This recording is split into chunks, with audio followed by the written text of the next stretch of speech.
Fam, you wouldn't show up to your game unprepared, so why you still wilding out down there? That's why I had to collab with Manscaped. It's all about precision, confidence, and staying ready for whatever's coming your way, if you get what I mean. When you feel clean, you move different. And on the Courtnee Edgar Show, we keep it real, we keep it sharp, focused, and ready for anything. Now, I ain't gonna steer you wrong, so you gotta make sure you hit the link below. The link is gonna be in the description as well as pinned in the chat. And look, get your Manscaped kit right now and stop showing up to life unprepared. Now let's get into it. Welcome to the Courtnee Edgar Show.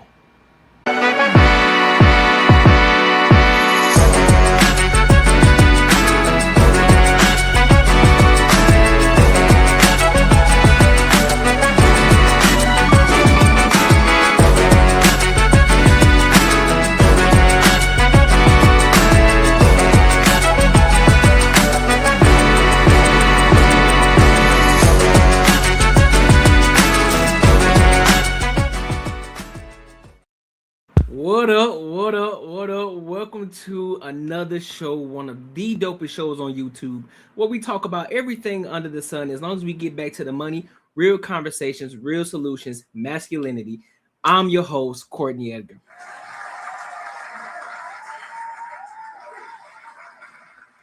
Listen. We got some dope topics tonight. But before we get there, if you are already tuned in, make sure you hit the like button so YouTube can continue to push my content out there so we can get more people in here, all right? So that way we can just kick it and vibe out.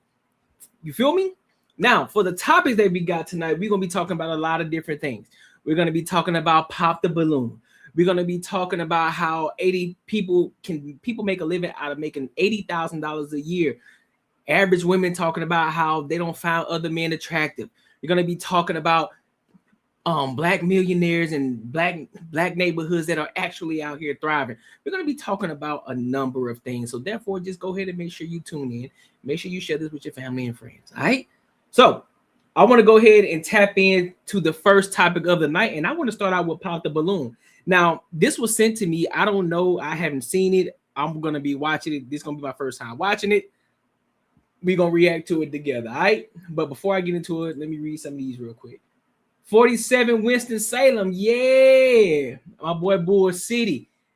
41 Durham, North Carolina, but you already knew that. I sure did, big dog. I sure did. All right, let's go ahead and get into it. What up, Tracy? What up, Tracy, baby? What's good with you? Let's go ahead and get into it, man. Hello, welcome in. What's your name? Damn, hold on now. What's your name? My name's Tori. Tori, how old are you? 33. Over there, It looked like everybody ended up popped their popping. balloon, actually. Pop my balloon because I just don't feel we're a match. And is he someone that's your type? Yes, actually, I like the overcoat. I just don't feel our connection, our physical connection. Yeah. Fine with me. Aesthetic just a little too hood for me.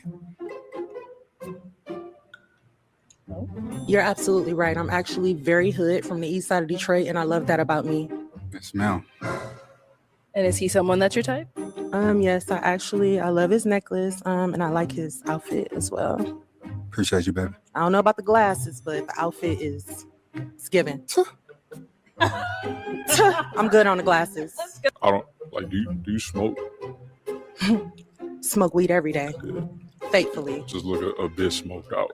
No disrespect. But yeah, That's fine. sure. Trust me, I'm not tripping. All I do is smoke. I don't drink. I don't smoke cigarettes. So, everybody has their vices.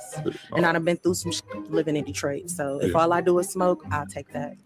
I smoke gas too. Yeah, it's a limit. Sure. I'm getting more. You actually remind me of one of my coworkers when I used to work for an airline. I like the raw realness to you. So I don't think it's too hood, but I know you have a genuine heart, and I feel like people don't give you the time of day because they think you're too hood. Nothing against you, bro, but the realest people I know are probably the ones that are considered hood. So yeah. Okay. Love the hairstyle. I love a classic hot top, and you got the high fade. I love that, and I love the suit.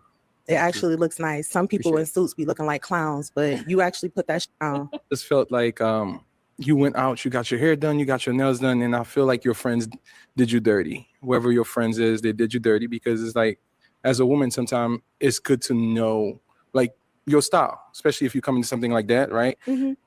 Your friend should have told you, girl, like this outfit is not gonna work. Something closed toes, something probably a little bit longer to cover your knees. You know what I mean? Like cover up a little bit, because you did all that, and I feel like the outfit kind of ruined it, because you went. I'm pretty sure you spent money on your hair, your nails, and all that. So I feel like that was a disservice your friend did to you. So I'm calling out your friends, not you. Did you consult with your friends before this? It's so funny because actually you're absolutely 100% right. This outfit is not my aesthetic. I put this on to be more conservative, to try to fit what I've already seen in the conservative. Yeah, I usually don't dress like this. So I just wanted to try something different, and no, I did not consult my friends. But if you find that conservative, dog, I just want to see what your actual clothing look like. If you think that's conservative, that's crazy work. What in the Hallmark Christmas movie robe are you wearing? You find the love in defeating the corporate villains on trying to take over the town. Hey, dog. Hey, listen. I said I'm coming with something different. Now, I'm chilling, bro. It's December. Mom Dukes had bought me this robe a while back, you know what I'm saying? Got the E on it, you know what I'm saying? Already engraved in it. I said, you know what? I'm going to rock my robe tonight. We kicking it on this gorgeous Saturday evening. You know what I'm saying? That's what we doing. We been kicking it. But I'm pretty sure if I would have, they would have been like, take that off. Okay. It's giving church lady, I'm ready for the offering. What church are you going to?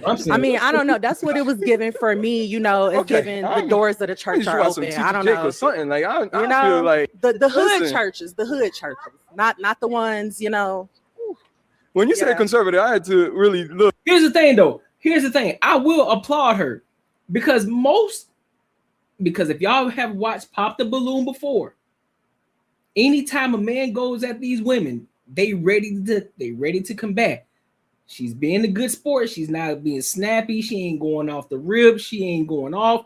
She being a good sport. So I rock with her on that aspect. Even though that dress is crazy, and then you know the strings and shit under the arms is coming out. You know what I'm saying? Hey, her friends did her dirty. You know what I mean? And the whole fact that she said that this is conservative, that's wild work to me. Look, I mean, this is my conservative. Okay, all right. Yeah, this is my conservative. Yeah. That makes more sense. Mm-hmm. Okay. And it's just the whole thing, just your appearance, your nails, your fit, the smoking. It's just not for me. And is he someone that's for you? I would say yes, but the pants is giving. It's Mr. Rogers' Neighborhood. Don't get me wrong. I do like the watch. The watch is nice, but what's the point of the watch if? Oh my God, you're forced. What? What's wrong with his shoes? Yeah, you know what? It gives you do B&Es. It gives you just came from a hood, a court appearance. Yeah, I would say breaking and entering. I'm sorry. Face is cute though. Dimples is cute. Outfit, no. We probably actually go good together because your outfit suck, my outfit suck. We might be a match. Definitely not. I don't have any hood background whatsoever, and you just not. All right, I gotta be honest too. I'm with her on the fit, brother. You got this black t-shirt on, solid shirt, got the necklace going, you got the watch on, solid piece. But then you get down to the pants joint, you got those look like slacks. So you got wide leg slacks with some forces on? Nah, G. Nope. You fucked up. If you're gonna wear that type of fit, at least have the pants tailored, at least tape it to the ankle joints. Take the motherfucking Air Force Ones off, because it don't go with the fit. Throw some other type of sneakers on, bro. More narrow leg, because the Air Force One, you know, they're kind of bulky, they're wide, they're not as narrow. You know, what's some more narrow shoes, some more luxury comfort type of shoes. Those aren't it, big dog. Those aren't it. Nah. Bobby, and I'm 31. Just the outfit. What up, She Court? seemed dope. Like, What's good with I you, think we bro? would be like good friends. And now, is he someone that's your type? No, you look like a store runner. Your chains look terrible. I don't know why you have the toothpick. It's giving granddaddy, and your pants are tight as fuck. I'm not gonna care. I love that you matched the Adidas with the. My guy went all the way back. Run DMC day. He said, "I'm Adidas everything, homie." Like he about to go break dance on the cardboard box right the fuck now. That's crazy. Shoes, but your outfit is crazy. And then you got the two ponytails like you Lil Yachty. Okay. I don't know what's going on with it.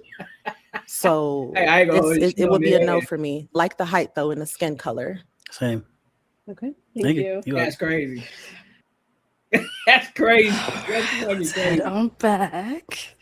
With the Stacey Adams. All right. Well, unfortunately, that's Yeah. all the balloons popped. But Yeah, like if he gonna, that's what I'm saying. If he gonna rock some dress shoes, the pants got to be tailored. You know what I'm saying? He looking like he Jamie Foxx up top, but he's Steve Harvey at the bottom. You know what I'm saying? Like, so if you gonna wear them big bottoms, you gotta wear some. You gotta wear some better sneakers with that, bro. If you're gonna wear sneakers, because I know sneakers is a thing now. You know, if you're gonna wear sneakers, wear some at least some more luxury type of sneaker. I just say tailor the pants a little bit. You know what I'm saying? Have them tailored to your ankle a little bit. Them holes a little bit too wide, and then you can call it a day. thank you so much for coming on. I'll take the mic. Let's give it up for her, guys. Clap it up for me. She a good sport for the most part. You know what I'm saying? She didn't really go off on nobody. She wasn't doing too much. The outfit is crazy. You know, she could have done better. She got that the hilt hairstyle going on. You know what I'm saying? Goddamn. What's her name? What's old girl name? Fuck. What is her name? Who always got the snot coming out her nose when she cry? She got the Viola Davis hairstyle from the hilt. There it is. Got the Viola Davis hairstyle. You know what I'm saying? You come out there with that kind of dress on. You got sandals on. Shorty, it ain't that wasn't the right fit. If your friends told you that was the one, they fucking played you big time. They played you big time. You need to retire your friends 110 fucking %.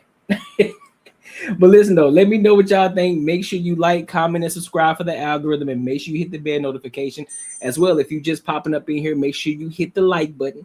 You got to hit the like button to keep pushing this out. All right. Also, if you want to join and get in contact with other people who are trying to move forward in life, who are trying to level up in life, you definitely want to tap into the Patreon. The link is pinned in the descriptions as well as in the comments as well. Also, don't forget, I go live on Tuesday, Wednesday, and Saturday. So Tuesday and Wednesday, 7:05 p.m. MST Central Time. That'll be 8:05, and Eastern Time that'll be 9:05. All right, so make sure you're here. And then also on Saturdays, I go live at 9:05 MST. So again, that's 10:05 CST, and that's 11:05 EST. All right, so let's go ahead and move forward with the next topic. This one here is gonna be dope. This one here is gonna be dope. So I want to talk about this next topic here. So there's this guy, he's interviewing a lot of people and a lot of black women on top of that. And he asked them, is $80K per year living paycheck to paycheck? $80K per year living paycheck to paycheck. So basically he's asking them, can you make a living off of $80K a year? I want to know y'all thoughts. Do you think that you can make $80K per year and still make a good living on it? Let's see what they got to say about it. Make sure you like, comment, and subscribe. Let's rock out. $1,000 a year is paycheck to paycheck in this economy. Do you agree or disagree? Agree. 80,000? You said 80,000? Yeah, 80,000. Yeah, 8,000 a year. So that's like what? That's probably like after taxes. That's probably like 19. 80,000? Yeah, 8,000 a year. Paycheck to paycheck a year? Yeah, is it paycheck to paycheck pretty much? This economy. That's pretty much like 2,000 every 2 weeks after taxes. That's not nothing. It's not, but That's not nothing. I don't know. All right. So now I'm gonna ask this, right? If you are making 80,000, how do you suggest to live to make things meet? Paycheck to paycheck. So $2,000 every 2 weeks. $2,000 every. That's not nothing. Do you know the average salary in America? The average salary Yeah, in it's 60. America. That's 60,000. 63, I think. Honey. Yeah, 60, So 63. 80,000. So that is above average. It probably is above average, but that's not nothing. Yeah, that's is still a struggle. Hey, I'm a black woman. If you're living above your means, it's gonna be a struggle. Yeah. It's not even living above your means, honey. If I pay my rent, I have bills. That's not including the necessities that I need, the kids that I have to take care of. That's not Lord. That's Yeah, paycheck to paycheck. Yeah, for me at least. I don't know about nobody else. I don't know. Maybe for me, I don't have responsibility. So we know. Yeah, that would be. I think it depends on how you live, though. I would agree. I I guess you living in a. You gotta really live. Tight. You gotta really, right. You gotta be very frugal, right? Real tight. Short answer. Yes, you can live off of 80K a year and actually have a decent living. However, how we know how the world works, how we know how people are, because they like to keep up with the Joneses. Typically speaking, a lot of people are living paycheck to paycheck because guess what? Most people aren't making 80K. They aren't making 80K. So what do they end up doing? They go and start putting themselves in further debt than what they need to. They start buying the vehicles because they probably went from 60K to 80K. So they were like, oh, now I'm making a little bit more money. Now I can go buy this vehicle that I want. That's extremely expensive, anywhere between $700 to $900. Crazy work. And then you go right into buying another more expensive shit that you're further putting yourself into debt in, using credit cards up to buy shit that you actually don't fucking need. You're probably upgrading your living style now. You're upgrading everything that you got in your house. If you aren't living in a house, you're upgrading your apartment and shit like that. Now you're trying to move into a better apartment because you're tired of staying where you are because you just, oh my God, I've been waiting for this 80K. I deserve it. I deserve to be living downtown or wherever the fuck the case. Now you're putting more expense into your pocket. So now you're doing the exact same thing that you were doing at 60K. You're doing the exact same thing at 80K that you were doing at 60K. Yes, you can live if you're making 60K a year, right? And you stay there and you say, listen, I'm making 60K. You continue to pay the same, do the exact same thing that you were doing at 60K. Now that you're making 80K, don't change anything. Don't change nothing. I don't care. I know it looks good. I know you're like, damn, I got a little bit of money now. I can actually go take this trip. I can go do X, Y, Z. I can go buy this. I can go buy that. No, stay at the 60K. Continue to keep living on that 60K or less if you can. Shit, I would even recommend living like you making 50K a year to free up some more money. But I get it. Some people have already put themselves and shot themselves in the foot. They already dug that hole. They're trying to get themselves up out of it. So stay at that 60K. You make 80 now that you have leveled up, you have vertically got promoted to 80K. You stay living your life as if you're still making 60K. So that way you can start freeing up and paying off shit that you otherwise wouldn't have been able to if you would have been staying at 60K a year, right? That's what you're supposed to do. So yes, you can make a good living, a solid living, and get yourself out of holes if you continue to live below the means. But again, a lot of people aren't doing that. Why? Because you got Instagram, you got TikTok, you got the YouTubes. A lot of people faking the shit, talking about how they live in this fantastic lifestyle, and they're showing all these bullshit fancy restaurants that they're going to, and they're taking these trips to Tulum, taking trips overseas and to Mexico, having the time of their fucking lives. All this extra bullshit, and now you feel as if you need to do the same thing because you want to get online and start taking pictures and showing everybody that you out here doing well and you living the best life and you living your best life and shit like that, instead of actually keeping your head down and getting yourself out of debt. So when you next 5 to 10 years, now you setting yourself up. Now you can really enjoy life because now that 80K, you really making money because now you done saved up. You know, you can put your money in the brokerage account because you decided to tap into Courtnee Edgar's Patreon, and you decided to actually take heed to his ebook, Earn While You Save. So now you're saving your money, and now you're leveling up. But hey, that's what happens. That's typically what happens. But yeah, make sure you tap into the Patreon. Link is in the description as well as pinned in the comments. All right. But yeah, but again, that's just like old Shorty said. She said she got kids, she got all this other shit going on, so she can't live. She lives paycheck to paycheck on 80K because I guarantee she fumbled the way that she operates with her money. Guaranteed. She trying to blame it on the kids, but no, her spending habits are probably fucked up. Real talk. So yes, you can. You and your woman have to be good stewards of capital. These women wasting money. Yep, that's a fact. She never even seen 80K in a year. What is a what? Nasi wait. Hold on, wait, what? Nas is right? Oh, boy, I'm definitely saying that wrong. I know I'm saying it wrong. I don't know what that is, though. I don't know what it is, though. I don't know what it is, bro. But just like Shorty said, I'm pretty sure I'm pretty sure she'll be doing the same thing. Like, prime example right now, they downtown eating, what does that look like? Middle of the day brunch, some shit like that. Some little spot where it's probably a little expensive because, you know, they want to feel like they live in a luxury lifestyle. And, you know, if you ain't got no responsibilities, cool if you can do that from time to time.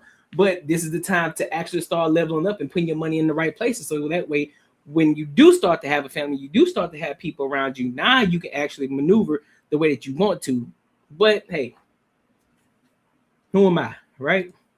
I'm just somebody who's learning and implementing things I learned from other people who are actually successful. That's who I am. Oh, necessity. Man, listen, bro. Listen, forgive me. I knew I was missing it. And I knew it was going to be something simple. Yeah, I did. I hear it now. Necessity. I got you. That's definitely what she said instead of necessity. I called it. Let me go back. What she said. Let me listen to it again. Agree or disagree? 80,000 a year is paycheck to paycheck in this economy. Do you agree or disagree? Agree. 80,000? You said 80,000? Yeah, 80,000. Yeah, 8,000 a year. So that's like what? That's probably like after taxes. That's probably like 19. 80,000? Yeah, 8,000 a year. Paycheck to paycheck a year? Yeah, is it paycheck to paycheck pretty much? This economy. That's pretty much like 2,000 every 2 weeks after taxes. That's not nothing. Yeah. It's not, but that's not nothing. I don't know. All right. So now I'm gonna ask this, right? If you are making 80,000, how do you suggest to live to make things neat? Paycheck to paycheck. $2,000 every 2 weeks. $2,000 every. That's not nothing. Do you know the average salary in America? The average salary. Yeah, in it's 60. America. That's 60,000. 63, I think. Yeah, 60, so 80,000. So that is above average. It probably is above average, but that's not nothing. Yeah, that's still a struggle for. Hey, I'm a black woman. If you live above hold up. You'll struggle. Yeah. It's not. Did she just say I'm a black woman? Did she just use that? Did I just hear what I think I just heard? So that is above average. It probably is above average, but that's not nothing. Yeah, that's still a struggle for. Hey, I'm a black woman. Yeah. She did say it. She said, I'm a black woman. What the hell 80K got to do with you being a black woman? Don't know. Living above your means is gonna be a struggle. Yeah. It's not even living above your means, honey. If I pay my Yes, that is living above your means. Yes, it is. If you're living paycheck to paycheck, you're living above your means if you don't need to. That means somewhere you buy some shit that you actually don't need. You put yourself in some debt that you actually shouldn't have put yourself in, and you don't want to let whatever that thing is go. So you're gonna continue to keep paying that shit, which is why you continue to keep paying, being paycheck to paycheck. Yes, it is. That's 1,000%. She telling you what it is. Rent, I have bills. That's not including the necessities that I need. The kids. Necessities. That's not lower. Yeah, that's true. She said, I hear necessities. I don't know how I missed it the first time. I don't. And how she said that's not nothing. It doesn't have to be a struggle. She living in the fantasy. That's what I'm saying. 80K.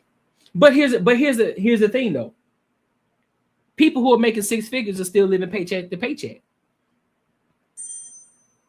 So it ain't the amount of money that you make, because motherfuckers are still living paycheck to paycheck, even when they're making six figures. But again, it's their spending habits. It's the way that they manage their money. They don't know how to manage their money again, which is why they should join the Patreon, which is why they should tap in and get the Earn While You Save ebook that's in the Patreon. I'm telling you right now, it's very valuable.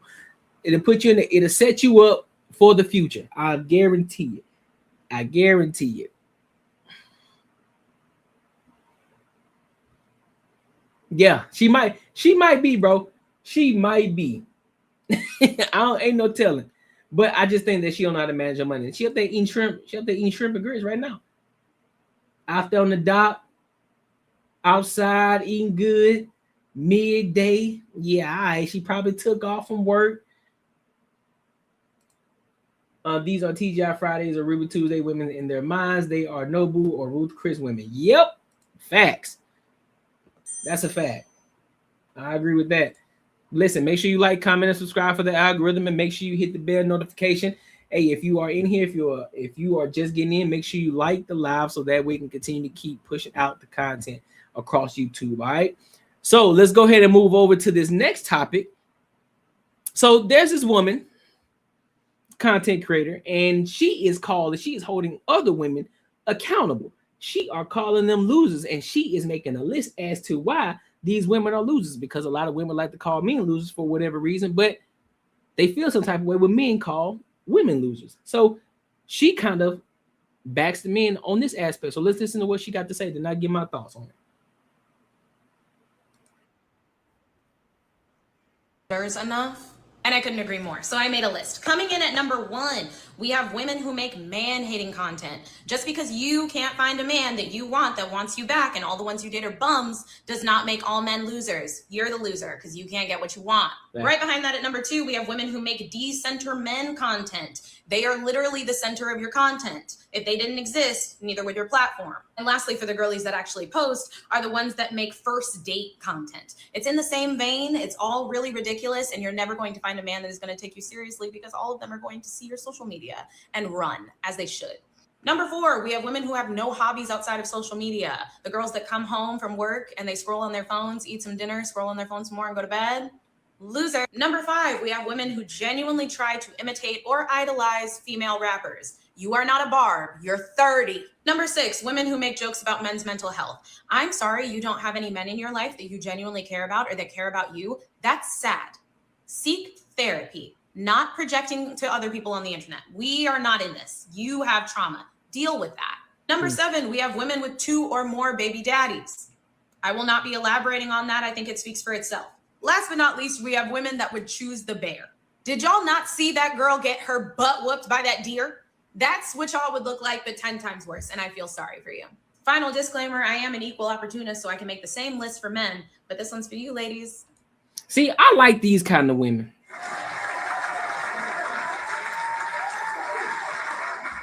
And overall, I like these kind of people.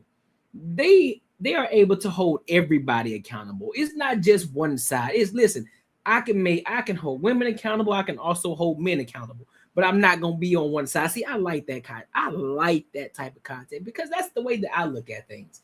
It's not always woman bashing content, even though a lot of this content tend to be seem like it's woman bashing, but it's honestly not. And so therefore I can give my props like this one. This isn't woman bashing content. This is me celebrating another woman who was able to hold somebody else accountable except for just holding men accountable. She's holding her fellow ladies accountable. Just as I can hold a black woman accountable, I can hold a white woman accountable. Just as I can hold a black man accountable, I can hold a white man accountable, or Hispanic man, or Indian man, whatever the case may be. I can hold all the motherfuckers accountable if they are doing something wrong. And this has been the entire thing, and she hit the nail on the head. We constantly see on these different platforms where a lot of women are getting on here talking about they're bashing men and what men ain't this, that, and the third. Listen, I did some research a few weeks ago. And I kind of dove deep in regards to the content that a lot of these people make. And the type of content that they make, they say that men talking about women is actually what's making the men the money. But contrary to popular belief, it's actually they're making money off of men. Reason being, that's why you see a lot of content of women bashing men. And this has been going on for a long time. This isn't nothing new. Look at all the TV shows. Look at a lot of TV shows. How they're always trying to figure out a way to say that a woman can do something just as good or better than the man. They try to throw it in there, especially a lot of the funny type of content. I mean, the funny shows and things like that. They try to throw that in there. The man is scared of the woman for whatever reason. And this little teeny tiny woman who's fucking 5'1", and the husband is fucking 6'4", but all of a sudden he's scared of her. Like, for what? But they're always making it seem as if she's this person that's just as equal as the man is, and she can do exactly what it is that he can do. So it's always been man bashing, whether it's real shit or whether it's for play or for fun or for comedy or whatever the case may be. It's always something. So they always make money on the downfall of men or trying to discredit men in some sort of way. Man, I watched this movie today and it really pissed me off. I'm not gonna lie. It pissed me. It's a good movie, but it pissed me off. You ever seen the movie Old Man with Bill Burr? I forgot the other two guys' name, but Bill Burr is the main character, and you know he has his way of thinking, you know, because he's a is he millennial? Gen X. I think he was a Gen X, and he had this way of thinking, right? Very aggressive in a sense. Said what was on his mind. And he was talking to a lot of these progressive individuals. So anything he said, they looked at him as he was the bad guy. Oh, you're just so angry. You're always talking down up on people. You this, that, and the third, this, that, and the third. So his wife continued to kept telling him, well, why is it that you just can't be quiet? Or why is it that you just can't not say these certain things? Because our son, okay, you did see a Bull City? Okay. Because our son needs to be in this private school. He needs to get this recommendation for other schools. And I'm like, and so I'm sitting here listening to this shit like, bro, are you serious? So you want that man to reserve himself and who he is, so this woman can write a recommendation. First of all, what he says ain't got shit to do with the kid. If the kid is doing what he's supposed to do and the kid is learning and he is worthy of that recommendation, regardless of what the parent is doing, she should write the recommendation. But of course, later on in the movie, you know, we found out she was embezzling money. This little so-called progressive person, you know, it was a private school. It was this whole kumbaya type of fucking school. It's like, man, who the fuck want to go to that type of school anyway? But everybody was looking down up on him and shit like that. Then the wife in herself, I think the wife in herself really pissed. Your car, what up, my boy? My boy, what's good with you? And so, yeah. And so the wife, who was really pissing me off, she the one that kept going back and forth. So he went off on, I guess, the principal of that school during this little event that they was going on. She said that he was embarrassing her. But what she don't realize is how condescending and off-putting this other woman was and how she was talking to him, but he was the problem. So she decided, oh, well, I don't know if we're going to be together type shit. And bro, I ain't gonna lie, I got triggered. I really got triggered. Just sitting there watching that movie. I said, see, this is some bullshit. But I kind of got off topic on that. But it ties back into this, though. It's making money off of men, on the downfall of men. All of this content that talks about is bashing men on some sort of level, decentering men. Men ain't shit. If he ain't doing this, leave him. If he can't do this, if he can't do this for you, leave him. Or I don't find any man attractive for whatever reason. Or I hate men, or men are disgusting. All these extra shit that y'all saying as if a lot of these women are fucking perfect, and a lot of them are not fucking perfect. They are far from it. Look at the shorty we just watched on Pop the Balloon. Look at the shorties we just watched who was talking about 80K a year. You think any of them hoes perfect? I'm sorry for calling them hoes, but you think any of them women are perfect? No, hell no. They got issues just like men do. They ain't perfect.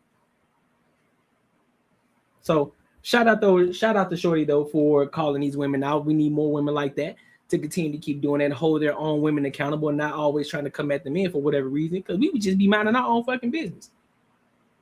We just be minding our own fucking business. You said all the more reason to get a passport and cut your loss. Man, listen, I ain't gonna hold you, Redwood. They're gonna do the same thing to you. They're gonna take your money and they're gonna send it back overseas to their people to help them out. They're gonna do the same exact thing. They all the same, bro. It's the same across the board, bro. Of course, you know they're always all of them are not the same, right? But take the bread. Have y'all not seen 90 Day Fiance? Have y'all not seen 90 Day Fiance? Just saying. But hey, make sure you like, comment, and subscribe for the algorithm, and make sure you hit the bell notification. What you mean? What you mean? How I know? What you mean? How I know? I done been overseas before, bro. What's good with it, badass? What's good with it, homie? What's good with you? How you feeling, homie? So let's go to this next. Let's go ahead and go over to this next topic. So this is another woman holding other women accountable, and she's basically saying men are givers and women are takers. Now, mind you, this is another black woman. This is another black woman holding other women accountable. So I want to hear what she got to say. I have not heard it. I just read the title and I just say, you know what? This might be a good one. So I'm going to play it and then I'm going to give my thoughts on it. And if you just get in here, make sure you like, so that way YouTube can continue to keep pushing this out. And if you want to support the channel, be sure to do so. All right, let's get to it. Stinking ass, whack ass, like what be making, I don't know what makes females think that a man just want to give and receive nothing in turn. Men like shit too. Don't no man want to get up and go to work, do the same slave work that you doing, if not harder, to spend his money on a bitch that ain't gonna reciprocate. No man wants that. No man wants that, and that shit will not long. That I don't gotta Google that. You can Google stuff about me that's not true. I don't give a fuck about what Google say. Feminine and masculine don't mean one give and the other one receive. Niggas get burnt out like that. What make y'all think that niggas don't got no type of emotions, no feelings, no wants, no needs, no desires, no nothing? They only desire in life is to pay y'all bills or give y'all shit. That don't even make sense. You ain't gonna last long and you're not gonna have no successful relationship if you think like that. Don't no man want to just give. That's why females don't appreciate men, because y'all ain't doing shit for them. So why would you appreciate something or something that you did, somebody or something that you didn't have to work for? You didn't have to reciprocate. You didn't have to give back. You didn't have to give nothing but some stinking ass, whack ass, open ass pussy that you gave to somebody else.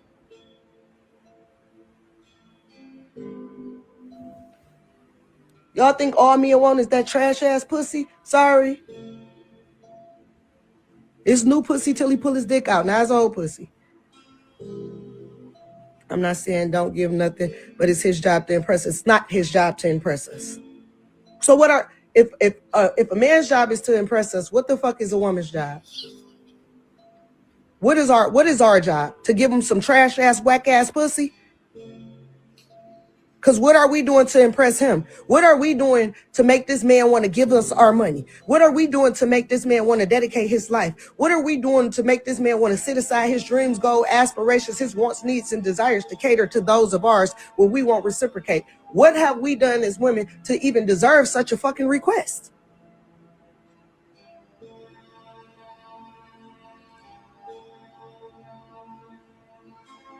We require so much out of these men. Oh, it's his job. It's not his motherfucking job. It's not his fucking job. If anything, God gave us the ability to give birth to these men. These men ain't giving birth to us. We giving birth to them. So technically, it's our job to take care of them because we come equipped with everything that we fucking need to raise these boys to be a motherfucking man. So it might be more so of the woman's job to receive. We spend time and money looking good, so our presence is a gift. Girl, you sound dumb as fuck. You sound dumb than a bitch. That is not, girl, you sound dumb, babes. And I don't know who the fuck told you that, but they misled the fuck out of you. You listen to a whole bunch of single bitches or bitches that's in relationships and proudly getting cheated on. Your mama was either single or the bitch got cheated on, because whoever the fuck raised you is stupid as fuck, and they got you talking stupid. They got you thinking stupid. You're going to literally be the fucking, you are the type of bitch where these niggas fuck and send on their way. You ain't getting shit but sold some fucking dreams, baby. And take this from a 37-year-old. You ain't getting shit but sold some fucking dreams. If you really think... Listen, hold on, sidebar. You know that house big. You hear that echo in there? You hear that echo in there? You know that house big. Your only presence in life is to sit there. I bet you your coochie stank right now, but you don't think you do. Look good? I wish the fuck I would as a man cash a bitch out or all just because she look good. Bitch, your pussy is used, bitch. Your pussy is used. And then it bleeds. It's used. You coming with used ass vagina. And you want a man to, and all you got to do is show up, girl, bye. My thing is this. If you so valuable as a woman and viable to where a man you just got your presence enough, your presence alone, you just got to look good and show up, and that's enough. Why the fuck you can't get all this shit yourself? Why the fuck do you need a man to do it? Why need a man for anything then? You're so viable, bitch. All you got to do is show up. Shit should be vibrating on a high fucking frequency to where you attracting all abundance. Matter of fact, you so motherfucking blessed, bitch. You vibrating at such a high frequency, bitch, that you don't even want a nigga in your motherfucking presence because he gonna block your motherfucking blessings. I'm just trying to understand. And then the bitch talking, no offense, but bitch, you not even that cute. Neither the fuck is my big ass, big head, big eyes, big nose, big lip ass. We ain't even that cute, bitch, to be making a motherfucking such a request, bitch. We mediocre ass bitches. By the looks. Because mediocre bitch. Yeah, we know you ain't average. Look at them ceilings. Look at them ceilings. That's top dog energy right there. Listen, that's top dog energy right there.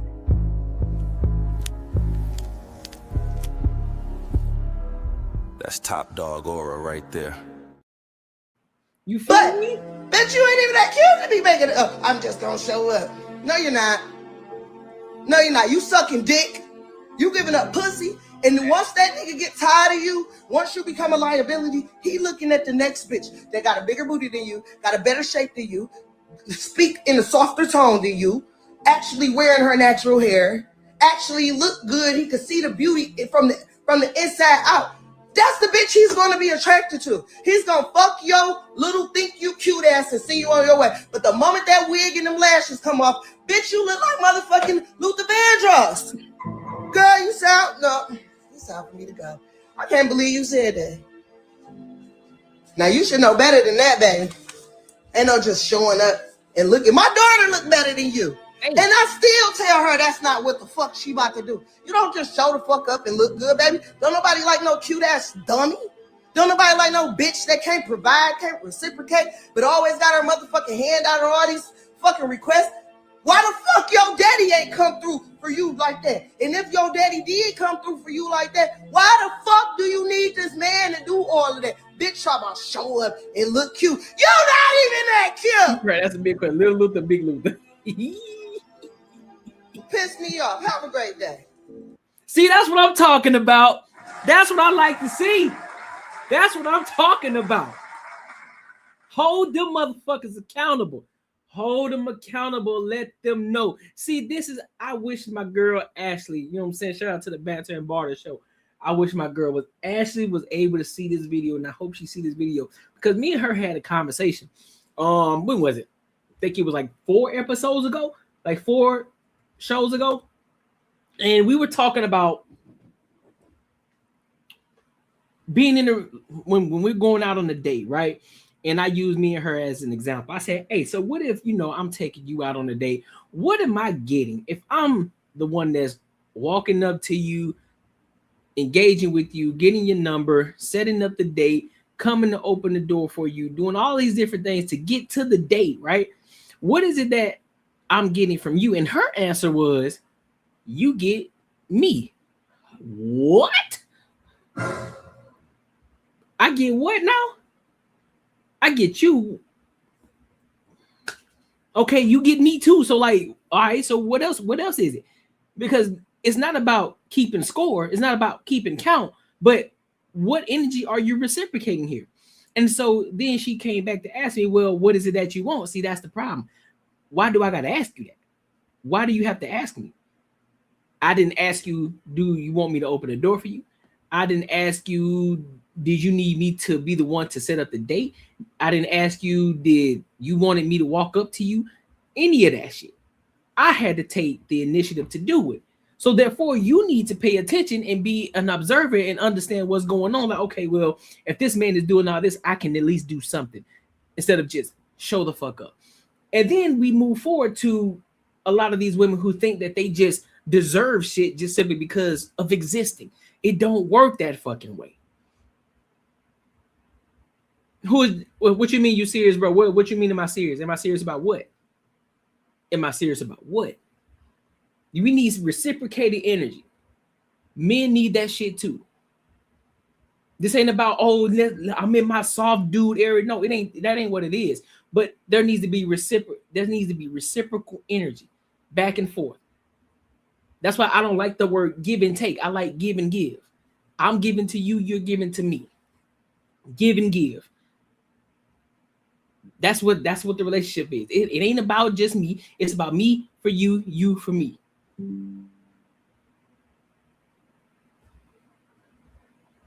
Because if we're going out on a date, guess what? I'm eating too, motherfucker. So yeah, you're enjoying my time and energy too. So therefore, if I gotta keep score, I'm already ahead. I'm already ahead by the numbers. And you still ain't done nothing yet. And I'm not talking about sexually. She's asking you what you want to make you happy. You can't expect her to know what you want. But again, J. Pinion, were you not listening to what I said? Did I ask her? Did I need her to? Did I ask her anything? Did I ask her of simple things that I needed? That I did? Did I say, hey, do you need me to open the door for you? Did I ask her that? No. Because that's just who I am, right? So who are you as a person? So I'll give you an example. Let me flip the script. So if I have this woman, right? If I have this woman, and let's just say I'm still a guy, but this woman decides she wants to address me, she wants to engage with me, she wants to ask for my number, she the one wants to set up the date, and she tells me, listen, I'm gonna do all this, we're gonna go to this spot. Don't worry about it. Let's just say she said, I'm gonna call an Uber. I ain't gonna pick me up, or I just meet her there, right? I use my car, I meet her there. Pull up, she opened the door. What up, Joe? She pulls up, opens the door, right? She opened the door for me. I get out my car. We walk in, she opened the door for me.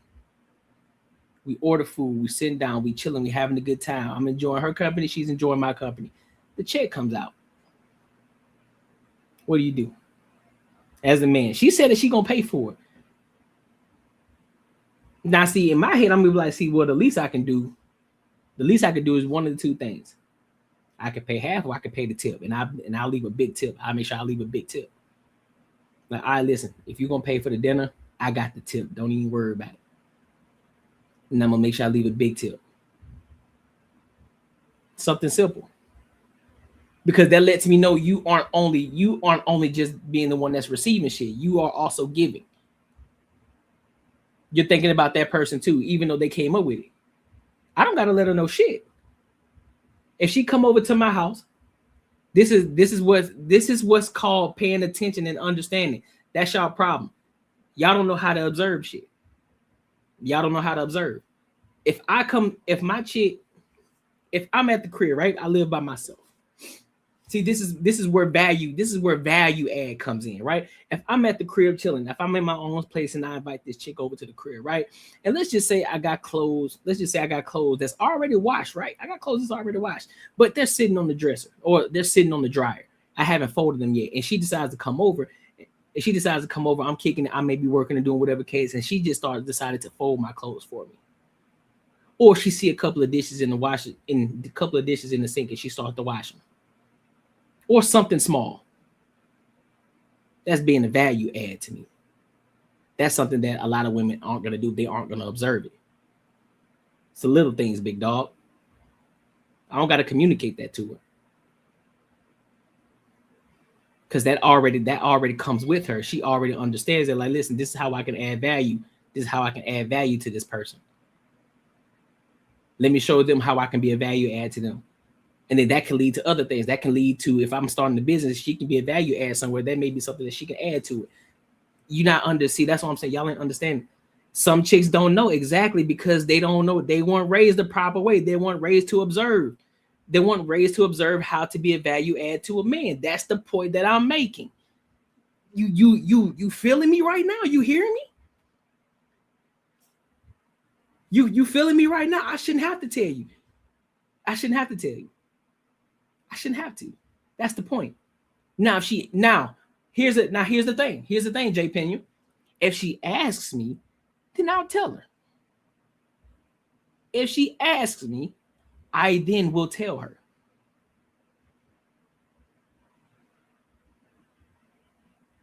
It ain't about me. See, that's the problem. You thinking you're not listening to me. I'm not telling you what I expect. I'm not expecting her to fold the clothes. I'm not expecting her to wash the dishes.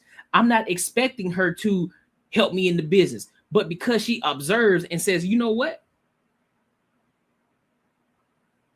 You know what? I said, what? Like, okay. She was the one that observed this. I didn't tell her to do it. I didn't ask her to do it. I didn't say what my expectation was of her to do it. She took it upon herself and she observed what was going on and where she could be a value add, where she could put herself in and interject herself into my life, and where she can be a value add to help take some of that pressure off my back to help me do what I need to do. What are you talking about? What are you talking about? You sounded like a yes man right now, homie. Time for me to motherfucker. You sounded like a yes man. What up, Cloud? What's good with you? How you feeling, mama? How you feeling? How you feeling? I ain't telling you what you want. I'm telling you what I know. Telling you what I know. And then if I see the type of value that she may add that she hasn't shown that I have observed of her, I would then tell her, like, hey, listen, I see that you're real good in doing X, Y, and Z. How you know what? I think this would be really helpful if you do help me in this area. Once I get to know more of her. But see, you don't know that though. You don't know that though. You say I'm the one that's controlling, but I'm not necessarily the one that's controlling, but she understands because she already, guess what? You ready for this one? She's already being a wife when she's not a wife. Because she was taught, she was raised the right way. Just as us as men, we know certain things to do. Nobody has to tell us to do certain things. We already know what to fucking do. She shouldn't have to tell me. Now, if there are certain things that we're doing that she may not agree with, and then she would then communicate that, hey, I don't like this. Okay, then so I'll adjust accordingly, and vice versa. Hey, I don't like when you do this, or and listen, you don't gotta wash those dishes. That's cool. You don't gotta do that. You know what I'm saying? I appreciate you for taking initiative, though. You know what I'm saying? That says a lot about you, but I don't need you to wash the dishes for me. All right, I appreciate you though. You ain't talking alpha talk. That's the problem. You ain't moving like an alpha. That's the problem. You ain't moving like an alpha. That's the problem. That's your problem. You think the shit that you're talking about is alpha move.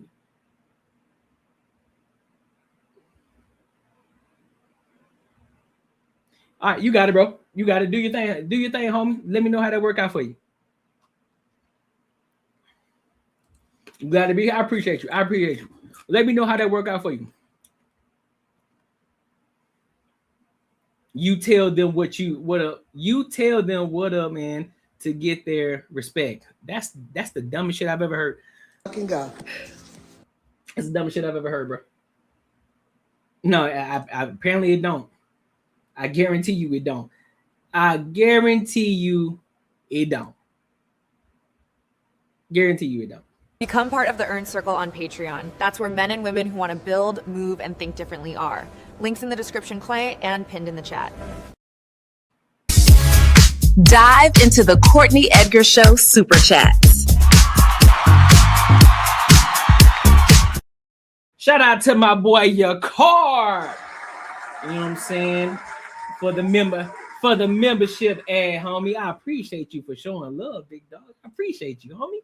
I appreciate you. Before I move on, let me read this comment again. Because he said, you tell them, oh, I already read that. Works perfect. Yeah, all right, because you a beta.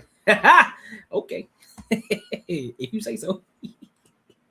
If you say so, homie. If you say so.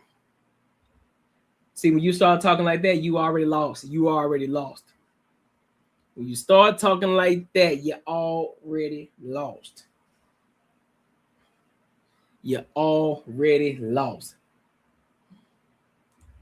Talking like a beta. You don't even know, nigga. You probably don't even know how to get a chick. You probably afraid to walk up to a girl and talk to her. You probably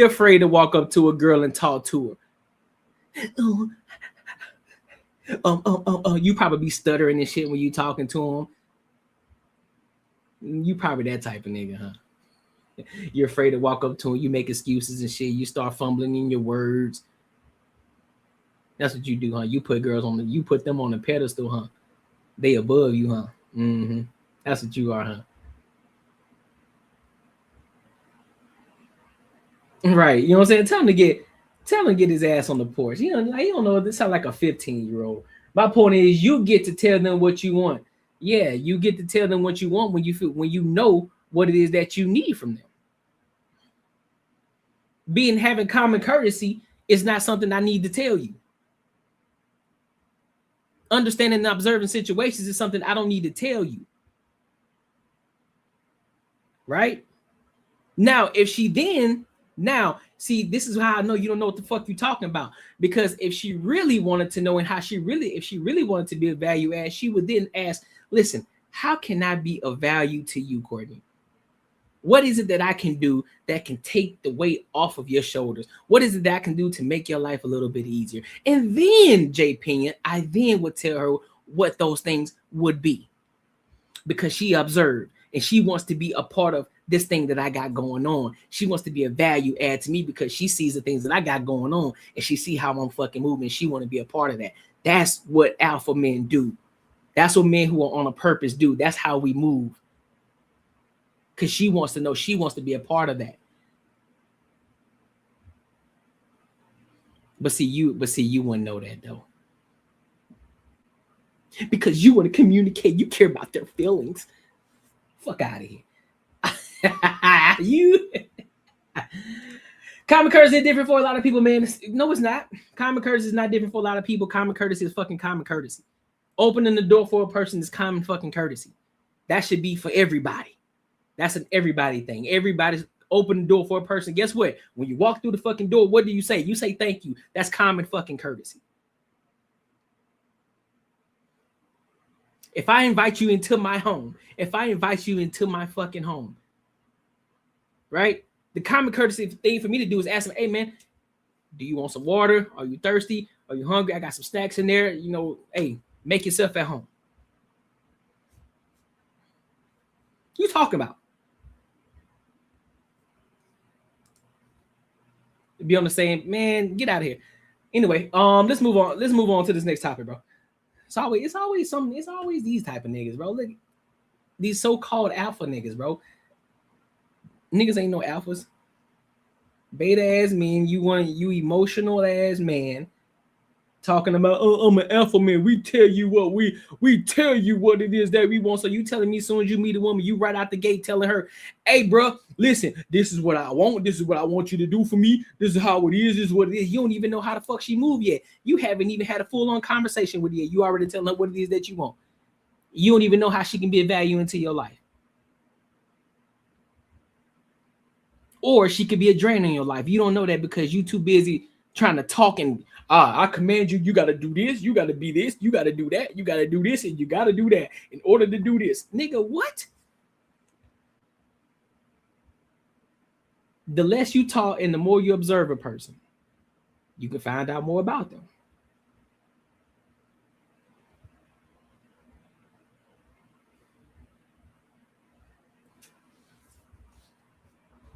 You'll learn something. Stick around, bro. You'll learn something one of these days. But look, let's go ahead and go to this next topic though. Let's go to this next topic. So there's this shorty, speaking of women, she's basically saying that she don't find any man attractive. She don't find any man attractive. She found majority of men unattractive for whatever reason. But here's the caveat though. She ain't even that fucking attractive. Just kind of how shorty in this previous video was just saying. Like a lot of y'all bitches talking all this shit, and half of y'all ain't even that fucking attractive. Your damn self. So let's get into this video, then I give my thoughts. All right, bet. Let's get to it. I have this issue where I find almost no men attractive. Like, it's really, really annoying because I speak to a lot of men, right? I'm very social. I love to talk. I find almost no one attractive. So, like, there's just, like, it just doesn't go anywhere, like, ever. I get asked on dates, I'm like, no, pass. And then when I do find someone attractive, I'm like, I'm obsessed with you. I need you. If I don't have you, I'm going to feel unwell. Like, I need them because it's so rare at this point that it, like, makes it extremely difficult. Or, like, even if they are attractive, like, even if, like, yeah, you're a pretty face, I just don't care to speak to them. Like, if I want to speak to someone, I will nonstop be thinking about, like, texting them or having a conversation with them. But it's so fucking rare. Like, it's so rare. And I just want to have a cute little fun crush and, like, whatever. But I can't even have a crush anymore because I'm just like, boring, like, not interested, no desire for it. I need to, like, go to the... Man, leave these hoes to their own demise, bro. Leave these hoes to their own demise. She ain't even that cute. She talking this talk. Shorty, you average. If you're just that cute, I don't find them that cute. Even if they have the pretty face, man, nobody got time for that shit, bro. I hear you. Do your thing, shorty. If that's been working for you, do your thing. But don't get upset because you sound clingy too. Because you find this one dude, then you become obsessed. Don't nobody want no obsessed chick. No, let me rephrase that. You do want a chick that's obsessed about you. You do want that. However, in this case, you are right.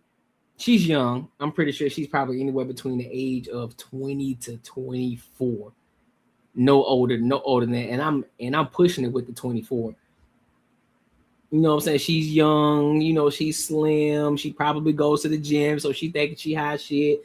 She get a lot of guys in her DMs trying to talk to her. That's what I'm saying. Fellas, get out their DMs, bro. Stop trying to shoot at these chicks stop trying to shoot like Curry from the gym, bro. Leave these hoes emails, DMs, dry as fuck. I guarantee you start doing that and you start having standards for yourself. I guarantee you a lot of these chicks aren't going to be singing the same fucking tune that they singing right now. I can guarantee you that. I can guarantee you. Because they think they got the pick of the litter right now. They're still young. They think that their old age ain't coming. They think 35, 36, and 40 ain't going to come because they think it's so far away. But guess what? Your ass going to blink. Boom. 32. Shit. Now you're going to look back on your life and like, what the fuck have I been doing? I ain't got no married. I ain't got no man. I don't got no kids. I've been focused on my career. I think every man around this bitch is unattractive. And guess what? Them standards still going to be high. And guess what? Niggas ain't going to be checking for you like they used to. Niggas ain't going to be checking for you like you used to. You've been listening to all these people on these platforms and you thinking you hot fucking shit. I know, yeah, you're right. When they're young, they got all the confidence in the world. Yep. Cool. Have your confidence. Listen, I don't have a problem with the confidence aspect. I really don't. But the issue is the confidence is in the wrong place. Nah, I ain't let her enjoy shit while she can. That's the problem right now. Let her enjoy it while she can. Listen, she gonna have a whole lot of life to live. 18 to 30. Sure, that's only 12 years, big dog. 18 to 30, it's only 12 years. Your 20s is gonna fly by. The next thing you know, you're gonna look back on your life and you're gonna be like, damn, what the fuck happened? And you won't be getting the same attention. So this is the time to lock in your best candidate, lock them in, and build and grow with them. That's what you should be doing. But a lot of people don't, because again, you got guys like Jay Pena who says, just let her enjoy life. No. Because then they're going to come back at 35, 36 and saying, where are all the good men at? How come they don't want me? And then they get upset when they say, oh, well, how come the older guys that are my age, they want the younger ones? I wonder why. I wonder why. I wonder why. The fuck I need to hate for? Nigga, look at me. What the fuck I need to hate for? Who I need? Why would I hate off a woman? Oh, Jay Pena, you a feminist, huh? I done figured you out. You a feminist. You a feminist. Hey, y'all. Jay Pena a feminist. That's what he is. Jay Pena is a feminist. I got it. And plus, she average looking. What the fuck I need to hate for? First of all, she a woman. Second of all, she average looking. Why the fuck do I need to hate? She a woman, nigga. I don't want dudes. Nigga, what the fuck? What's wrong with you? No, I know. That's y'all problem now. That is wrong with, that's the problem now. Y'all too worried about just trying to have fun. You got all your life to have fucking fun. Go ahead. You must be that type of nigga. You the type of nigga that's gonna sit up there and be a feminist for a fucking woman, and then at the same time you're gonna be the same nigga that's gonna run their shit down into the ground. You that nigga. Go have fun. Listen, go explore life. Go get bussed down by. Go have your threesomes. Go have your group set. Go have your orgies. I'm telling you, shorty, go do it. Go have your fun, queen. Go ahead. And then guess what? You're gonna have niggas like me. Well, I told you not to do it. I told you go ahead and lock your guy in. But see, you wanted to go have a hot girl summer. Now you out here being the thigh pocket. Now you a 3 or 4 and don't nobody want your goof ass because you listen to Jay Pena. Now don't nobody want you. Now you sitting in bed crying along with your cats, wishing you had a man hugged up with you and you don't. And then if you do get a man that's hugged up with you, it ain't the nigga that you actually want. It's the nigga that you had to settle for because you was fucking off in your 20s because you thought you was hot shit. Because you thought you was hot shit and you found, oh, all these men unattractive. All right, bet. Say less. Keep it. Keep that same energy when you're 35 and 40 and 45 and you still ain't got no man. Keep that same energy. And just say, and just go back and say, I blame Jay Pena. Jim. Go back and blame Jay Pena. Because he's the one who stirred you wrong in the first fucking place. Courtnee Edgar ain't gonna steer you wrong. We gonna steer you in the right direction. You can't listen to niggas who don't even put their profile picture up. You can't listen to them type of people. He probably a big back, sitting behind the computer eating a bag of Doritos, talking about let these hoes do what they want to do. Let them do what they want to do. I ain't let her have shit. You probably gonna go holler at it. Look, bro, that's her name right there. Paige Wade, Paige Wall. Go hit her up in her DM, bro. Go hit her up in her DM. Go see if she gonna holler at you. She might holler at you, bro. Go try your luck with her. She on TikTok. Go try your luck with her. Let's see how that work out. Let her have fun. Go see if she want to have some fun with you, Jay Pena. Go see if she want to have fun with you. Go see. Her name is Paige Wald. Go hit her up. And let's see. And let me know how that work out, Mr. Alpha Male. Mr. Alpha Male. Let's see how that work out for you, big dog. But then again, you're going to be the same nigga that's going to fall into her DMs trying to holler at her. She going to look at you like, this nigga unattractive. Dude, you don't even know. I don't want to know. And I really don't give a fuck, to be honest with you. Really don't give a fuck. Yep. But hey, make sure you like, comment, subscribe for the algorithm, and make sure you hit the bell notification. Listen, I'm giving you a lot of attention right now, Jay Pena. So be happy about that. Nigga have no doubt. See what? Bro, learn how to type. Learn how to type. How about you do that? Do that for me first. Learn how to type. Then come talk to me. All right, listen. Let's go ahead. Let's move on to this next topic, bro. Let's go ahead and move on to this next topic because these next 3 are it's gonna be a little lengthy. You know, my ex topics, you know what I'm saying? They're a little shorter, you know what I'm saying? But these YouTube ones, got some length to it. So I want to skip ahead a little bit. So you got Andrew and Cooley, who was on Andrew Wilson, for those of y'all who don't know, who was on Back to the Roots podcast, and they were debating with a bunch of women on the panel. And so, of course, you already know who Andrew Wilson is. He always going back and forth with a lot of women, and you know they hate this man for the way that he speaks and how they say that he's being misogynistic or he's a hater towards women and all this extra shit. You know, all the sign language kind of sounding like Jay Pena type shit. And they're going back and forth. So we're gonna get into it. It's a 30-minute video, so I'm gonna be pausing in between. So for those of y'all who like to watch the entire fucking video, I'll be sure to put it in there after this video so y'all can go watch the entire thing. But guess what? I'm gonna be stopping and pausing in fucking between. All right? I'll try my best not to, but if I hear something, I'm gonna stop it. You got it? Let's get to it.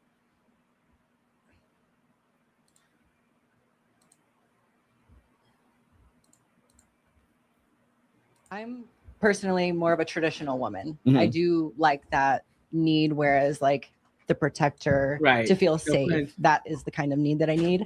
But that being said, it doesn't mean that I need him to survive. I will say that I came from a very masculine upbringing because I grew up very poor and very like put down from my dad. So it turned me into a very masculine woman, and I, interacted with a lot of men.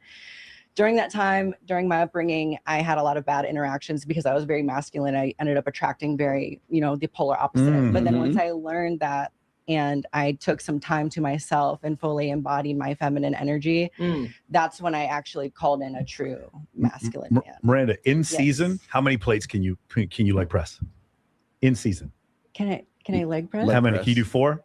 Like 400? I've done up to 6 on each side. You've done six 45-pound plates on each side? Yes. When I met you, that was one of the things I thought. I was like, this girl can squat. Andrew, do you think that women need men? Women would go extinct within 90 days if there was no men. Oh, thank you, Aaron Clary.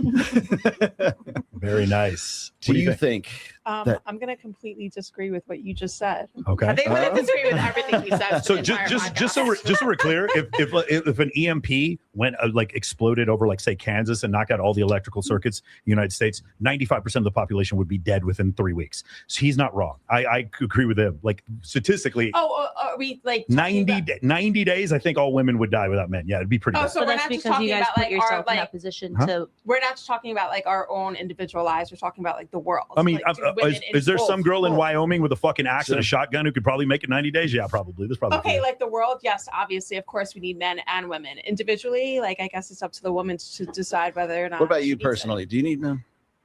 Well, yeah, I love my dad and my brother and my nephews, so yes, I need men. Do you need men? I will say yes, I do. You do. Wow. Yes. Loretta needs men. David, you think the world needs a man. Women are indecisive creatures, so they need a man for guidance. There you go. Yes. Jesse can't figure out what she's going to say about that. She can't No, decide. I 100%. I'm fucking with you. I'm fucking with you. I wholeheartedly agree. I just think that men also position themselves since the beginning of time to be the ones that learned how to build and learned how to drive and learned how to create certain things. So now women are in this situation where if you guys disappeared, he's such a prick. if guys disappeared, I mean, we would struggle for a very long time, but I think that women could eventually get to the point where they can figure stuff out. Andrew, what do you think about this? Do you need men? Yeah, I'm very happily married. Oh, yeah. I like men. I love men. I want men. I want women as well. But yeah, I absolutely. I'm sorry. What was your rank again? I'm first lieutenant. First lieutenant. I'm not in anymore. First lieutenant. but Okay. yeah. Do you need? Yeah, no, I absolutely agree that women need men. I would disagree that women generalized would be lost without men in terms of like their ability to make their own decisions and be decisive, because I'm very decisive. I'm a leader in the military. Well, how would that be possible since you're a neurotic creature naturally? I don't know who you're talking about, but you're not talking about Well, me. I'm speaking in general. Yeah. in Well, general. I don't Not you. subscribe to your idea that women are neurotic. I'm not neurotic. Do you know what? You know the differences you don't know between me. like generalities and. No, I do? definitely do. Yeah, I'm educated, Okay. real Okay, educated. Fair enough. But I mean, Um, it sounds like you really don't understand what generalities is. Want me to explain it for you? Wait, Parking hold lots. on a second. Why are you fighting with me right now? I'm not fighting. I mean, I said something. This and was you said my you turn to disagreed with. answer a question, and I was just saying I disagree with your statement. Fair enough. that Jory, let's roll tape now. Now's the time to roll the tape. I was just saying I disagree with your Melissa. statement that women in general, which is what your statement was. Amy, let me ask you a question. Are women as decisive as men in general? Let's say the middle standard deviation. So this is a normal distribution of men and women. Do men make more decisive decisions than women, do you think? I would say, well, first of all, I don't have enough data, but what I do know from my own experience in my own, workforce, et cetera, there's way more men in leadership positions. Yeah. There's a lot of reasons for that. I love men. I would totally disagree, quote unquote, they're better at it. But I definitely think men are important. They're valued. They're needed. They're an essential part of the world. So I love men. Men are awesome. Beautiful. Andrew, you had a comment about what Jesse said earlier. What were you thinking? Yeah, so you think that the reason that women aren't building things because that was like nobody taught them how? That's what you think? You're asking me a non-rhetorical question. Non-rhetorical. Yeah, I'm pretty sure that since the beginning of time, men have put themselves at a higher education and Okay, good. Tell me why I'm wrong. How are they? Please. How are they able to put themselves above women? You tell me from history. Well, let me ask you. Well, hang on. It was your statement. You said men have kept women away from the ability to do things that men generally do. Weren't women not allowed to go to school for a really long time? So Weren't men put into government and political positions? I agree with all that. Okay. How is it though that men are able to do that and women can't stop them? You tell me. I don't know, because they would get killed. They would be overpowered. Right. So it's a force applicator, right? Okay. Yeah. So if you're talking about force, got to ask you something. Do you think that your rights come from you, or do you think your rights come from men? 100% they come from men. They 100% come from men, right? Yeah. Okay. So men are the ones who give you your rights. I just want to make sure that we're clear on that. Because you've put yourselves in that position, yes. And you can't take us out of it. Well, yeah, we put you're answering. Do you understand? You're answering the fucking question. Men have put themselves in there because guess what? Who the fuck? What woman finna stop them? That's one, because there's a force mechanism that goes into it. That's why we always go back to the biological aspect of things. Men are naturally bigger and stronger than women on the natural scale.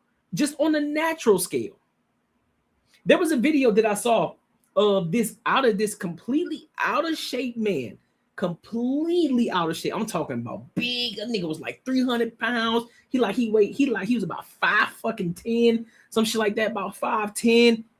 Got into this boxing ring with this shorty, with this chick, fit. I think she was a professional boxer, everything, right? On point. He was whooping her ass. Whooping her ass. She's a professional boxer. He wasn't a professional boxer. He was whooping her ass. But because they had to, they have to give the participation trophy, of course they gave it to her for the win. Like, oh yeah. But if you look at the video, she was getting her ass whooped.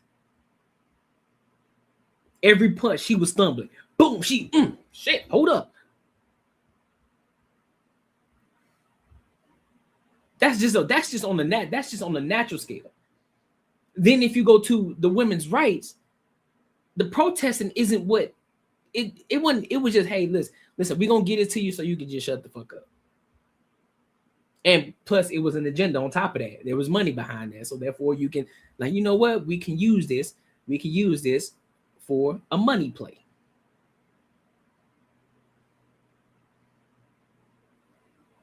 So now that's why we got this whole third, fourth, fifth fucking wave feminism that's going on right now. And a lot of these women thinking they can do what men fucking do.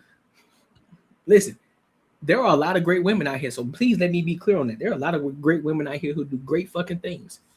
There are. There's some dope ass fucking women out here. And I want to be 110% clear on that. But let's make sure we are 110% clear. When you speak in general, there are not as many great women than there are great men. That's a fact. That position, women. I can't what? Women can't take us out. What of up, that position. KD Only Ward? men can, right? Well, maybe a woman can tell you get a manicure because you need one. Okay. What's happening right now? Okay. Jory, quick, give me the tape. Yeah, here's a personal insult. Anyway, so back to where we were at. Well, that just lowered you down really far. No, stop. You don't have to go personal. We need Just men. come in with information. You don't need to make fun of someone's voice. You mean the woman who just attacked me? The woman who just attacked. Oh my attacked God, me you're back? such a That's too victim. I much? feel so bad for you. You Oh were my God. attacked. All right, Oh my God. Everyone, I feel so bad for you. I'm You glad were that there's. attacked. I'm glad that there's Oh, two twins here. It's no. twice as stupid. Twins. That's perfect. I mean, like, we definitely should focus on the intelligent side of the conversation instead of going personal. Well, a statement I made in the beginning, I said that women are indecisive creatures and they need guidance, right? I made that statement, and then I backed it up. You said, "Well, you." But that's disagree with about that. me. But You're let me- saying let that me- about my gender. Let me just finish my sentence. And then you said, "Well, I disagree." I said that, well, generally women are neurotic, right? Neurotic means that they experience more negative emotions. And you just proved it, because why are you so irate right now when we're having a regular conversation? You were the first person to jump down No, I at didn't me. jump down your Yes, throat. We're you having a did. conversation. No, we weren't having But a conversation. I but was think giving about it, my look, answer, and you we're having a jumped on me. conversation, but you're the only one that's experiencing negativity. No, from that's it. you. I'm not You experiencing were the any first person to do that No, on I'm this not. whole It's show. actually very Replay the positive tape. for me. Replay the tape. You were the first person to do It's it. not about what I'm Actually, doing. It's she about was what answering you the feel. question. You Yeah, interrupted. y'all, like, do they not realize that they're actually showing their emotions right now? They're doing exactly what they're saying. You're neurotic. So you can, so Shorty, first of all, when he made that general statement before, she instantly made it about herself. Well, I'm not like that. I'm educated. I'm not like that. And then on top of that, your response, this defense mechanism, the way that you're talking, we can tell. We can tell. Even when Cooley's talking, even when Andrew Wilson is talking, those two twins, this Shorty right here and her twin that's sitting right across from them, they're making side jokes, making side jabs, rolling their eyes and shit like that.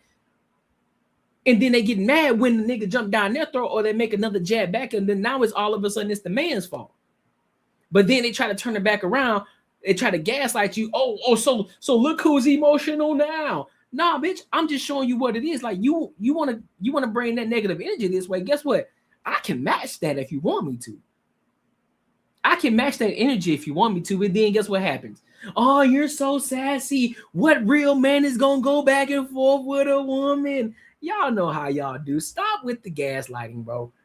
Interrupted her, so I 100% agree with her. And they were having a She was discussion. literally You just interrupted answering them. the question, Yeah, we're having a and you discussion. interrupted her. It's just a combative nature. That's all. When someone pretty says much something proved my like point. I was asked, when I was asked the question, I gave a response, and the men decided to laugh in the faces of all the women here. When you're asking us a question, when I come on these shows, I don't come to scold or insult anyone for their intelligence or their 100%. opinion. Just me. I sit here, Just me. yeah, because you're dumb. Just But me. I love you. Yeah, just me. But I sit here and I take what everyone says and I try to learn a little bit from everybody. I might be 100% wrong in something. Me sitting here and being willing to talk to you about it and learn from you is a bigger thing than me coming here and saying, I have an opinion. I'm going to say it. I'm going to be right no matter what. And what you did was you started a combative nature of discussion with her. No, the reason why and you guys think laughed it's in my combative face. is because you feel more negative emotions than men.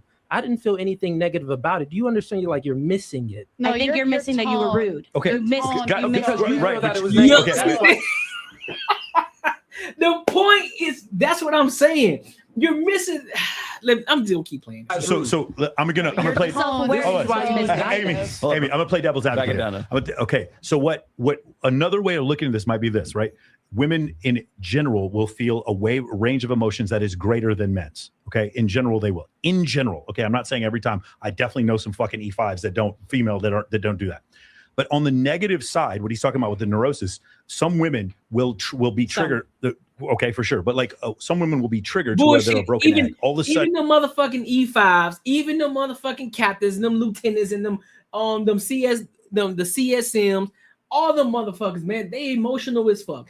I don't give two flying fucks. They emotional as hell. Yeah, they can hide it very well. They can hide it really fucking well. They can hide it really fucking good. But guess what also rises too? That depression state. Yeah, the drug use. Yeah, all of that shit rises. They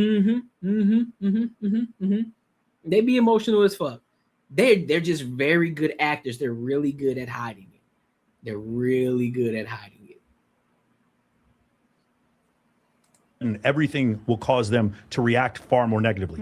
If I acted negatively to everyone who insulted me, I'd be in prison because I'd be getting in fights all the time. There's certain times when I was like, hey, this guy's talking shit, but I make more money than him and he's just jealous of my girlfriend. I need to not respond. Does that make sense? And so what he's saying is those negative emotions can be so much deeper for women sometimes that they react to them more so. And I got to say, in general, I agree. In general, I agree that that's what I see most of the time. Assessment. Also, he wasn't talking about you specifically. You're a lieutenant in the fucking army who went through jump school. You're very different when it comes to women. You're at the 3 standard deviations outside the norm. Bullshit. Listen, man. A lot of them chicks, man. Listen. All right, let me stop.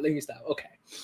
There are some dope women. There are some dope women who went through the mud. They went through the ranks. They went to boot camp. They went through the ranks of E1, E2, E3, 4, E5 sergeant, staff sergeant. Then they decided to go ahead and cross over to the captain. They became first lieutenant. In the military, those ones are more respected than the ones who went to college and then they got out of college and they became an officer. They're far more respected. The ones who went through the ranks are actually far more respected than the ones who actually went to college and became an officer and never went through boot camp, never went through that shit. Now I just gotta call it a spade. You women in command when you were in the military. Yeah, there were some women in command. Yeah. We had a sergeant major. She was a woman.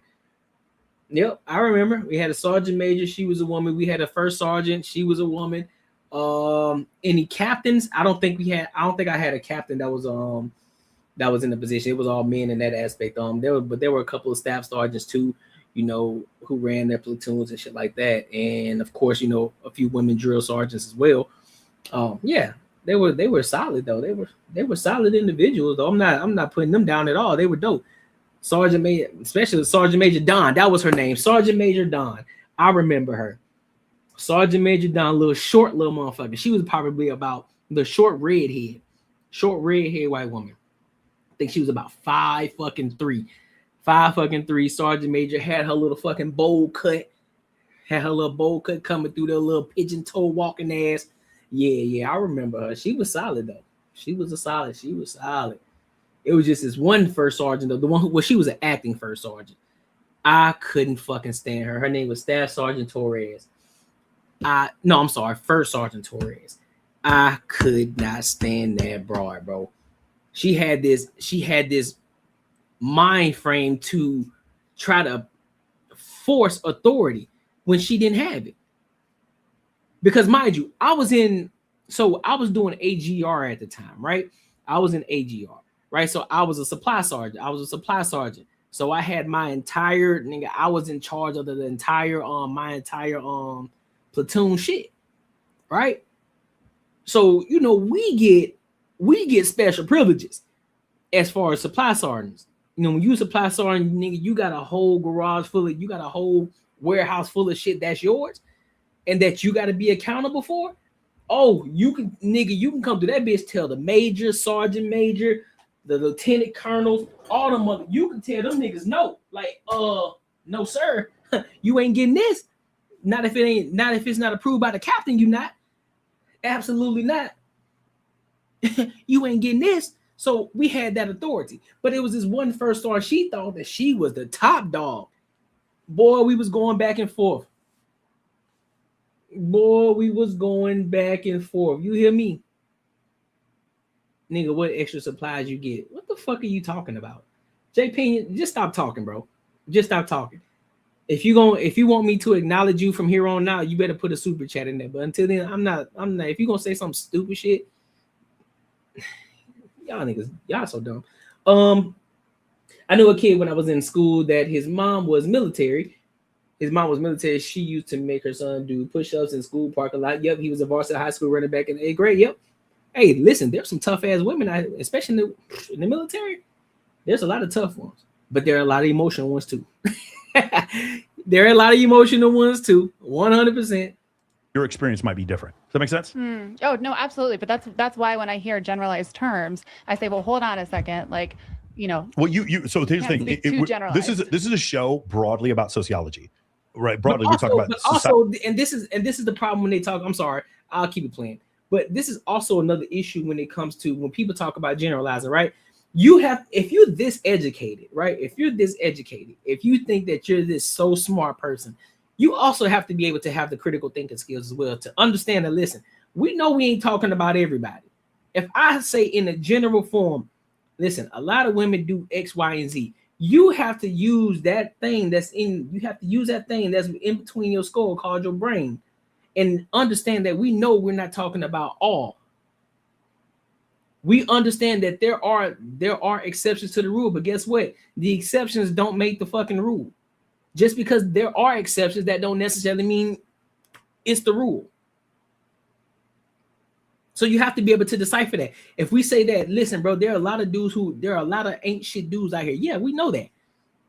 So that doesn't then mean I have to turn around and say, hey, man, but you got to understand there are a lot of good dudes out here too. We know that. We know that. But we talking about the ain't shit niggas right now. Or we talking about these type of women right now. We ain't talking about them other ones. We don't need to talk about them because we know they're there. Dealing with itself. In order to do that, you have to use generalizations. Does that make sense? So that in doing so, it's going to make people upset. Do you want to show the yeah, clip here? let's do it. Now, here's the reason why I asked you all this. Yeah. Do we need men? No. Do we need men? No. No? We don't need short men. Do you need a man? No. Need a man? Oh, God. Do you need a man? No. Do we need men? No. Why? No. Do we need men? No. No? Do we need men? We need men to make us stupid. Do we need men? Do we need men? Do women need men in this world? Do we need men? No. Why? Because we can be strong, independent women. Do we need men? Like, not necessarily, but like, if I can look at them, like, we need a man to look at. Do we need men? No. No, why?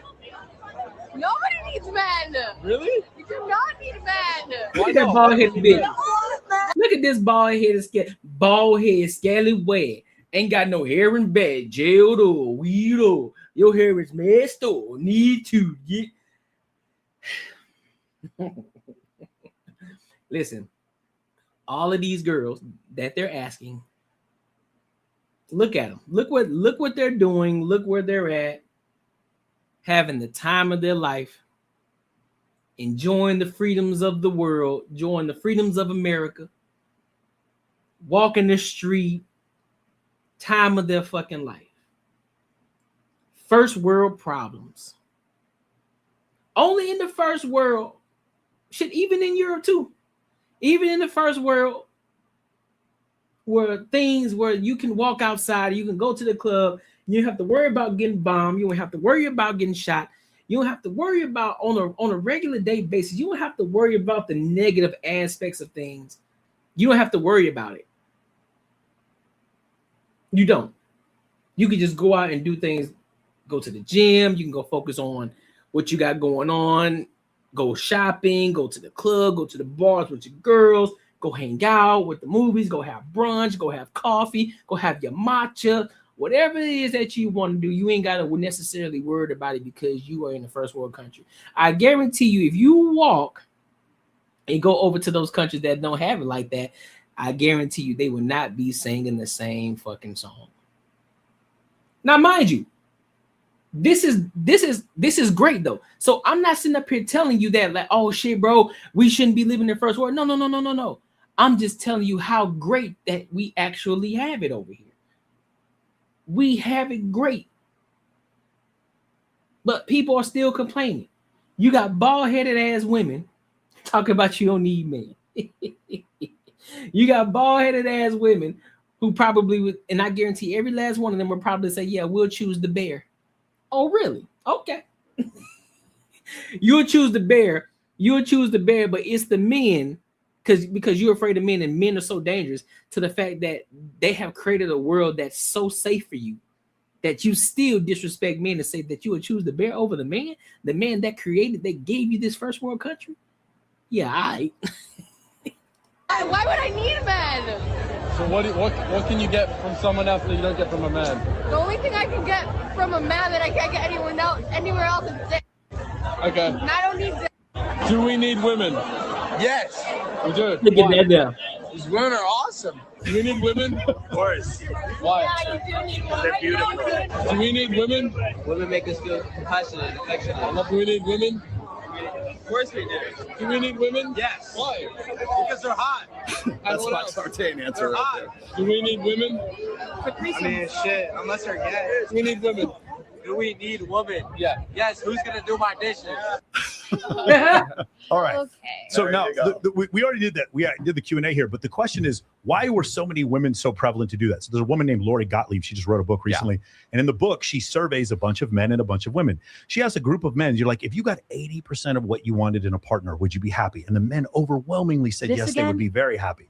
And they asked women, they said, if you got 80% of what you wanted in a partner, would you happy? And overwhelmingly, the women said, no, that's settling. So there seems to be like some differentiation where it seemed to me like these men appreciated women, but not the other way around. Why do you think all these women felt that way, that they didn't need men?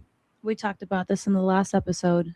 Men have created an unsafe place for women, and women have begged men to act right for so long. You think it's unsafe? I think it's like 50 years ago was incredibly unsafe. The World War I was way more unsafe than this. I think men have created a very safe. Why there's a problem in this world. It is more and more unsafe, not less and less unsafe. The only thing is that it's more unsafe now in a more sneaky way than it was before. How? But it is a common experience for almost every woman to feel unsafe when walking out of her house. Okay, I see what you're saying. But you don't think women felt unsafe walking out of their house previously? How? Look at the shorties in the video. They're out clubbing and having the time of their fucking life. What are you talking about? Safe how? Oh, I'm sorry. Miss Shorty who decided to have her shit out like this. Okay. You're saying that you make yourself feel unsafe. Well, how you got your shit? Hold on, let me see. How you got your shit? You got your shit out like this. You got your shit out like this. Your shit about to burst the fuck open. But it's unsafe. I'm gonna play the video. I don't think it was as bad as it is right now. I think people were getting away with stuff a lot back then too. You don't what think do you so? say men built the house for women to feel safe in? Huh? Men built the house for women to feel safe in. Okay. Some men, because I would love a man like that. Even That's if for we sure. go from the beginning of time, That's men not built even everything. relevant. Of course, He's asking about women feeling safe. It's not asking who builds the house. Yeah, but Focus. how is she going to? But how is she going to feel safe? Like again, like I understand the home that he built for her. Things. Those I are two understand. different things. I think he's saying it like in a non-literal term. You build the house and you make the woman feel safe and you have a home with her. I understand that aspect. Is that what you're saying? No, I'm speaking just in general. You're talking about like a contractor that went and built something. No, just in general, men built everything. You said that you don't think that your women are safe, right? Well, No, I'm telling you what we think. Well, what this you is think not something that reality. Here's the thing. This is not something men can comment on at all. This is not what's your opinion at all. You don't get a say in this. Women don't feel safe. Period. Do you think that feelings supersedes reality? No. Okay, so I what think you said proof. was very nonsensical. It doesn't make any sense. I think there's proof. That doesn't make any sense. I think there's proof. What actual proof do you have?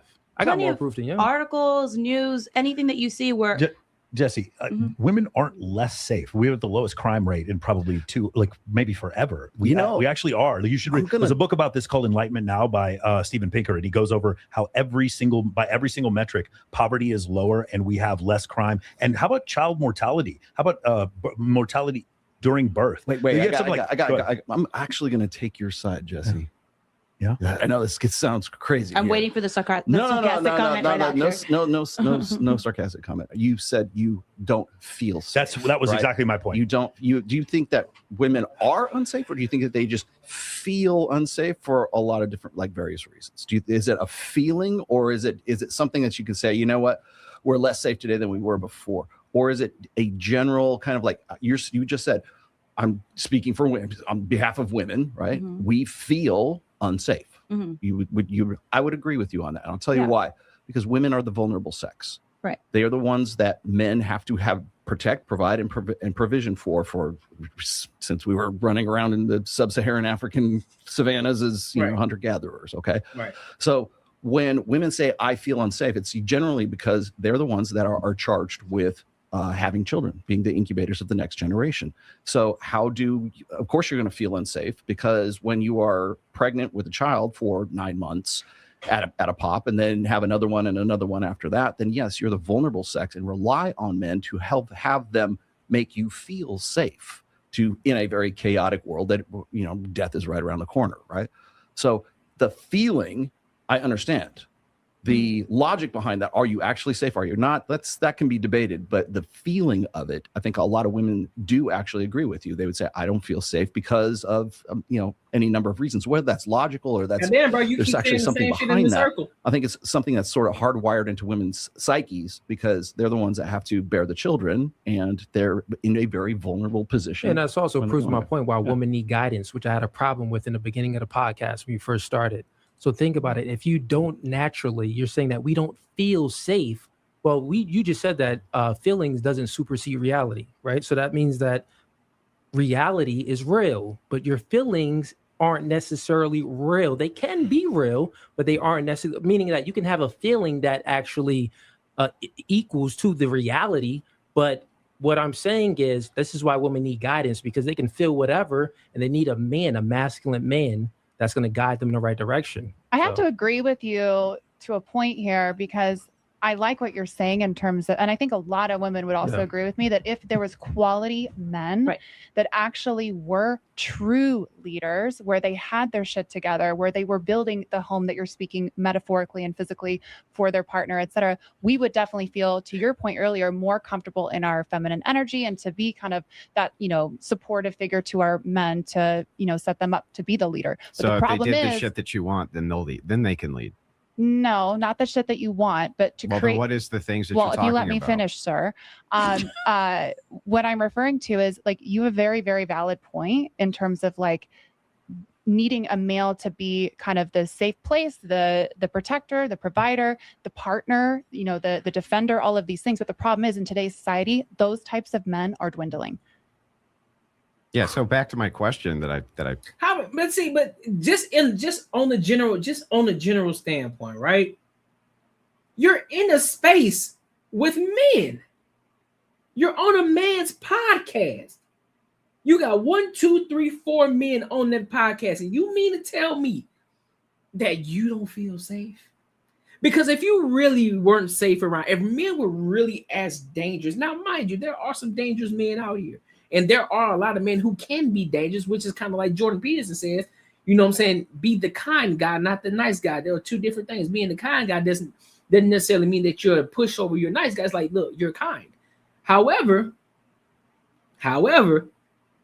if I got to go there, I'll go there. I'll take it there. So be a kind guy, but also be dangerous, right? When the time is needed for it. In this instance, if all of these women who claim that men are so bad, they're so dangerous, why would you then subject yourself to be in a space with fucking men? Why aren't you in a space where there's 100% women that you trust?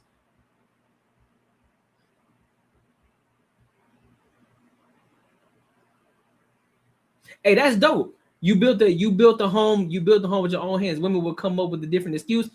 That's what I'm saying, bro. That's what I'm saying. And again, metaphorically speaking, physically speaking, all of it. Men built the houses, right? Put them in a place where they can be comfortable. Putting them in certain neighborhoods so that way they can walk outside the street and be safe. Making sure that they're good. I told a chick this the other day. I said a lot of times y'all don't even know when the men are protecting you. Y'all think that men are so dangerous. There are far less dangerous men than there are a lot of dangerous men.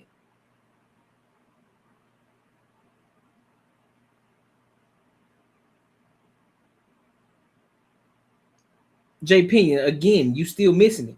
How in the fuck can you not feel safe when you're in a room with 4 men? That lets you know it's a fucking lie. That's just like me saying, let me break this down for you, because apparently, bro, y'all niggas, you be understanding shit. That's just like me saying, listen, bro, I don't trust thugs, bro. I don't like hood niggas. I don't like ghetto niggas. I don't. So why would I then, if I say, listen, bro, I can't be around thugs, I can't be around gangsta ass niggas because I don't feel safe around these niggas. So why would I then subject myself to be around gangsta and thug ass niggas? Why the fuck would I do that? Why would I put myself in that space? Considering the fact that I feel threatened for my life. Why would I do that? Why? See, that's where the logic comes in. That's where the logic comes in. That's where the common sense comes in. If you naturally don't feel safe around men, why the fuck would you put yourself around men? Why? Why wouldn't you be in the space where there's full of women and no men anywhere in sight? What's up, Grayson?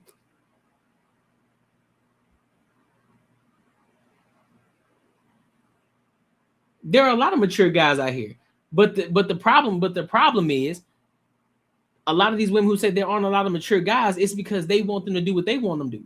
They want them to do what they want them to do. And so all of a sudden, just because he tells her no, now all of a sudden it's an issue. Oh, you're not mature enough. I need marriage. No, bitch, I'm just not finna do what you want me to do. I stand 10 toes on what I believe in. I got standards too. So therefore, I'm not finna bend my knee for you. Who are you? Who are you? Why would I bend my knee for you? When you won't even reciprocate the same energy back.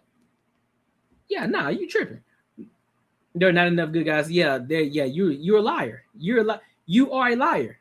There aren't not enough good men out here. You are a liar. Did you not just see the video? This is how I know y'all niggas just feminists. Did you not just see the video that I just played a few minutes ago where this shorty just literally just said that she don't find most men attractive? So you mean to tell me out of 90% of the men that she don't find attractive, you mean to tell me out of that 90%, none of them are good men? Bro, this is why, man, y'all niggas, bro, y'all. You the type of nigga, you a cuckold type of nigga, bro. You the type of nigga your bitch will tell you what to do.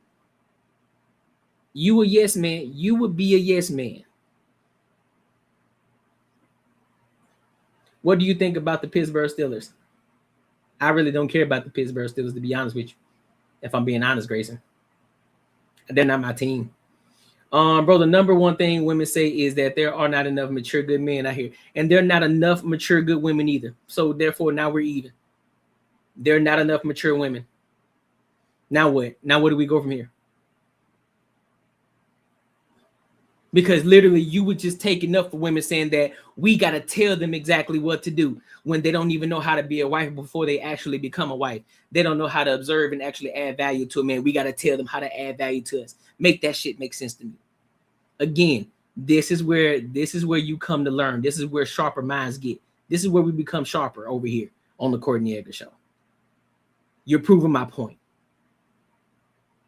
You're proving my point. Thank you. Thank you for proving the point. Asked you that you didn't You didn't answer. ask me a question, actually. You just interrupted me while I was speaking. I did ask you a question. I'll ask it again. Here was the question that I asked. I said, what would that stuff be other than material stuff? Okay, that's the first time you've asked me that question. First of all, I didn't say anything about material stuff. No. I said something about material stuff because it's my question to you. You didn't ask me a question. Sorry, but you're right. They can do what they want, and we're going to leave them hoes to their demise, and we're going to go get the actual women who want to be protected by men, who want to be with men, who ain't on the type of bullshit that these type of women that be on, just like those videos, just like those women that was on the videos that they were playing. Yeah, we'll lead them hoes to their demise. And we'll go get the ones who actually want to be in relationships, the ones who want to add value to men. And those men are going to reciprocate their energy to them. That's what we're going to focus on. Ask you a question. What's your question? I'll ask you again. Okay. Other than material shit, what are these qualities that you think are going to make you feel safe? Okay, well, first of all, of things that you I think you're making a lot of assumptions about me, which you don't know me. So in terms of I'm responding to what you just said. Yeah. I didn't say anything about material No, but I think you did. That's the whole point. She I literally said nothing about providing material a items. home, like emotionally. She didn't say anything about jewelry or whatever you think that she thinks. Yes, but what? I'll tell you the non-physical things I named because I named several. I said nothing physical, by the way. I think I made one reference to a home, and I said a metaphorical home. So just chill out. I'm talking about being a partner. Listen to what I'm asking you. Okay, listen to what I'm actually asking. You say, if we have hypermasculine men who are doing X, Y, and Z, then we'll let them lead. Okay. Other than material, what do you mean by this? Okay, so you just phrased it better and less attacking. So Oh my what I mean fucking by God, that man. is These somebody phone who you policing can and rely shit. on, that's communicative. That is, when I say rely on, I mean like if you want to talk to them, they pick up the phone. They're not ghosting for 3 days, so they're a reliable partner. They're a partner in terms of like, if you both have jobs, you're both bringing income to the table, you're both bringing food to the table, you're creating a trustworthy relationship, you're loyal to one another, you have respect for one another, appreciation, gratitude. There's all these incredible things that are essential for a successful relationship. I'm just talking about being a good friend, a good partner, a reliable, boyfriend, girlfriend, whatever. That's all I'm talking about. So what puts you in the position where you think he should lead is just these qualities that you're talking about of friendship and this type of thing? Yeah, I mean, I could give you so many examples where I, was in relationships where I really wanted that from somebody else, where they were creating an environment that was secure and safe, and I could rely on them and trust them. But that didn't happen. Like maybe they weren't working, they were living with their mom. They weren't showing me that they were able to be, kind of a torchbearer. That was me doing that. So that's all I'm asking for. I'm not asking for material anything. I'm just asking for a loyal, trustworthy, reliable partner. Oh, I mean, if they're living with their mom, they're not working. She's lying. Those would be She's lying. Let me tell you how I know she's lying, because if that was actually the case, she won't. It's physical too. See, this is where the lies come in. This is where the lies come in. You want a man that's physically good looking as well. You want the tangibles as well as the intangibles. You want him to do everything that you want him to do. He can't be his own fucking man if he don't meet 100% of the things that you want him to meet. You won't fucking date him. So therefore, you're gonna use sign language. You're gonna use shaming language. Anything that you possibly can. Oh, I just want him to be loyal to me. I don't want him to ghost me for 3 days. Well, that means he didn't want you in the first fucking place. If a nigga is ghosting you 3 fucking days, also take into account the type of man that you attract. You got a hand in that. You got a hand in that.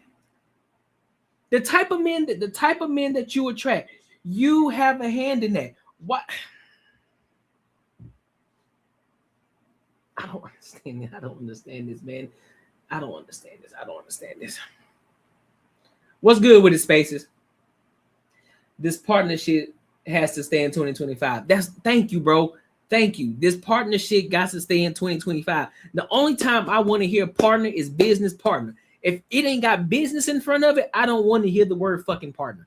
I want to hear husband, fucking wife. That's all I want to hear. Husband, wife, wife, husband, husband, wife. I don't want to hear husband, husband. I don't want to hear wife, wife. I want to hear husband and fucking wife. I'm tired of hearing this partnership. I'm tired of hearing that. Oh, because my partner know your husband. That's what he is.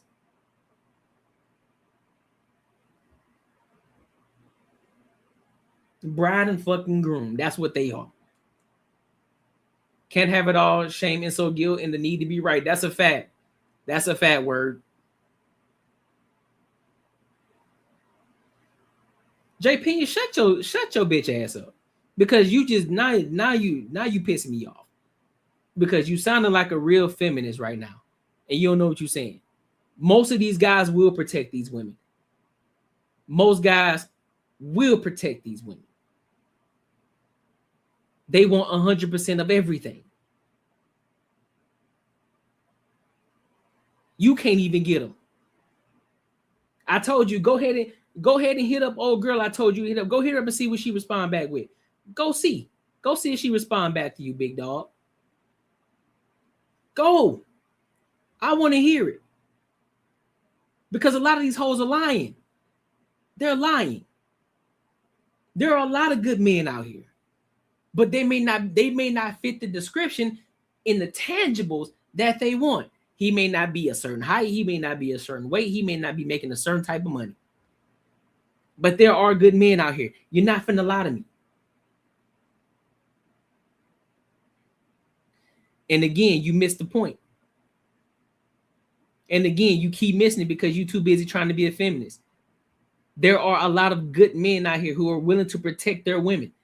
They're willing to look out for their women, to go above and beyond for their women, to make sure that their women are straight, to make sure that women are happy. But they're lying because the simple fact is, a lot of these guys who probably have reached out to them, they overlook them. Most men get over fucking looked by these women. Even your guy who's even remotely decently looking, he's getting overlooked by your average woman, bro. What the fuck are you talking about? 9 times out of 10, if you don't say nothing to her, she ain't gonna say nothing to you. In today's age, they definitely ain't saying shit to you.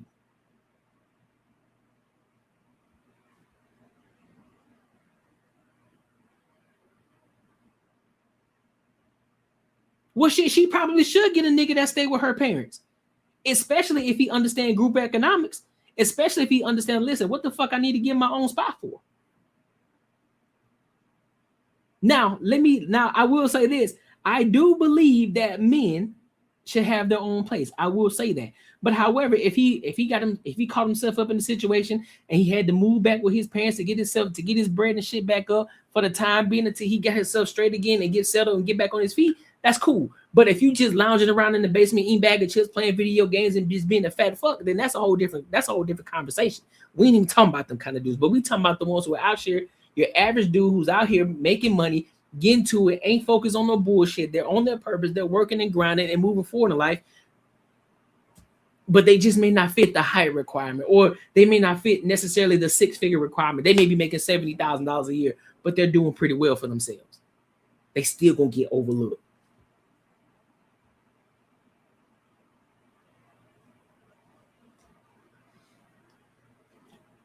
Material conditions, right? One day.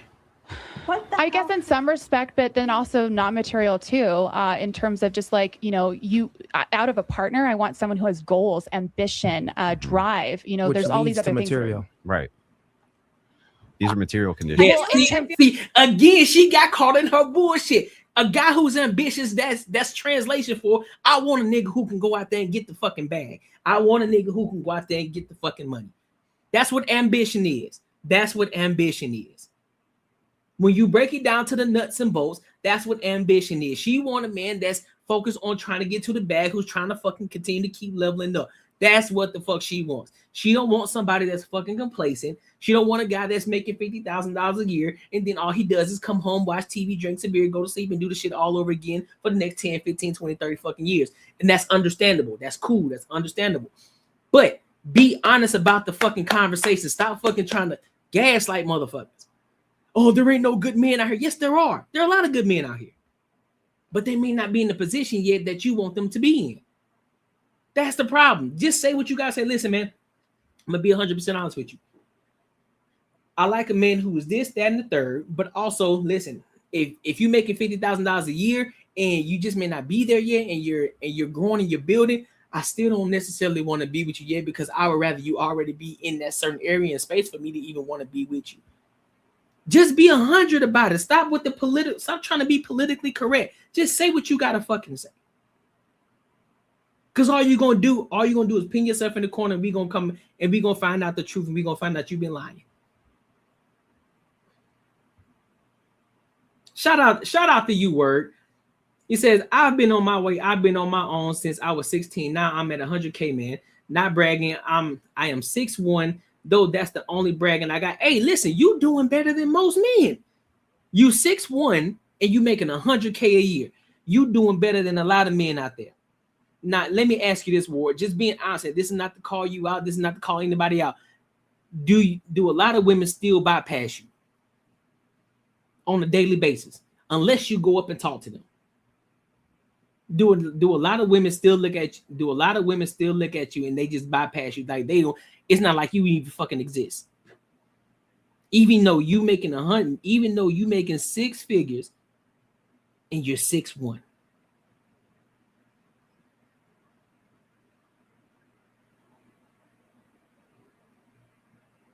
Women want the money, bottom line. Yes, we know that. That's what the fuck I've been saying this whole time. We know that. Then we telling, just say it. Thank you, Word. 6'1", making 6 figures, still gets bypassed by women.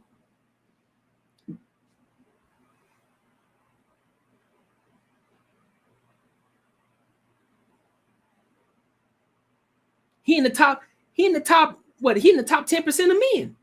6 figures and 6'1". He in the top 10% of men already. Just on the financial standpoint and on the height standpoint. he already didn't beat most men. Just on that standpoint. I feel like you guys are like kind of overwhelmed with the feminine energy, so you guys are just No, I love automatically it. I love it. attacking. I do this every for- Yeah, I don't think so. I don't think that's what it is. I don't think I'm not sure if that's what's going on there. In terms of like the physical things that you guys are talking about, I just want to make a really clear distinction just so no one's confused. In terms of like material things, I don't need stuff. I'm not a stuff girl. I don't have purses. I'm not a stuff girl, just to clarify. I mean, I'm a girl that will eat an MRE in your backyard in a camping, a tent. Great. Like, and I'm just as happy. So I want to clarify, material things for me are very different. Material things for me are, security, making sure that I'm okay, making sure like if I'm sick for a few weeks, I can take a couple weeks off work and my partner's got me. You know what I mean? Like, just being I guess in some respects that's a little bit materialism, sure, Exactly. but not in the way that you're saying. Let him know word, because apparently J Pink, what he talking about. He don't know what he talking about. You're a 6-figure dude. You're 6'1". You say you're attractive, right? You say you're attractive, and women still bypass you on the daily. You don't exist to them unless you make it known to them that you're attracted to them. Like, man, this nigga. You know what? I'm not finna continue. We're talking about materialism. Rolo brings up this point. He says, I think he's trolling at this. Women want this security because they're the more vulnerable sex. Okay. So to the point of safety, it's really women have made it in the shade safety-wise, right? So he's probably right that this is a mental block. I mean, women used to get attacked by literal wolves, right? Like that actually happened. Their dresses would catch on fire in the 1700s and they would burn to death. Not a joke, right? Those were real safety concerns. Those don't really exist anymore. So when I'm asking this question, I'm talking about the mentality of, is this mental thing which is going on for I'm unsafe? Does this have to do with material conditions? Or is this some other form of conditions which is causing this mental state of I feel unsafe? I feel like women feel unsafe today because everything that you see on the news is some crazy individual attacking a woman. What do you mean? What do you mean specifically? What, like, can you be specific? Attacking a woman? What do you mean? I mean, like, not necessarily attacking a woman, but like you can hear all of these news stories about, individuals crossing the border, in the cartel and raping women. I've had my house Are you not broken hearing into these things twice daily? in the Yeah, last. that happens a lot. Human trafficking. I've had my house broken into twice. I live in LA in the last year. Yeah. So I think the more women pay attention to the news and the things that are going on in the world, I feel like that can create a fear in itself. It doesn't mean that it's actually happening. Well, you're bringing up a good point. So it's environment, material conditions. 80% of the victims of violent crime are men. They're not women. Against each other? Yes. Yeah. Well, for the most part, there is some. I forgot. Dr. Buss had one. It was something like 88% of murders are men killing other men over women, or something like that. And it was like 6% were women killing other women, or something like that. But yeah, for the most part, while you may feel unsafe, the brunt of that unsafeness is actually men having to deal with that. We're the ones who have to get the shotgun and go downstairs when there's a noise.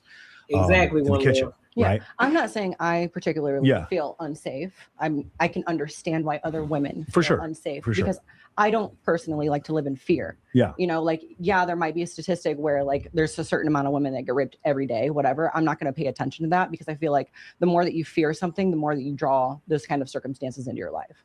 So I just choose not to live that way. Nice. Okay. But also take this into consideration.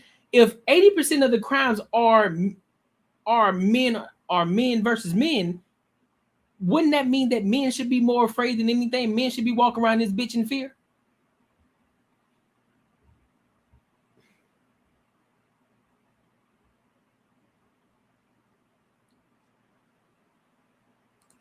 Everybody's got to say, Ali, did you have something to say? You have some crossfire you want to throw at me? I think just say that I scared, interrupted you and just cuss at me. Everybody going outside of their doors these days should have a little bit of fear behind them. Yeah. Male and female. I get like Miranda said, I can understand why a lot of women feel safe. A big thing to me is like who you surround yourself with. Mm-hmm. So I have a lot of people who in my life that I feel like can protect me or would have my back. A lot of these being males that I can count on or that I would call for specific reasons for things that I need that I'm not or I can't handle myself. So just like the basic question of needing men, and I don't know, if you want to feel safer, maybe you should have like a band of men behind you who are going to have your back. Why do you think it is that all those women in that video said, I don't need a man? Half of them were drunk, first of all. Well, And they're okay, like, yeah. and they're younger women. Well, they all well, look under 24. I'm glad you point that out, Dudes because were too. when they're drinking, it's truth serum, right? Yeah, I mean, but they're all Drinking young is, drinking is men. truth. Right. And, They all and are- listen, drunk people and children tell no lies. They will be the ones that's 100% honest with you. Saying it, laughing. Every single one of them said it with laugh and smile and joking around. I think if you actually sat them down and individually asked them in a serious setting, they would more than half of them change their answer. I think it goes back to like a juvenile thing as well, to where it's just like, ew, boys. And then the guy's like, oh, they're so hot. And so Exactly. in that initial reaction of like playfulness, like, oh, ew, I don't need him. I think a lot of us initially have that. It's also the same reason why the podcasts bring on nothing but a bunch of 22-year-old girls and ask them questions that they know they haven't had life lack experience. experience. Exactly. They want to clown and they want to be like little kids, like, oh, you farted. They want to make fun of women. They literally want to make fun of women. Who do you think is deliberately going after 22-year-old girls? Hold on. Okay. We'll get to you in a second. But like, they will make fun of women who are, oh, just tell that girl to shut up. She's 32 years old. Okay. So you rather have a 19-year-old girl, 22-year-old girl sitting here who can't answer the questions properly because she doesn't have the life experience. It's a lack of maturity. It's the incels that just want to troll. They want to make fun of people for getting older as if they're not going to get older, as if their mother doesn't get older. And they all just want to laugh at stuff. But if you actually sat one of these drunk girls down or asked them in a setting that wasn't leaving the club, where they probably just had their ass slapped 20 times and guys trying to grope them and their friends that are just trying to dance and have a good time, they probably would have a different answer. Didn't some That's of you a here lot say of that situational. y'all don't need a man? Did anyone here say that? Well, I was just going to say that. I think most of the girls here at this table said that they did, right? Yeah, most of them did. I think So none of y'all drunk. So what? Well, no, they said they. We they said did- we do. We do need a man. So here's the Everyone difference. said that though. Almost every single person here said they. Okay, but Yeah, I'm which saying That's compared to all the women in the video who were drunk who said they didn't. True enough. Yeah. So here's the thing: proximate and ultimate cause of things. Right. The ultimate cause. I'm sorry, you all fucking need men. You have no idea the entire I think infrastructure. all of us said that we for did. sure, for sure. Yeah. I'm just making a declaration for anybody else who's watching. From a proximate cause, you don't, because a woman can get a Glock and make $300K a year and have no association with men, whatever, and not deal with a lot of stuff. I think societally, it's easier to be a woman now than a man because of some of those things that we're talking about. So approximately, maybe a woman doesn't need a man, but ultimately we all need men. You do, because all the freedoms that you have were because men were willing to be incredibly violent on your behalf. Some men who died 200 years before you were born were willing to kill other men in order for you to have that level And of freedom. And yeah, there were some women there. Yes, absolutely. There we go. And we have a love connection here. But I think Yeah. I think all Probably the need to green go and no blue. fucking war. Sit the fuck down. Sit the fuck down. You ain't go point. She ain't go to no fucking war. No, the fuck she didn't. No, the fuck she didn't. there's a lot of women out there that say they don't need men, and then you look at their lives and it's like, okay, well, you have a male boss, your dad's sending you $200 a month, there's all these men around them helping them. And I think that's one thing women really need to recognize is there's so many amazing men in your life, whether they're related by blood, whether they're your boyfriend or not. There's some man around you that's helping you out in some way, shape, or form. Who be saying? I think. Hey, Kim, what's up, Kim? What's good with you, Kim? What dudes you talking about? Just be saying anything. What you talking about?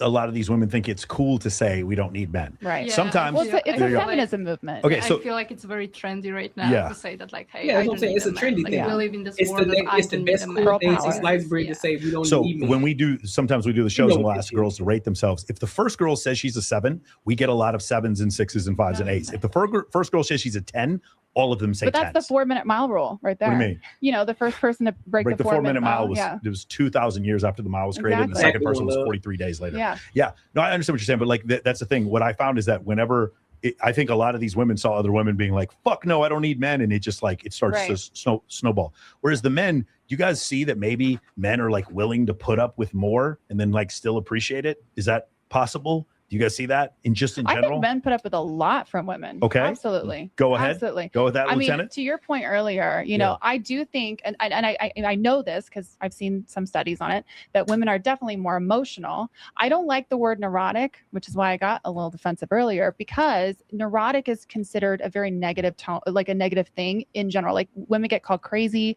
women get called neurotic, right? They get called all of these But you know, labels. you even saying that proves the point that neurotic fits you.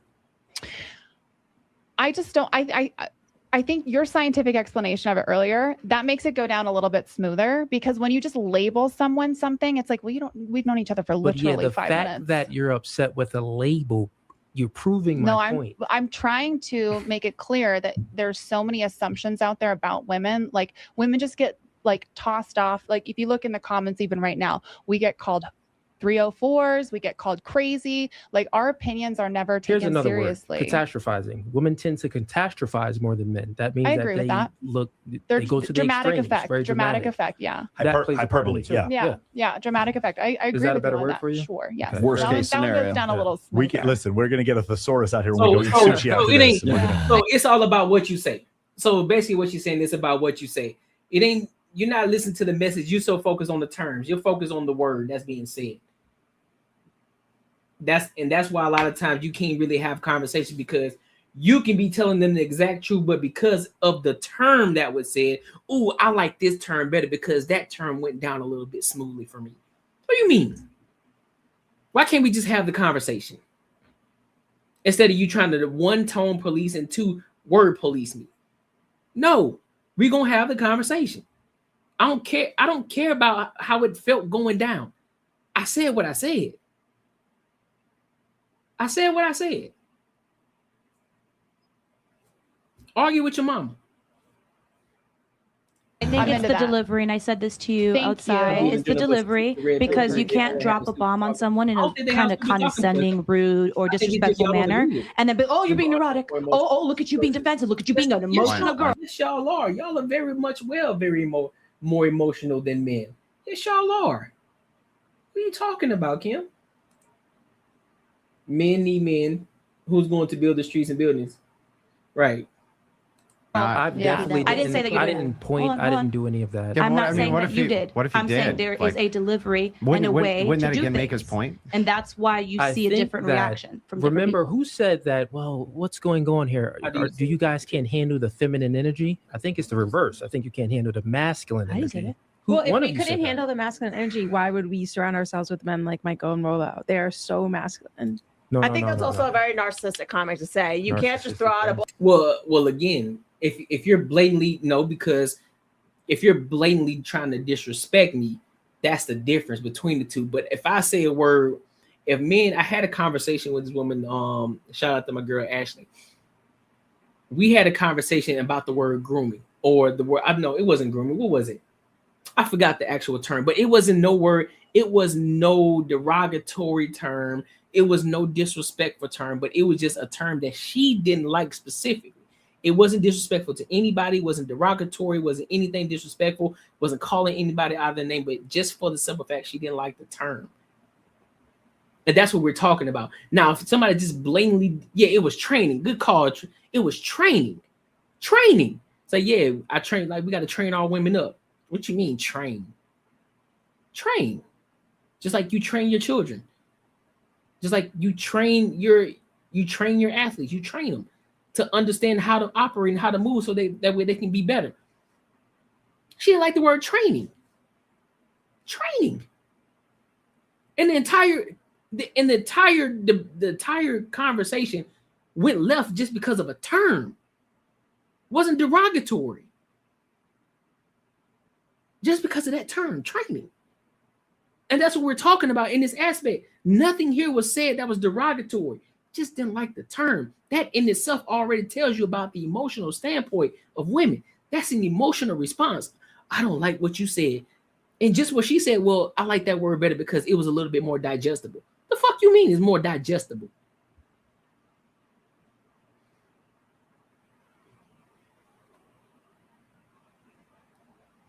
I don't care what they don't like being. I don't care what they like being. That's what it is. If I say, listen, I need to train you up a little bit more. Because guess what? If that woman turned around and said the same thing about men, listen, I got to train you up a little bit more how to be a husband for me. Guess what? Men gonna say, okay, I got you. Because we're not as emotional. In a time of universal deceit, telling the truth is a revolutionary act. That's a fact. That's a fact. If a woman was more emotional, that man wouldn't have been talking about how men are constantly going to war. You missing. You don't even know why most people go to war, Kim. Come on, shorty. Come on, man. Women are not going to like being trained. Who gives a fuck? If you have to train a woman, she's not the woman for you. Well, guess what? Regardless if I got a trainer or her father has to train her, she needs to be trained. Or her mother trains her to be a wife. Training. It don't matter. The word in itself don't mean anything. It's not a derogatory term. So you shouldn't look at it in the sense of a way of like, oh, what you mean train? Your mother can train you. Your daddy can train you. Your brother can train you. Your coach can train you. Your teacher can train you. Your job can train you. It's training. The term in itself has no merit in regards to if it's disrespectful or not. It's training. Training. Get better. No, it don't. It don't sound like an animal. That's your subjective thought process. Therefore, you don't know how to have critical, you don't know how to use your discernment, your critical thinking skills to understand that nobody's calling you a fucking animal. So if you don't have the discernment enough to say, well, I know he or she is not calling me a fucking animal because we're having a fucking conversation right now. So that's your subjective standpoint, which then you need to check yourself. You don't need to check me. Check yourself. Like, okay, they ain't calling me no animal, so I understand what they're telling you. I understand what they're telling me. You don't think somebody's telling you, you don't look at yourself like an animal when your coach says they need to train you. You don't look at yourself like an animal when your teacher says they need to train you. You don't look at yourself like an animal when your job says they need to train you. So why the fuck, when it comes to relationships and dating, all of a sudden when the man says he's got to train you, all of a sudden you feel like you're an animal? Make that shit make sense to me. Make it make sense to me. Besides your emotional, subjective standpoint. I rest my fucking case. It doesn't sound like she simply didn't like it. It sounds like she disagreed with it. It don't matter what she disagreed with. The word, if he said what he said, she's gonna have to say it. It don't matter what it sounds like, is what it is. And that goes back to what he said. How you feel doesn't adhere to reality. Just because you feel like it, that don't necessarily mean that's the reality of it. So that's something you need to work on yourself. That's where the emotional intelligence comes in.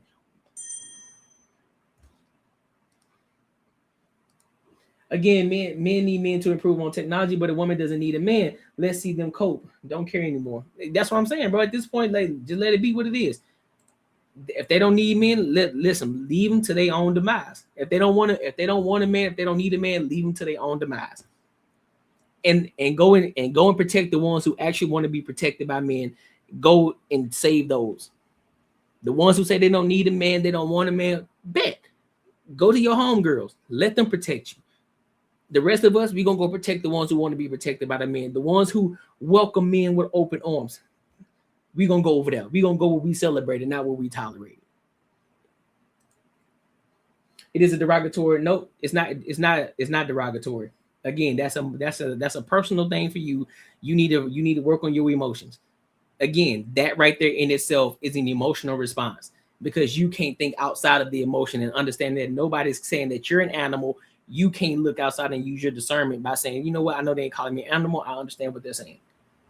That's an emotional response in itself. Yep, an apprentice learns through training. Again, he's like, what are we talking about right now, man? I am going to find a gavel and send it to you. Hey, listen, bro. Listen, you give me listen. If we get a gavel, I swear to God, I'm gonna use it. Listen, I'm gonna hit him with the order in the card. Order in the card. Should I use that trigger others? Man, I don't care. I don't. If you can't control your own emotions, that's your personal problem. And you need to go talk to a therapist or some shit. Go talk to God. Don't talk to me. Go figure it out. To me, it's not an aspect of being like an animal. It's an aspect of being subordinate or ignorant. No, it's not being a subordinate or ignorant. If we're saying training in that term, then therefore you should be smart enough, intelligent enough, have the discernment enough to understand that what I'm telling you is not me being disrespectful to you. I'm telling you what it is. Yeah, you need to be trained in this area. And you should be able to take that constructive criticism and then be able to adjust accordingly instead of thinking about the term in itself. That's a you problem. That's not a me problem. That's a you problem. That's a you problem. And so you need to go sit in the room, go sit on the toilet or wherever it is that you like to think.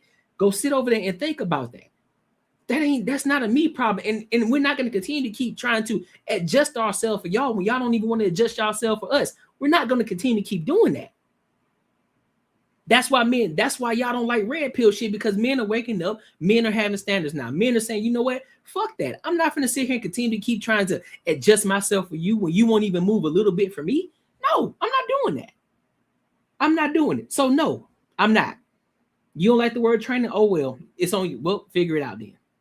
It's on you. I'm not missing the point. I said your point and I debunked your point. So I don't even care about what you're saying, you feminist. You feminist J Pena. I really don't. I'm talking to Kim right now. Because at least she brave enough to have her profile picture up while she's talking to me. At least we can see her. You know what I'm saying? And Kim, my girl anyway, so we can have a conversation. I want to see a woman world you won't have a pot to piss in. Judge Joe Brown. I'm giving you a logical reason why I'm saying training is derogatory. It's not derogatory. Let's look at it. You know what? I like this. Watch this. Let's go into it.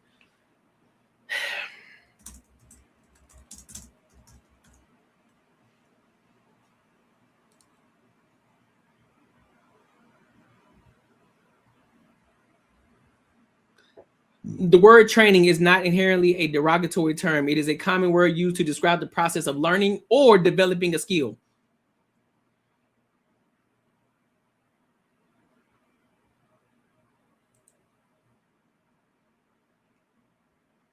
So it also says, however, the term can be perceived, meaning subjective. Understand it. So let's read it again. The word training is not inherently a derogatory term. It is a common word used to describe the process of learning or developing a skill. However, the term can be perceived as negative or inappropriate in specific context, meaning perceived means subjective. Like I said already, that's a you problem. That's not a me problem. That's a you problem. So you need to figure it out. That's a you problem. That's not a me problem. If we're talking about the certain things that you need to learn to be as my wife, or I need to train you up on how to be a better wife, that's not a derogatory term. I'm telling you what it is. There's some learning that you need to do, or there's some skills that you need to develop. Just as if the shoe was on the other foot, you told me, listen, I need to train you up a little bit on how to be my husband, or how not to be my husband, or how to love on me better, whatever the case may be. We're not going to take that as a slight. We're going to take that as an opportunity to learn or develop a skill, so that way that we can have a better relationship. But you also focus on the fucking term, which is an emotional response.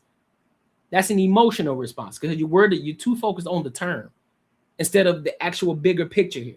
That's what we're talking about. That's the problem. That's why it's hard to communicate with a lot of y'all women. That's why it's hard to communicate. Men are direct when they have conversations. We're direct. Most men are, unless it's J Pena or somebody, and then they got this feminist mindset. So we ain't talking about J Pena. We talking about the actual men over here. Because we talk about masculinity over here. We ain't talking about the feminist movement. My favorite channel, words that make sense. I appreciate you, homie. If you feel like you need to train, see again, you say feel like. You feel like. It ain't about what I feel. Because to be honest with you, you should already be trained up beforehand. You should already be trained up. And again, see, thank you. But Kim, thank you for proving my point. Thank you. Matter of fact, thank you for proving my point when I was trying to tell J Pena, because he said that, oh, you need to express to your woman what it is that you want from her. Nah, she need to be trained up already on how to treat her man already. She should already know the prerequisites on how to treat her man already. Oh man, Kim, you came at the right time. See, listen. We gonna learn y'all something today. So basically, they want the term trained to be replaced with taught or shown how to. Complex perception. Exactly. No, I'm not. Yeah, I'm avoiding you, J Pena. I told you I ain't talking to you until you put your profile picture up. I'm not talking to you. So yes, I'm avoiding your question 1000%. All right, nobody's asking you to adjust yourself for a woman though. Who asked you to adjust? Well, because by you saying that you don't like the term train, you're automatically telling me that you don't like the word. So therefore, I got to adjust for you. I got to adjust my term in order for you to digest it better. That means I'm adjusting myself. I'm adjusting what I'm saying in order to benefit you. That's adjusting. So no, you're going to take what I said. And you're going to have the discernment to know that I'm not talking to you in a derogatory manner. We're having a conversation. And if you can't get outside of your subjective thinking and understand that I'm communicating to you about what it is, that certain things that you need to develop in, because we all aren't perfect. So as we're in a relationship, we're going to continue to grow. We're going to continue to learn each other. So therefore, there are going to be new things that we're going to develop. So you're going to have to relearn that person that you're with.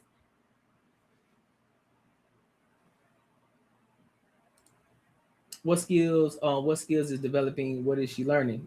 She can learn new things about her husband.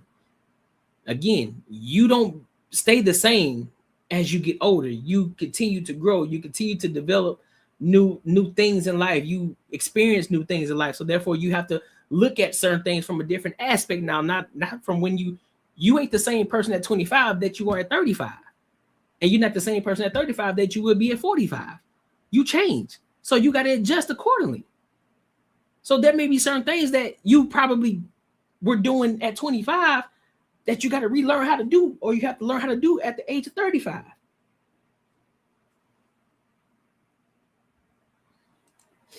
If the woman needs to be trained, if a woman needs to be trained, meaning she's already lacking, why would you want to marry her? That's the question. You got to ask Jay Pena that, because Jay Pena is the one, apparently, he said you got to communicate that to her. But see, I'm on the side of she should already know what to do. See, thank you for proving my point again, Kim. Thank you, love. See, I knew you belonged over here. Thank you for proving my point. Thank you. Proving my point to Jay Pena, because apparently, we got to compete. We shouldn't have to train them. We shouldn't have to. We should have to communicate all of that to them. We don't train them. So thank you. I appreciate you. Now, why are you trying to change somebody instead of getting with somebody that you already like? Again, Kim, you change in a relationship. You change. You aren't the same person at 25 that you will be at 35. You're going to change naturally. If you are staying the same at the age of 25 and 35, then we got a bigger problem. You're going to change. So therefore, you have to adjust with that person. You have to relearn that person. Listen, I'm about to move to the next topic.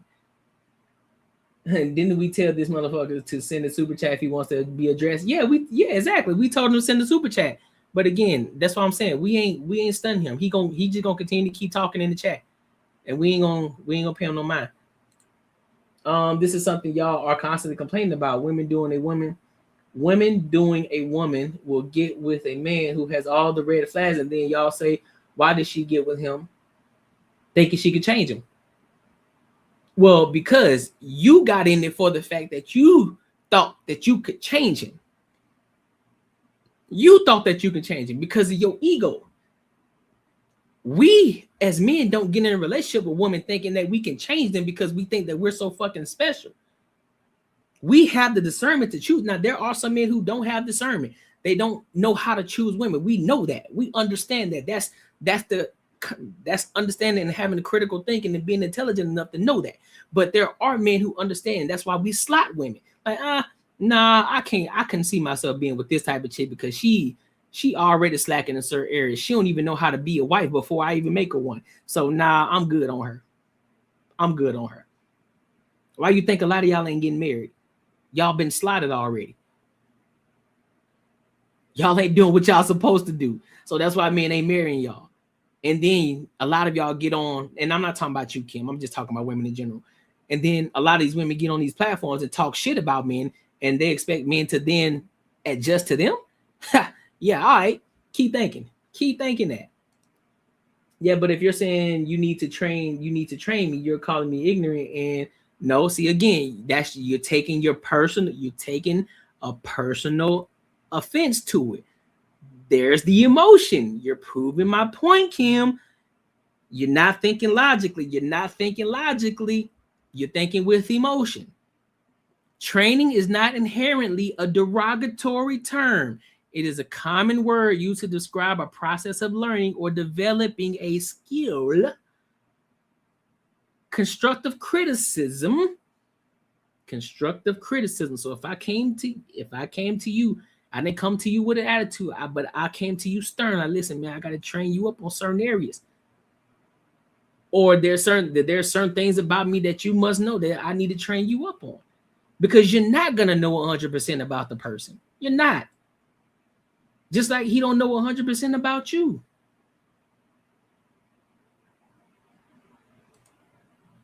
Is there something that if there are certain things I need to develop in, then leave me alone and go find a woman already. Again, you aren't going to be perfect. That's your problem. Men don't look for 100% of a perfect woman because we know there's no such thing. There's no such thing as a fucking 10. There's no such thing as a woman that's 100% because she gonna come with her own problems. Just as there's no man that's a 10, there's no man that does not have his own issues and problems. We are not perfect. So therefore, you're gonna have to learn certain things about that person. What are we talking about, man? Relearning, learning, training, process of learning, or developing a skill, process of learning. Relearning. It's part of training.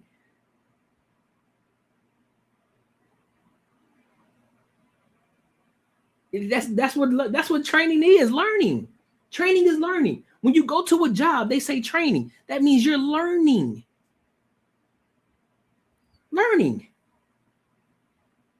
That's what you're learning. What are you talking about? When you go to your job, when you get an interview, they have to train you up. Meaning they have to help you develop a skill or help you learn how that workflow is within that system or how to operate within that company. That's learning. Come on, sweet. Come on, man. Y'all, come on. Stay with me. Proverbs 22:6. Train up a child in the way they should go. Even when they are old, they will not turn from it. Is this also bad? It is not bad.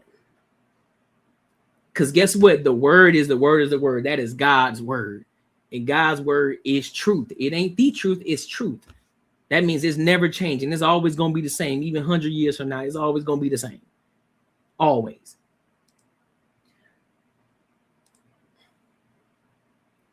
You saying that you need to train the woman is saying that you can change her. No, it's not.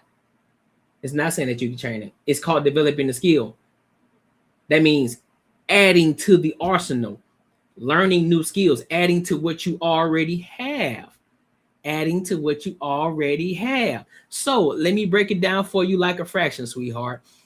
I played basketball in college, right? So there were certain things that I already knew how to do. I knew how to shoot the ball already. I knew how to do layups already. But there were other little skills that I had to learn in order to become even more efficient in shooting the basketball. I didn't have to relearn how to shoot. I already knew how to shoot, but there were certain things and certain tweaks I could make that I had to relearn and get trained up on in order to be an even more efficient shooter. That doesn't mean that I didn't know this already. That doesn't mean I didn't know how to shoot already, but there's certain things I had to learn in order to become even more efficient. So therefore, if I was shooting 30% from the field, now because I've adjusted and I've learned and I developed a certain type of skill to shoot even better, now my field goal percentage goes from 30% to 35%. So therefore, I'm shooting better. That doesn't mean I took away anything or I stopped learning other things or stopped learning how to fucking lay the ball up. I just learned and developed new skills and I just added on to the arsenal. to become a better basketball player. Come on, sweetheart, listen to me. No, I'm thinking logically. No, you're not. You're not. Logically, and what I'm saying is not emotional. It is emotional. If I have to learn something, that means I am ignorant and uneducated. Okay, and if you're uneducated, then you can learn up. It don't matter. You're gonna be ignorant to certain things. You don't know everything about the person that you're with. You're not gonna know it. You're not gonna know 100% of everything, even though you may swear up and down that you do. You will never know 100% of the things. That's all ignorant.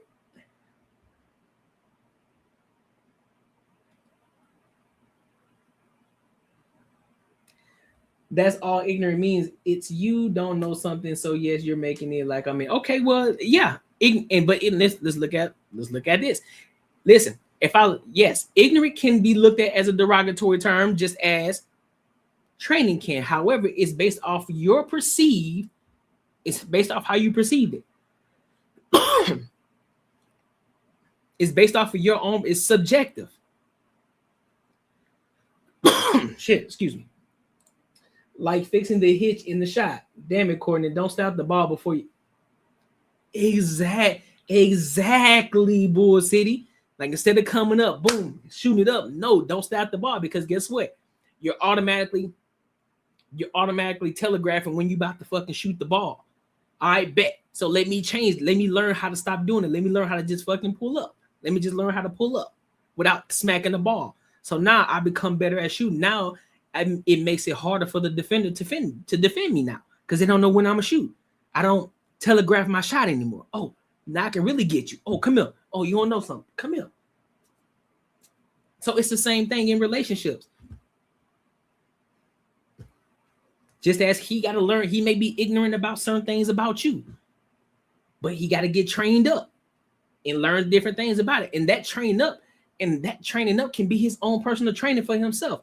Observing the things that you do, observing the things that you like, observing the way of how to fuck you right, or developing that skill on how to fuck you right, or eat the box right. You following me now?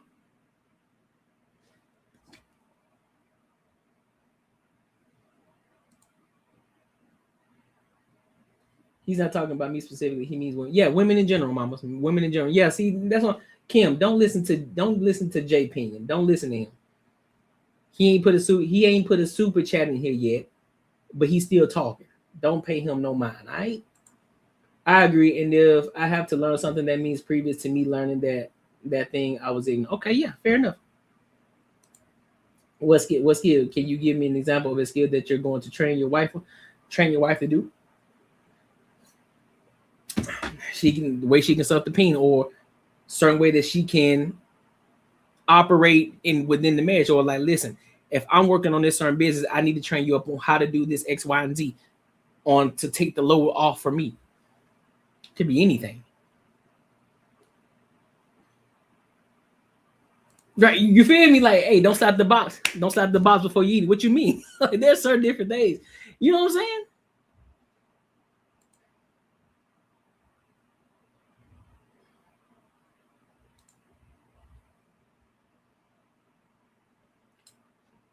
On how to suck the peen, how to suck his peen.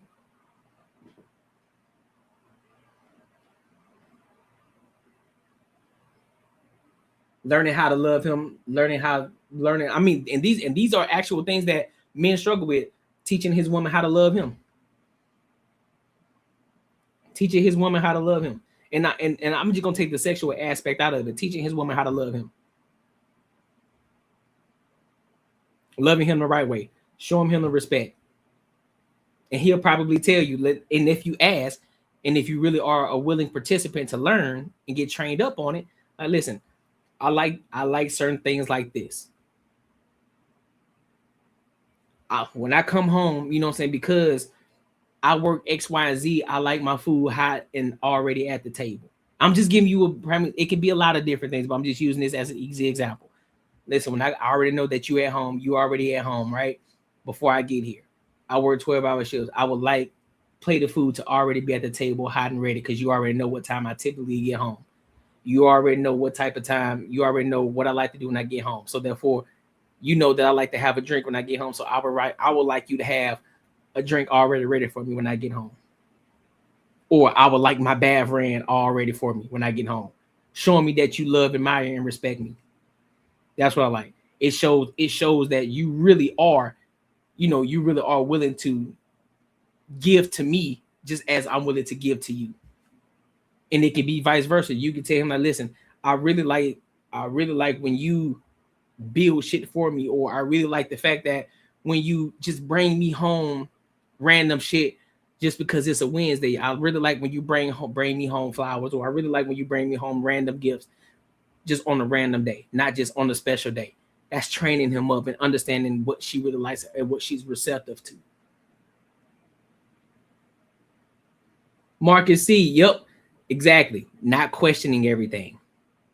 I don't like, listen, I got a 3-question minimum. So make it question. You know that I don't like questions. I don't like a lot of questions. Stop asking me questions. You got a 3-question minimum. I don't like to overtalk.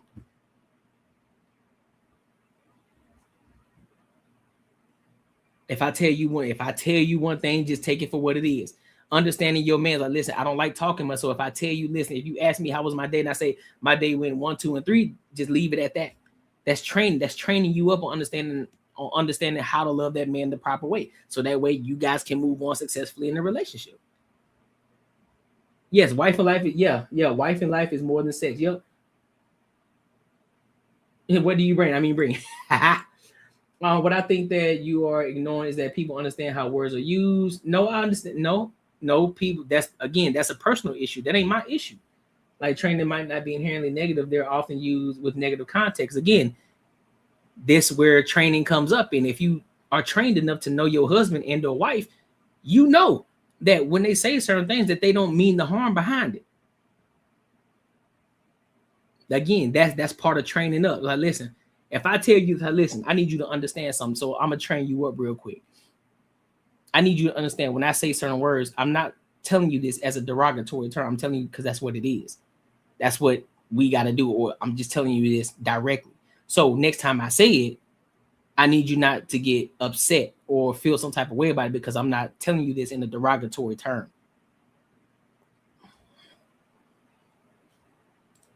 Meaning when we usually hear a man say how he has his woman trained, it usually means that's your own way of thinking, because you don't. But see, that's the problem with y'all. Y'all automatically take it for what it is. You don't even ask. You don't even think to ask the question like, "Hey, what do you mean? Hey, can you elaborate on that? Like, what you mean? You got to train up. Like, what do you mean? Well, yeah." And then he'll go into it and tell you, "Oh, nah, man. So we've been together for so long. I had to train her up on how to love me properly. How to be my wife so that way it can make me happy. And she had to train me up on how to be her husband." Like, it goes both ways. Come on, shorty. Okay, I don't think that's the training. I think that's just the proper communication. It's still training, however you look at it, Kim. It's still training. It's still training. Come on, stick with me on this. Stick with me. It's training. It's training. Y'all got to get over the word training. Training.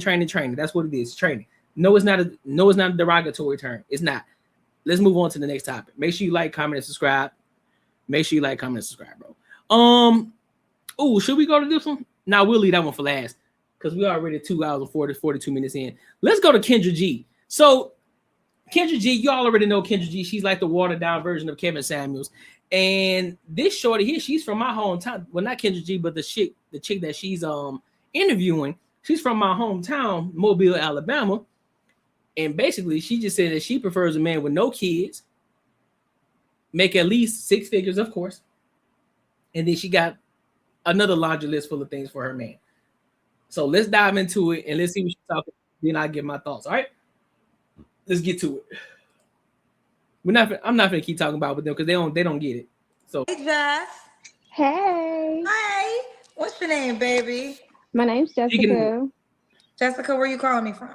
Mobile, Alabama. All new Kendra G singles dating app. It's available now Mobile, on iPhones Alabama. and Android phones. I'm 30. 30. And what you do for a living? I'm actually a principal at a school. Principal, okay. You have any children?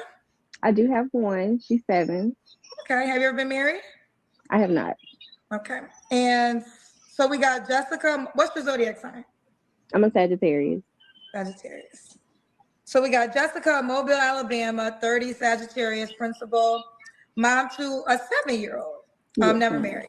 What kind of man you looking for, girl? I need somebody that's going to provide, that is well-rounded, and, you know, everything around the house. I don't want to have to call nobody if, you know, I got a leak, if I need my yard fixed. I just need somebody well-rounded and providing all things, and that's a follower of Jesus Christ as well. Okay. What's your deal breakers? Oh, I can't take no mama boys. No mama boys? No Trump supporters. And She said no Trump supporters. That's all I can think of at the moment. Okay. Should he look a certain way? All right, hold on. I'm gonna answer this one more time. Then we're gonna keep on with the video. She says, "Okay, and say that your wife says, I do not care if you want your bath ready when you get home. I have other priorities that I need to take care of. Has she failed the training or what?" Well, here's the thing. Here's the thing. This is where the prerequisite of being a wife has to come into effect, right? That's why in the Bible it says, guess what? He who findeth a wife findeth a good thing. That means you already need to be a wife already. So you need to understand that there are gonna things that you need to learn within that marriage. You're gonna have to learn. You're gonna have to be willing to be receptive to constructive criticism. Just as that man is gonna have to be, he's gonna have to be able to be receptive to constructive criticism.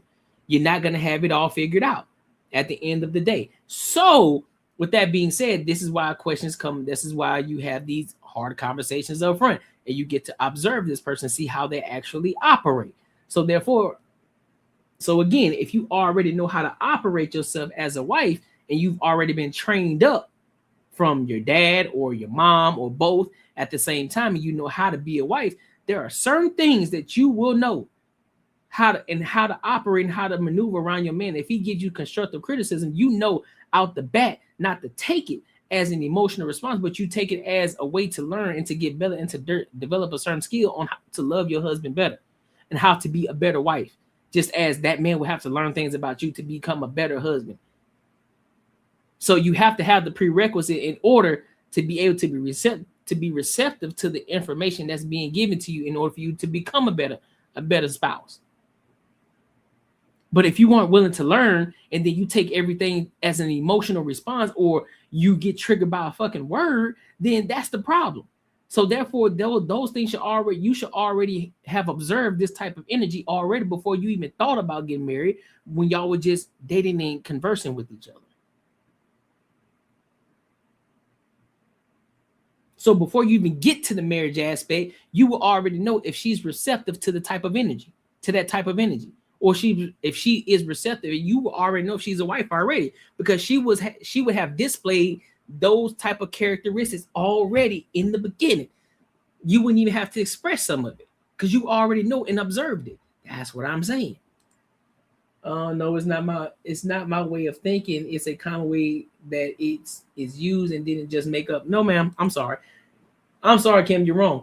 I'm asking you what you mean by train, and I've been saying that I think it's a red flag. No, you're wrong. It's not a red flag. Again, it's your personal way of thinking. Everybody in this chat, besides the feminist Jay Pena, everybody in here understands what I'm saying besides y'all two. Y'all, and again, it goes to show you that y'all, it's a subjective standpoint. I just read the term and what it means. And perceived, it means subjective. It's the way that you look at it. It's the way that you see it. It's perceived. It's subjective. It's not an objective outlook. Everybody doesn't look at the word training as a derogatory term. It doesn't. That's the point that y'all missing. Y'all got to understand. Y'all got to stop. Get out of y'all emotions when y'all are having these conversations. Get out of your emotions, shorty. Get out of your emotions. Come on. Single with a 7-year-old child. Why are you still single? And how's your decision process? I feel like I'm over the stage of the way that people look. I'm kind of gearing towards, I like them a little ugly now. You like them look ugly? He said she like them a little ugly. I don't need everybody looking at them. They call that medium ugly. Medium ugly. That's it. They call He it said medium medium ugly. ugly. Okay. She look familiar though. She look Should he make familiar. a certain amount of money? Yes. I need at minimum. I think they're fake too, Kim. I do. So minimum 100K in Mobile, Alabama. That's like a millionaire, right? I think so. 6 figures. So if he made 75K, you couldn't mess with him. No. 75K in Mobile? 75K, you can't date a person that makes 75K in Mobile? Man, you bugging. Man, let's look at something. Hold on. Man, hell nah. Hell 75K in Mobile? And you telling me that 200K, you basically rich in Mobile, Alabama, but you tell me you can't date a man that makes 75K in Mobile, Alabama? Yeah, all right, bro. Let me look at something. Let me see something. All right.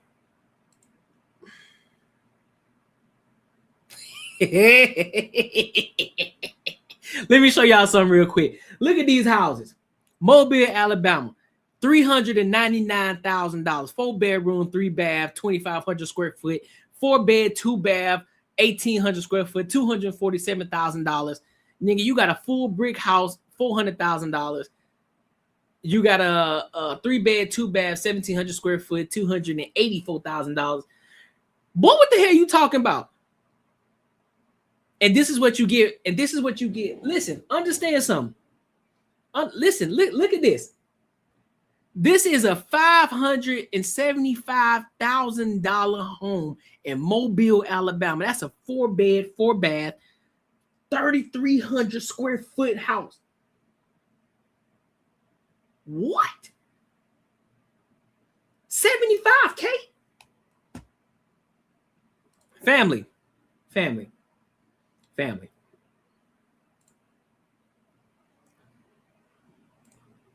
Oh, that look like a neighborhood that's close by where I used to live. Hold on. Hey. 3-bed, 2-bath, 1,900 square foot home, $249,000. Boy, I wish. Do you understand? $249,000. What's that? That's roughly 17, anywhere between 17 to $1,600 to $1,900 a fucking month in mortgage. What?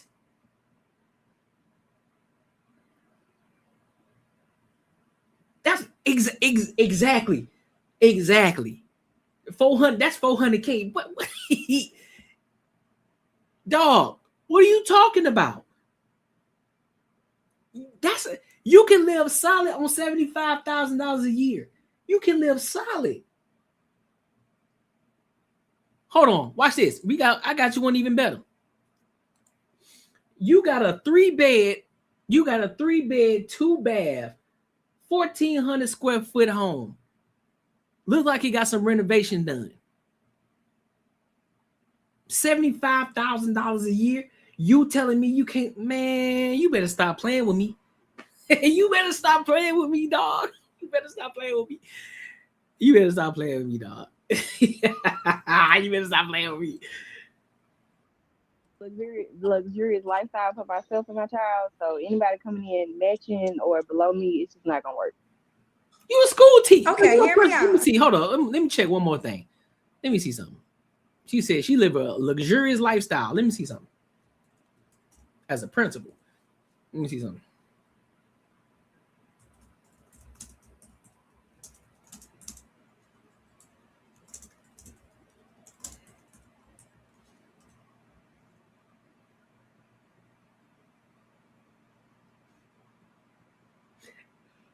You're right, One Love. That could be 800 depending on the military background, but we just gonna go based off of the fact that there ain't no military background. So the average salary for a school principal in Mobile, Alabama, generally falls around $87,000 to $95,000 a year. But you can't.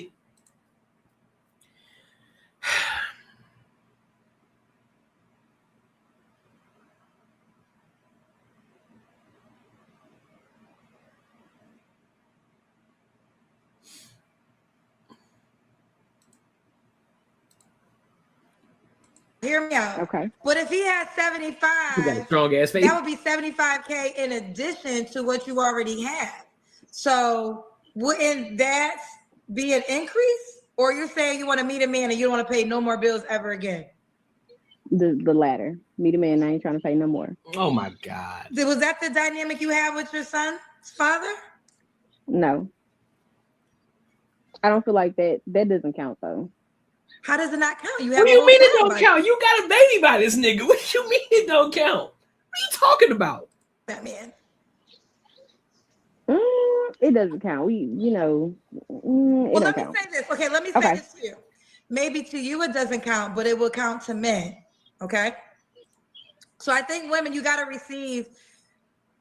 understand the male's perspective. So what you're telling me is and not saying that it's not going to happen, but here's the ask. It's if a very man unlikely. doesn't make more than you, he's out, right? So if there's a man that doesn't make six figures, you won't even give him an opportunity, period. Now, but you had a whole child by a man who didn't make six figures, and now you want a six-figure man to take care of you and your child. So you got to understand the male's mind and how he may say, well, how is that fair? Like, I have to take care of you and your kid, and I make this amount of money, which I had to work to make this amount of money. That doesn't matter to you? I don't feel like I'm asking somebody on the first date to bring a W-2 to the table. So I wouldn't No, feel like you're not, but you're just telling me right now, if a man didn't make six figures, don't even reach out to you. So at the door, you're not giving a man a shot if he doesn't make more than 100K. And I think, and I'm not saying that you won't get this man, but you already X'd out men who basically your baby daddy couldn't even. You were just saying the other day how we should all be aspiring beings. Now today we got to accept the poor man's house. No, it's not contradictory, because if you also understood what I was saying back then too, I also said if you aren't there, you should be striving for it. Key word, you should be striving for it if you are not there. So therefore, you get this man that's at $75,000 a year and he's striving to be better. Get him. But I also led with character. What is his ambitions like? I said character first. Character, what's his ambitions like? What is he like with his family and friends? Shorty, don't just take one thing what I said. Say the whole thing. Say the whole thing of what I said. Don't just give me bits and pieces of what I said. Because yes, I did say that. But I'm giving you context of all of that I said too. She makes anywhere between $80,000 to $93,000 a year, right? Cool. If this man makes $75,000 a year, now mind you, if he just comfortable at $75,000 a year, all right, cool. And he like, listen, bro, I'm straight one man, I'm cool. Then yes, leave that nigga where he at. But if you got a man who's making $75,000 a year, but he's also striving to be better and grow and build, and he's ambitious and he's working towards something and becoming more, get with him. I said that. I said that. So no, it's not contradictory. You just got to make sure you add the context on what I said.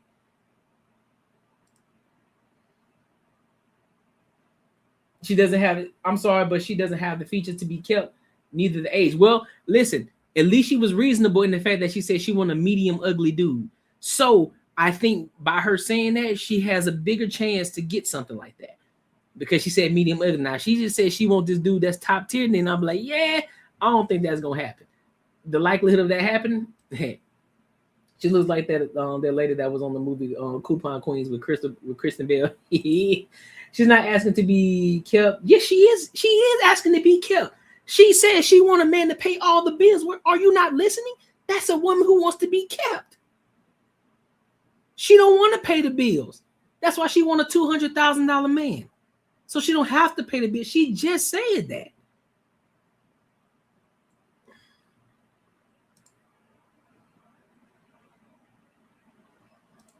Come on, Kim. I'm going to say, yeah, Kim, you need to accept the poor man. Somebody has to tell her the truth. At this point, she's gonna have to. Nobody wants to pay bills, but again, she's a principal at school. Yeah, she don't want to. Cool. We get it. Don't nobody want to pay bills, but understand something. She asking for a $200,000 man.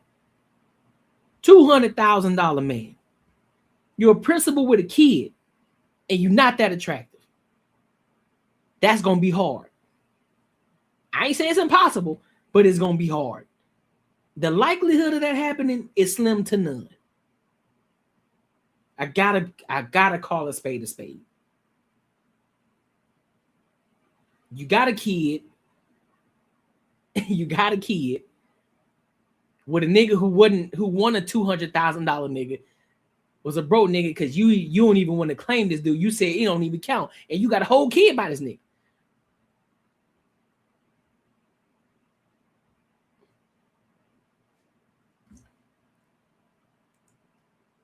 I'm not poor. I make better than 100K. No, I'm done. I don't date. I marry. It facts.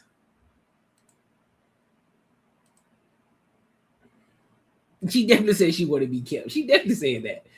I didn't hear the word kept come out. Okay, so now I got you. So she basically said, so let me break it down for you. So she said she wanted $200,000 dude, and Kendra G asked, so you said that you want this man to pay all the bills. So paying all the bills, what does that sound like to you, Kim? A woman that's being kept. She don't want to pay all the bills. Come on, man. Come on, don't do that. Don't do that, Kim. Don't do that, Kim. Come on. Meet those requirements, and he got a baby out of it. Right. We live and learn, but I see what you're saying. Ooh, child, you the principal too. Let's keep going. Let's do the Kendra Kim.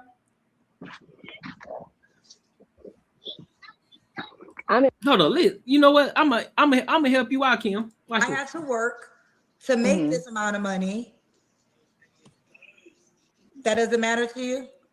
And I make this amount of money. How's mine? And how he may say, well, how is that fair? Like, I have to take care of you and your kid, and I make this amount of money, which I had to work to make this amount of money. That doesn't matter to you? Let me go back a little bit more. Man who didn't make six figures, and now you want a six-figure man to take care of you and your child. So you got to understand the male's mind and how he may say, well, how is that fair? Like, I have to take care of you and your kid, and I make this amount of money, which I had to work to make this amount of money. That doesn't matter to you? I don't feel like I'm asking Listen, somebody. you right, Kim. Men better get that money up, but guess what, though? That means y'all better get y'all shit together, too, though, because y'all ain't finna be getting picked.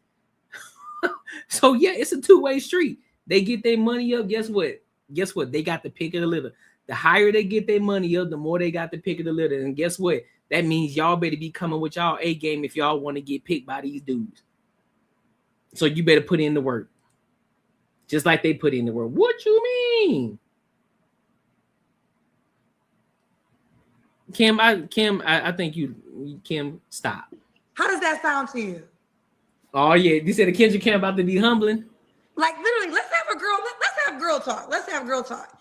Help me understand how that makes sense to you. If you literally wouldn't make the deal you're asking another person to make, how does that make sense? Oh, did I miss it? There's a man that's willing to date her. How does that sound to you? Oh, she wants you to date her. Do you understand how that sounds, Jessica? How does that sound to you? Well, did I miss the Kendra Kim? Like, literally, let's have girl talk. Let's have girl talk. Help me understand how that makes sense to you. If you literally wouldn't make the deal you're asking another person to make. Oh, I'm sorry. Hold up. Here we go. You're the principal, too. Let's here we go. My bad. I went too far. Let's do the Kendra Kim. Here we go. Let's look at this Kendra Kim. I'm in my jammies because it's nighttime. Okay. All right. Okay. Jessica, what's the age range you would date? Okay, so the body ain't too bad. She ain't wildly out of shape or no shit like that. You know what I'm saying? It does need some work, But hey, she ain't all the way out of pocket. You know what I'm saying? Cool. She ain't do the full 360, but as far as we can see, it ain't egregious. It's not egregious, all right? 30. I would have to say 35 to 55. Okay. 35 to 55.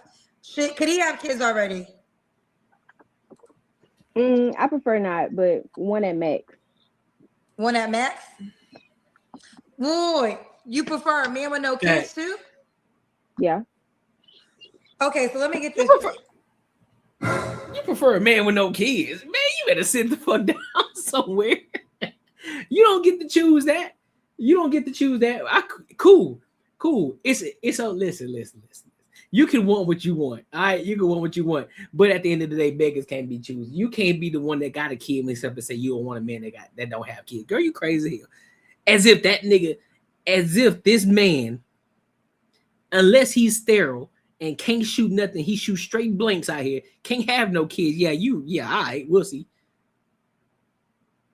And he a $200,000 man. You think all right. He got to make $100K, provide for you and your 7-year-olds, and he should also not have kids. Correct. Why would that man do that? I just feel like the person that for me is going to provide for me and my child, and it's going to be about us as a unit and not anything outside of that. Well, yeah, that was the child's father's job to do that. Facts. That was the deal you're supposed to make with him. Go back so to now you're asking a man who never had a kid to make that deal with you, and you're saying if he had a kid, you wouldn't even do in return. Preference wise, I wouldn't want nobody that had a child. I mean, if they got a child, okay. But preference wise, perfect, ideal, I wouldn't want nobody that had a child. Can you explain to me why you don't want a man with a child? I feel like that would come with too much drama. So you wouldn't date yourself? No.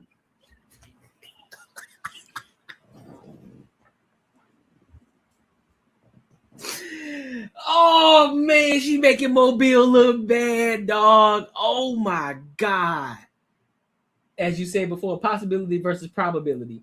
Yeah, she probably not getting what she wants. That exactly. She's not getting what she wants.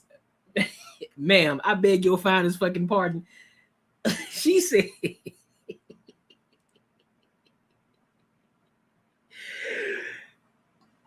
oh my God.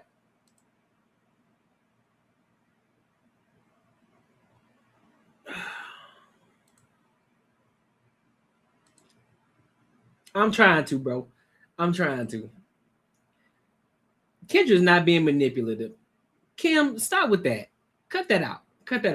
She is not being manipulative. She's asking her a question because she's making it make sense. She's asking her a question so that way she can understand the shit that she's saying don't make sense. That's why she's asking her the question so she can understand that the shit that's coming out of her mouth don't make sense. That's why she said, so you telling me that you wouldn't date yourself? And guess what girl said? She said, no, I would not date myself. So what in the hell makes you think and makes you believe that you should be able to choose the type of nigga that you want when you wouldn't even date yourself? So why should a man date you then? What is the reason for a man dating you then if you wouldn't even date yourself? How does that make sense? Where the fuck does that make sense?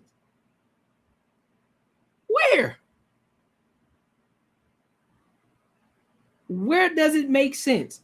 Like, yeah, bro, I got a kid. You know what I'm saying? I got a kid. You know what I'm saying? I got a kid. But see, here's the thing, though. You know what I'm saying? I don't want a chick. You know what I'm saying? They got a kid, too. You know what I'm saying? Because I don't want that drama. As if I ain't got no kid over here that I'm taking care of. But then if somebody asks me, like, well, so, bro, would you date you? And I say, to be honest with you, bro, I wouldn't even date me, bro. So why the fuck else you mean? So what the fuck makes you think that everybody else should date you then? So why you got all these fucking questions?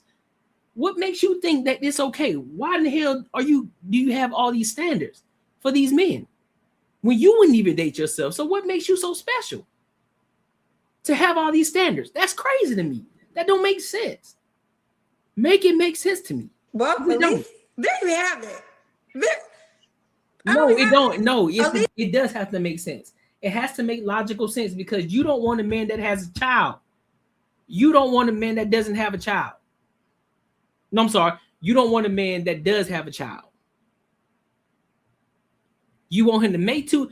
Now, again, when you start to take a step back and you start to line this shit up, okay, medium ugly dude, bet. All right, cool. He got to make $200,000, bet. He can't have children because you don't want the drama. So you say, you got a kid. You ain't all that good looking. Then the question is asked to you, would you date yourself? You say no.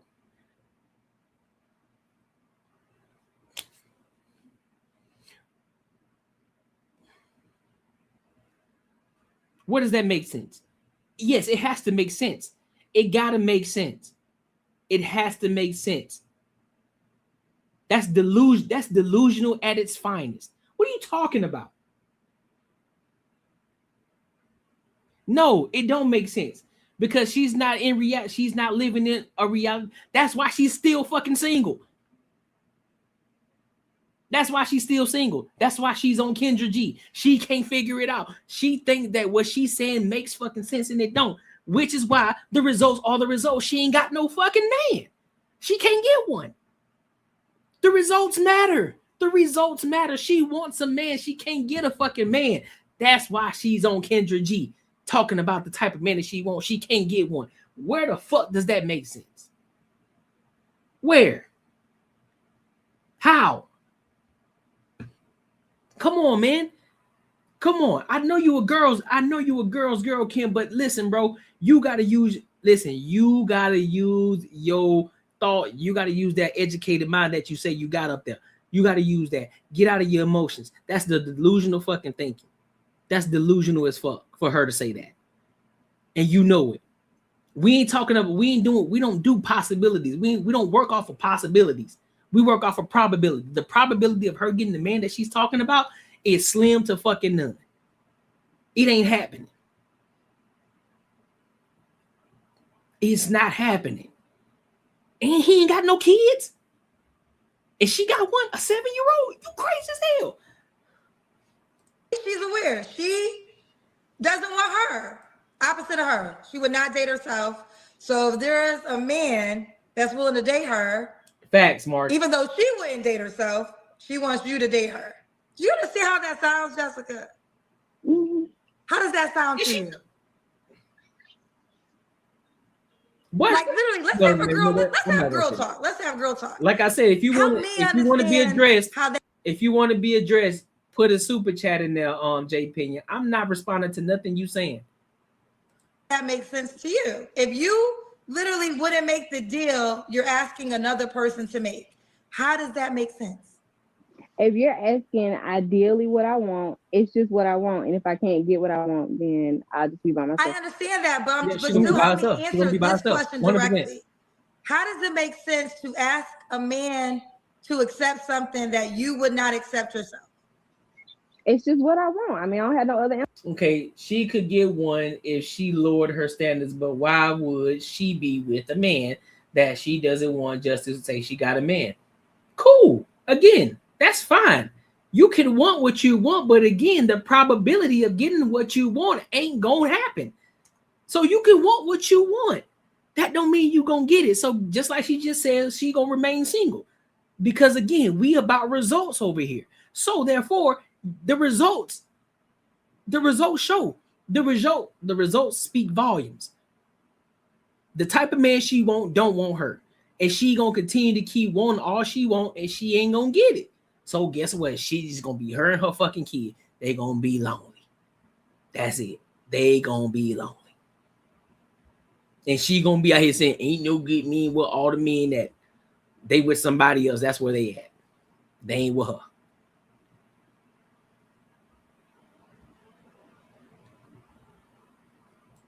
What's wrong with? Okay, you trolling now, Kim. All right, I got you. You trolling now. I got you.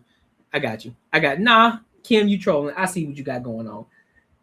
Me being a billionaire is not likely. Does that mean I shouldn't try? Me trying to become a billionaire is delusional, isn't it? yes, it is delusional. But again, in order to become a billionaire, you gotta do the work too, pimpin'. You gotta do the work. You gotta actually put in the work. You can't just say I want this and not put in the work to get it. You have to become, to do the thing, to have the thing that you desire. Is she doing the thing to get the person that she wants? Because guess what? The results ain't showing. The results are not showing.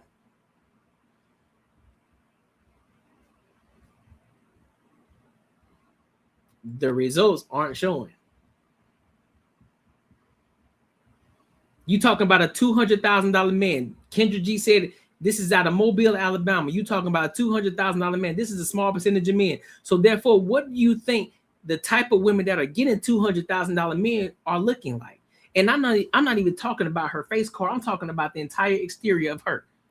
She got a kid. She already at a disadvantage. So therefore, if anything, she needs to make sure she in tip-top fucking shape. She need to be in the best shape of her fucking life, and she need to be in these type of circles with these men, and she need to be out competing all the rest of the women and making all of these other men understand why they need to be with her instead of being with that other chick who don't have fucking children. Just, oh, I'm a woman, hear me roar, and I exist, so you should be with me. That ain't gonna cut it. You got to do the work too. And she ain't doing the work. It don't look like it. So you got to be all of that too. Just like you use the analogy for becoming a billionaire. Just because you say you want to be a billionaire, yeah, it's delusional as fuck. You can be delusional all day. You got to have a little delusion to say you want to be a billionaire because you got to think beyond your wildest dreams. But however, in order to get there, you got to actually put in the fucking work to get there too. You can't just fucking dream without the work. Faith without works is dead, right? Come on, shorty.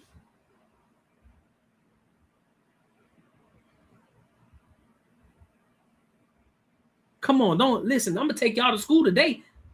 I bet her school is Title I underachievement and low ass test scores, free lunch for everyone. No sane guy is going to take on a single mother. That's what I'm saying, bro.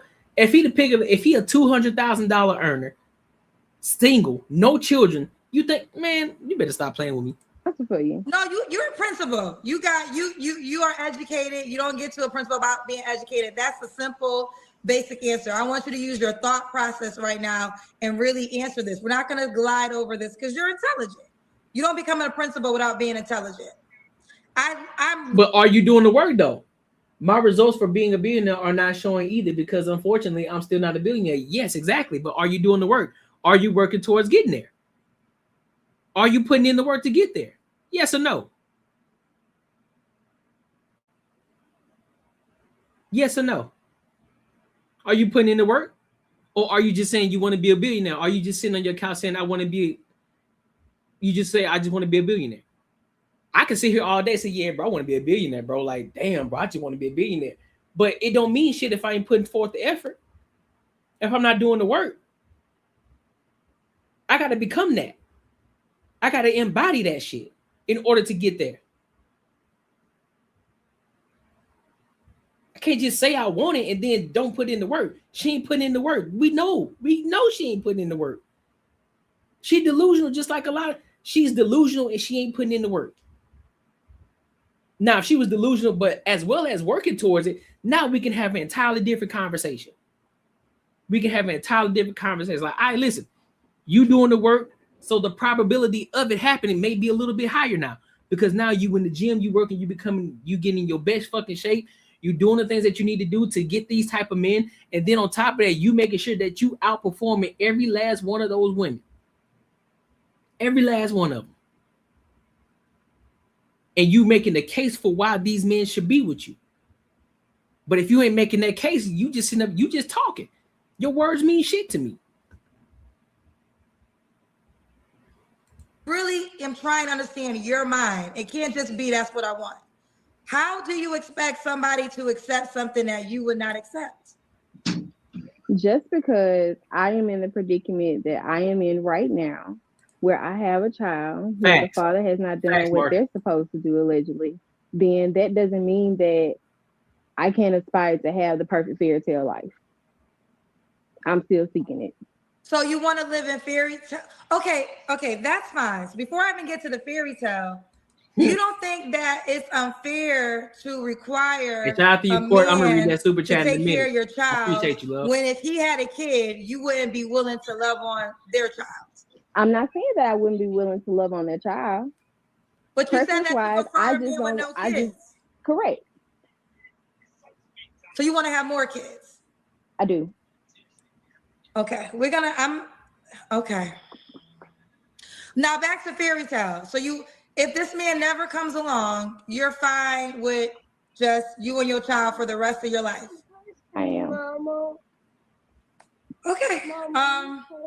Did I ask you your last relationship? No, you didn't. When was your last relationship, honey? 2 years ago.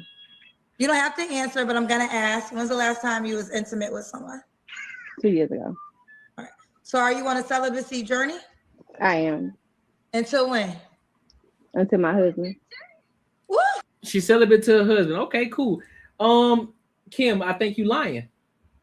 Cause see, you know how I think you lying, Kim, because you know that conversation, right, that we had when you was trying to tell me that I was being greedy. So why are you trying to become a millionaire when you said 80K is enough for you? Oh, don't do that. Don't do that. Okay. Just what I thought. Okay. Here we go. Hey, so we listen. have to make 100K. That's our preference. If he makes less, don't even reach out. Prefers a man with no kids. And he will not have sex with you until your wedding night. Correct. I don't think I even did this in 20. Yep, I hear 25. Here's the man, Jessica. Here is him. This is the only man on the planet that is going to sign up for that deal. You got the first paper man of 2025. I'll take it. I mean, ain't none of the like it. You're going to have to take it. Give me the address because this is the closest you're going to get to the man you just told me about. Oh, man. Give me. I can email it. I'll scan it in the email. Invite me to the wedding. I'll be waiting on the email. That's fine. Listen, that's fine. That is 100% fine because ain't nobody checking for her. So yeah, she gonna be lonely. Nobody's checking for her. So yes, have your standards. Nobody's telling you not to have your standards. Just because you have your standards, that don't mean that we don't get to say that it's delusional as fuck. That don't mean we don't get to say, like, listen, shorty, your standards is wild. Your standards don't match who you are. You ain't even making 200K. You making between 80 and 90K. You ain't even making 200K. You ain't nowhere near that. So how the fuck you gonna ask somebody to make 200K? Everything that you asking is the exact opposite of what you are. You don't even make six figures. You don't want a man without you want a man that don't have kids, but yet you got a kid. I'm pretty sure you want him, and you say you want him medium ugly. That's the only one that match. Medium ugly. That's the only thing that match. And then yeah, you gonna come back and say you celibate until you marry? Yeah, all right. Good luck with that shit. A $200,000 man? Yeah, all right. Keep thinking that. But hey, at least she said that she's okay if she can't get what she wants. Listen, I pray. I'm not saying, no, I am saying, if you meet a good man that's willing to love on your child, not a bum, I'm not talking about a bum, no bums, but a man that's willing to love on you and your child, and let's just say he don't make 100K, let's say he has a child himself, you should give that man a chance. Because I think you'll be waiting on this man to the end of time. Facts. I don't think the man you told me is end of time. Facts. Until then, email me him right there. Okay, well, there's one more question. Okay. Why would a guy be lucky to be with you? I am everything that a man wants, but they've just got to come correct. What? Okay, you got to tell us. What are the everythings a man wants? I cook, I clean, I am a natural nurturer. It's just a one-stop shop. You don't have to go nowhere else. You capping.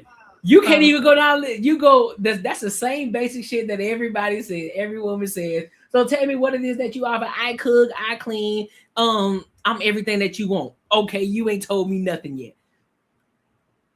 Every person that stay by themselves can cook and they can clean. They can clean for themselves for the most part. So again, what is it? What value do you add to this $200,000 man? What value do you add to him? What value are you adding to him? How are you adding value to him? I cook, I clean. He a $200,000 nigga in Mobile, Alabama. He don't care about your cooking and cleaning. He can pay a maid for that. So what else you got for me? Get you drive a stick shift car. Like, okay, come on, bro. We got some paid questions. Do you want the paid questions? Oh wait, I skipped over some things. What are 3 flaws you have to work on? Ooh, being too independent.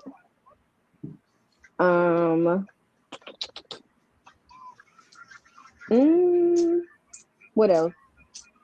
No, you put me on the spot with that one. You never thought about your 3 flaws? No.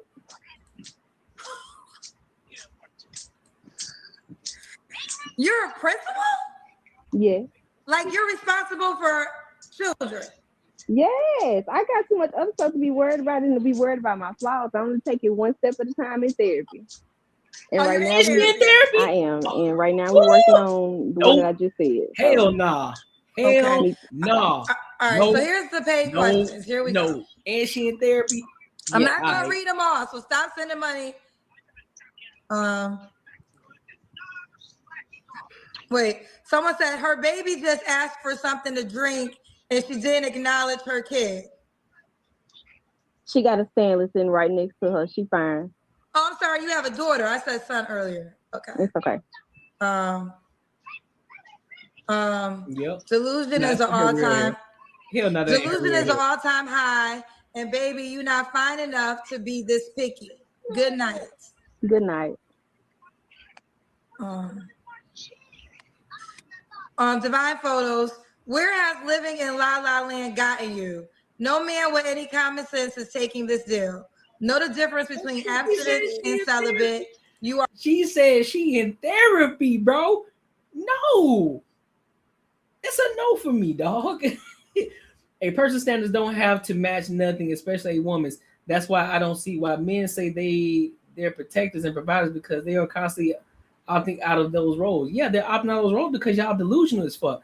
Y'all standards don't match nothing. Y'all want men to be 100% of everything, but y'all ain't providing nothing. That's the problem, Kim. Look at this woman. Stop trying to be a woman's woman. Step outside of your emotions. Step outside of being an actual woman trying to defend everything that a woman does. You know this shit is delusional. We've made it made sense the entire fucking time. This is why men are in control of relationships and y'all are not. This is why y'all don't get married. Y'all talking about all these standards and shit y'all got for men. Y'all don't control no fucking relationship at all. We do. We control that. We control it. You ain't got no say in that shit. We know who we gonna marry. And we know who we not gonna marry. Y'all ain't got nothing. Y'all ain't got no say in that shit at all. Just like men don't have a say on y'all body and what y'all do with y'all fucking bodies. Y'all ain't got no fucking control like y'all think y'all do. Y'all think y'all do because men allow y'all to have that type of control. Men allow that shit. Cut the bullshit. Yes, she should, because guess what? Y'all got a laundry list of shit that y'all want from men. Y'all got a laundry list full of shit that y'all say men should have. Y'all can't even pull out the laundry list of the shit that y'all can do for a man. That's the problem. Because y'all don't have nothing, because y'all don't have the substance. A lot of y'all don't have the substance, so you don't even know how to fucking be a wife. That's y'all problem.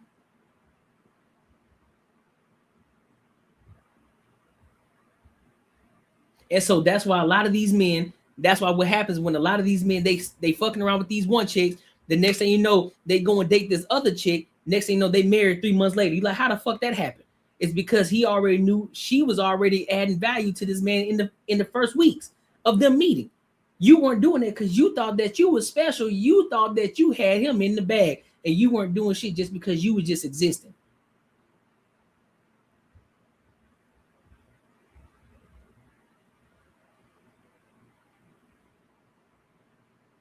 Don't even know how to be. Y'all don't even know how to be feminine no more. Talking about all these fucking standards, and then what? I got standards. I got standards. Okay, cool. You got standards, but guess what? Where your results at? I don't see no ring on your finger. I don't see y'all fucking married. I don't see y'all in fucking relationships. But yet and still, I still see a lot of men who walk out this bitch. They know exactly what the fuck they want. They go and marry these fucking women. So who's really the fucking problem?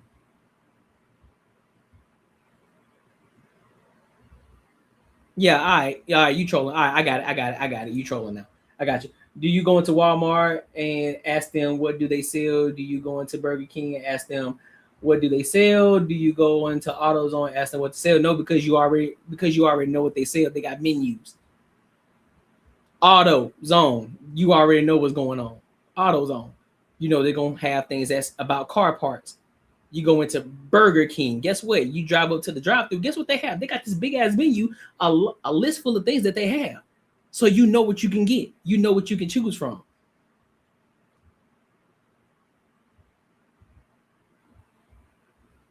When you go into Walmart, guess what happens? You can go walk the aisle and see what's there. You can look and see what the fuck they got. We can't look at you and tell you what you got, so therefore we got to ask the questions. And you got to be able to list that shit.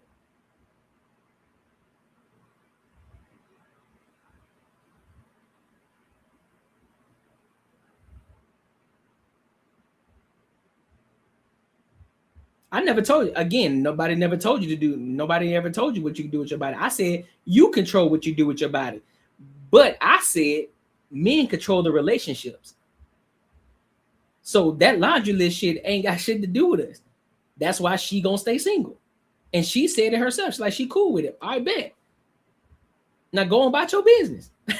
Go on about your business. Right. It's like, yeah, you know what I'm saying? Oh, yeah, what you gonna go to AutoZone? Yeah. Oh, I'm going here. You know what? Y'all sell tacos in AutoZone? Nigga, it say AutoZone. It's for autos. It's for cars. So why the fuck would you come here asking for tacos?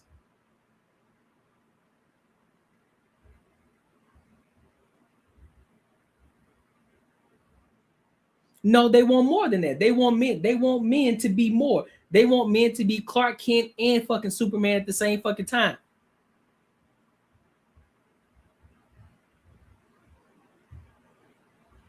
Y'all want Peter Parker and Spider-Man, but yeah, you only MJ. You don't provide nothing. You ain't doing shit. You just there. That's all you are. You just there. You don't add no value to nothing. Let's be real. Who is MJ? Who the fuck? Why the fuck is MJ there? What value does MJ add to Spider-Man? Nothing. She just there. She don't add no value to this nigga, man. She don't help this man out in no kind of way. He just a sucker for it. That's it. And she always getting this nigga into shit. What are you talking about?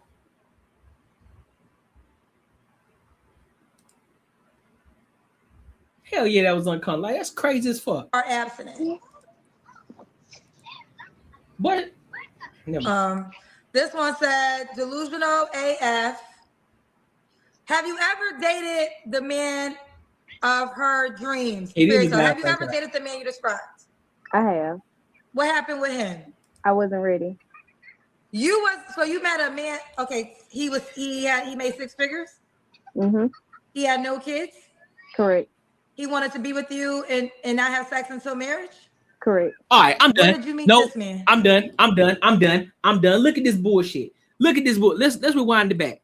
Fam, you can't make this shit up. Have you ever dated the man of her dreams? Fairy tale. Have you ever dated the man you described? I have. What happened with him? I wasn't ready. You met a man. Okay, he made six figures. Mm-hmm. He had no kids. Correct. He wanted to be with you and not have sex until marriage. Correct. When did you meet this man? That was about 4 years ago. You said you've been abstinent for 2 years. Right. So 4 years ago, you wasn't abstinent. Right.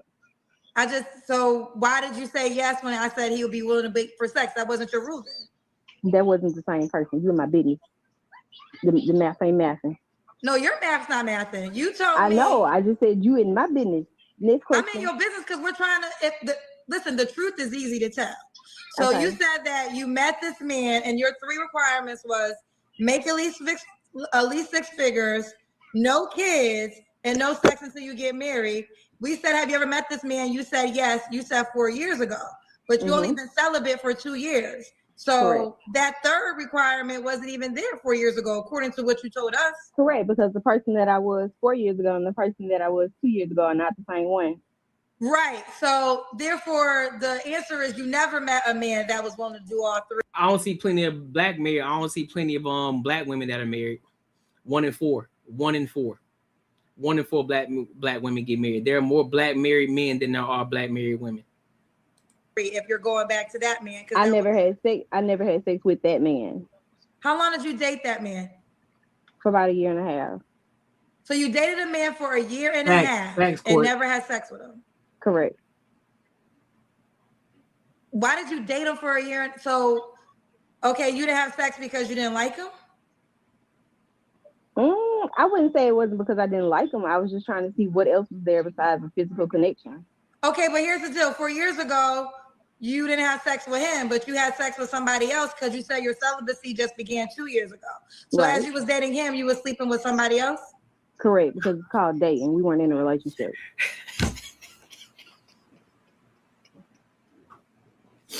And you think y'all think that we supposed to listen to y'all shit. Look at this. This is viable proof. This is proof. And you think we supposed to listen and take y'all standards for what it is. And you think we supposed to take y'all standards for what it is. Look at this shit. And you think we gonna take y'all serious? And mind you, it ain't even all women. We got some people, we got women out here in this world who actually got some fucking sense. And they're the ones who actually understand how to fucking operate and move. They're the ones who got the results and who are getting the results. And for the ones that's actually in training, they're working towards it. They're listening. They're hearing what they're saying because they want their men to lead. And so they're listening to the men that they want and they're understanding.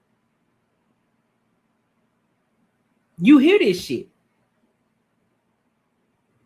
She got all these fucking standards. She had the man, she quote unquote had the man of her dreams, but she wasn't fucking ready.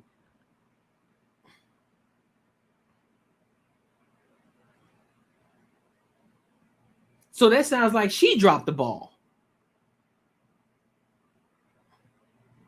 She dropped the ball.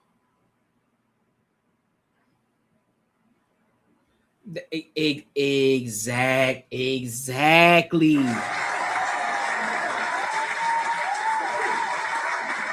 Exactly. You can't teach somebody who don't want to fucking learn. You can't make this shit up. And Kim, you going all about this bullshit and you ain't even listening to what she's saying. Look at this shit here. And you out here defending this. That's crazy. Yeah, because you didn't like him. This is what it comes down to. So the man that he was, I don't know what he lacked, but he made 6 figures. Right? You're telling you Right. I'm going for what you told me. I thought you were going down the list. Okay. No, he made 6 figures. You're saying yes, and he had no Correct. kids. Correct. And while he was dating you for a year and a half, you were sleeping with another person. Yes. So the person you were sleeping with, did he not make 6 figures? That's irrelevant. It is. No, it's not. Because the point of the matter is we're about to prove that you will have sex with a man that doesn't make 6 figures. You will have a baby by a man who doesn't make 6 figures. But now you got these other requirements of a man that you've never met. So that guy must have didn't make 6 figures that you were sleeping with while the 6-figure guy was dating. But it's called dating. You can't talk to multiple people while you're dating. But I want you to understand, the first of the question is this: you lied. You never met a man that had all those 3 that wanted to be with you. So that's a lie. How is that a lie? Because you haven't described. You just said this man you was dating he of course he had 6 figures, whatever, but you didn't like that guy because you were sleeping with somebody else. So if this guy had all these things that you had, you didn't like him, so you didn't want to have sex with him, so you went to have sex with a guy who did not make 6 figures. Okay.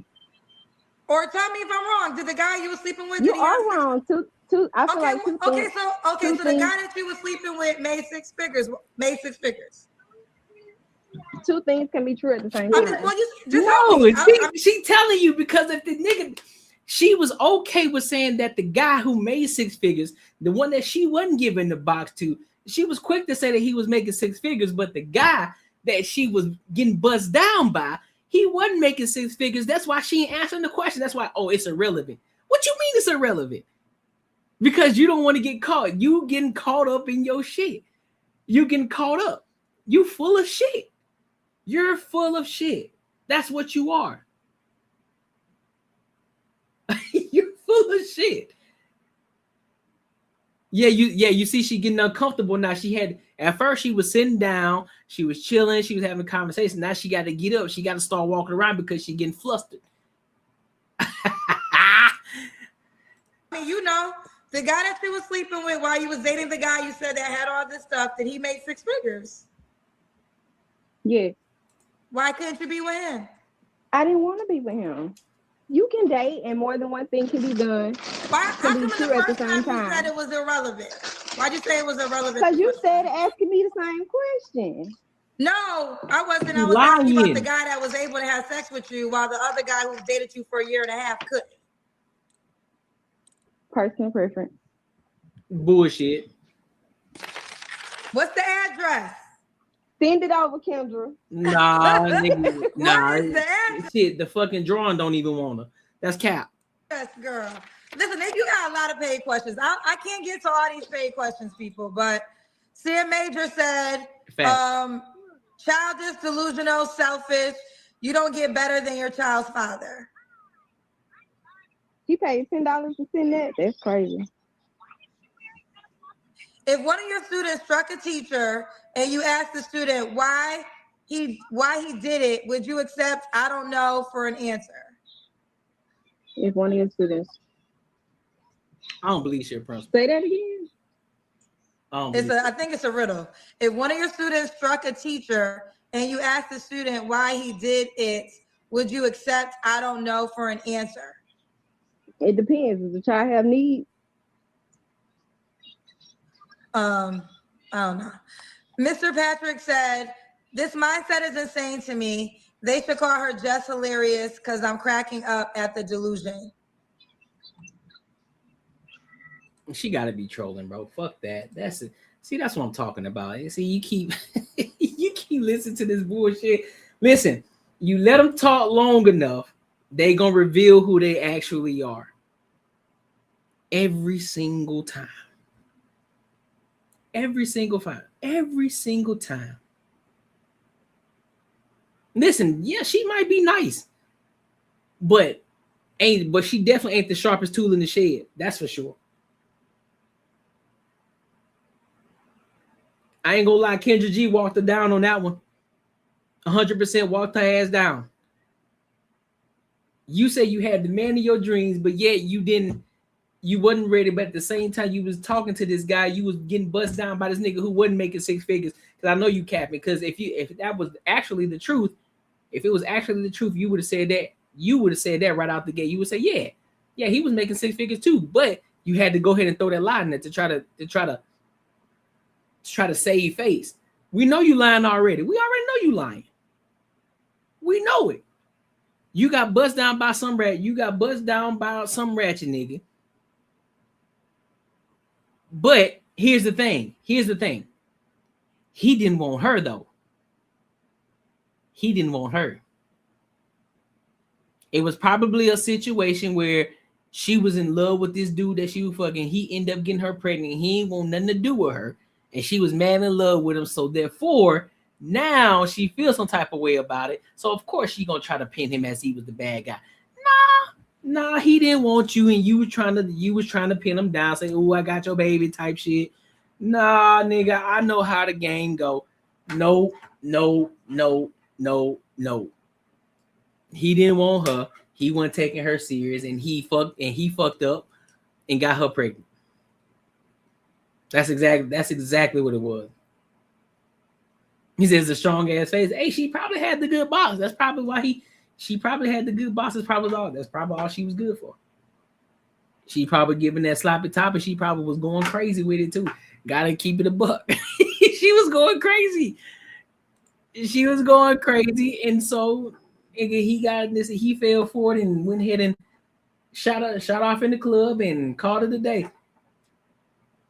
I don't think it's a coincidence. These people are always on the extreme end of things. Nah. She called it herself. She got walked down. She got caught up in her lie.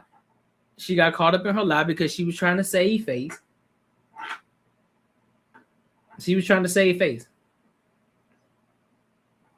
Every parasite needs a host to survive. You don't F up and get anyone pregnant. It's always on purpose. Nah, that's cap. Because 9 times out of 10, some of y'all be lying too. Which then I can hold the men accountable still. Because even in some situations when women be saying, yeah, I be on my birth control, or I can't get pregnant, niggas still be trying to shoot up the club. Nope. Don't shoot up the club, big dog. If you know you ain't trying to be with it, don't shoot up in the club. I don't care how good the box is. Don't shoot up in the club. Don't do it. I don't care what she say. Don't trust it. Don't trust it. Don't trust it.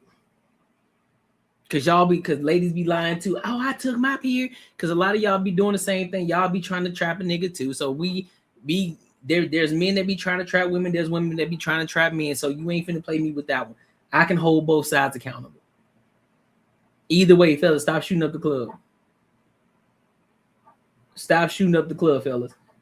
And ladies, stop lying to these men talking about that you can't get pregnant because you lying. Stop shooting up the club. If you know you ain't trying to be with the chick, don't bust up in her. I don't give a fuck how good it is.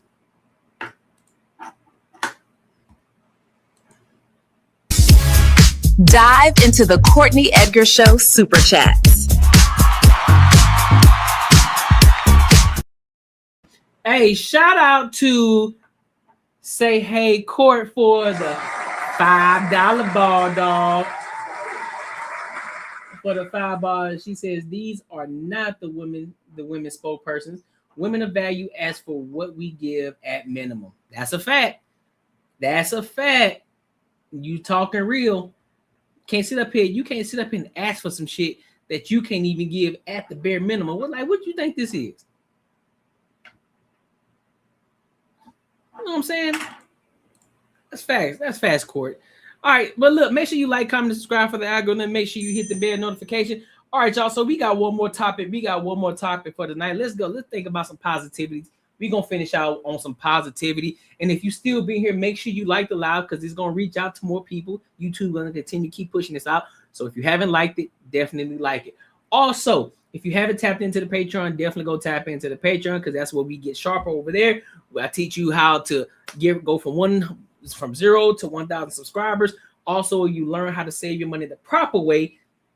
I have an ebook in there called Earn While You Save. You definitely want to tap into the Patreon. You definitely want to become a part of a group of people who are locked in, who are trying to level up, and who want to grow. All right. So definitely go tap in. And the link is in the description as well as in the comments as well.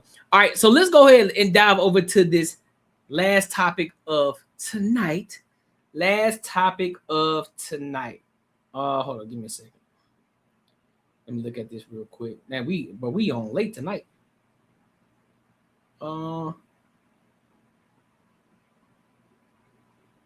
Yeah. Also, if you haven't subscribed, make sure you subscribe as well. If you've been kicking in here, and you haven't subscribed yet, definitely make sure you subscribe. All right. So let's go ahead and go to this last topic. Let's talk about the 20 richest and biggest Black-owned businesses in the USA as of 2023. I want to dive into that so we can talk. We can just kind of dive into it a little bit and see what's actually going on. You know, a lot of these businesses and companies that we walk by all the time, we don't really know who's the owners, who's doing whatever. So let's lock into it.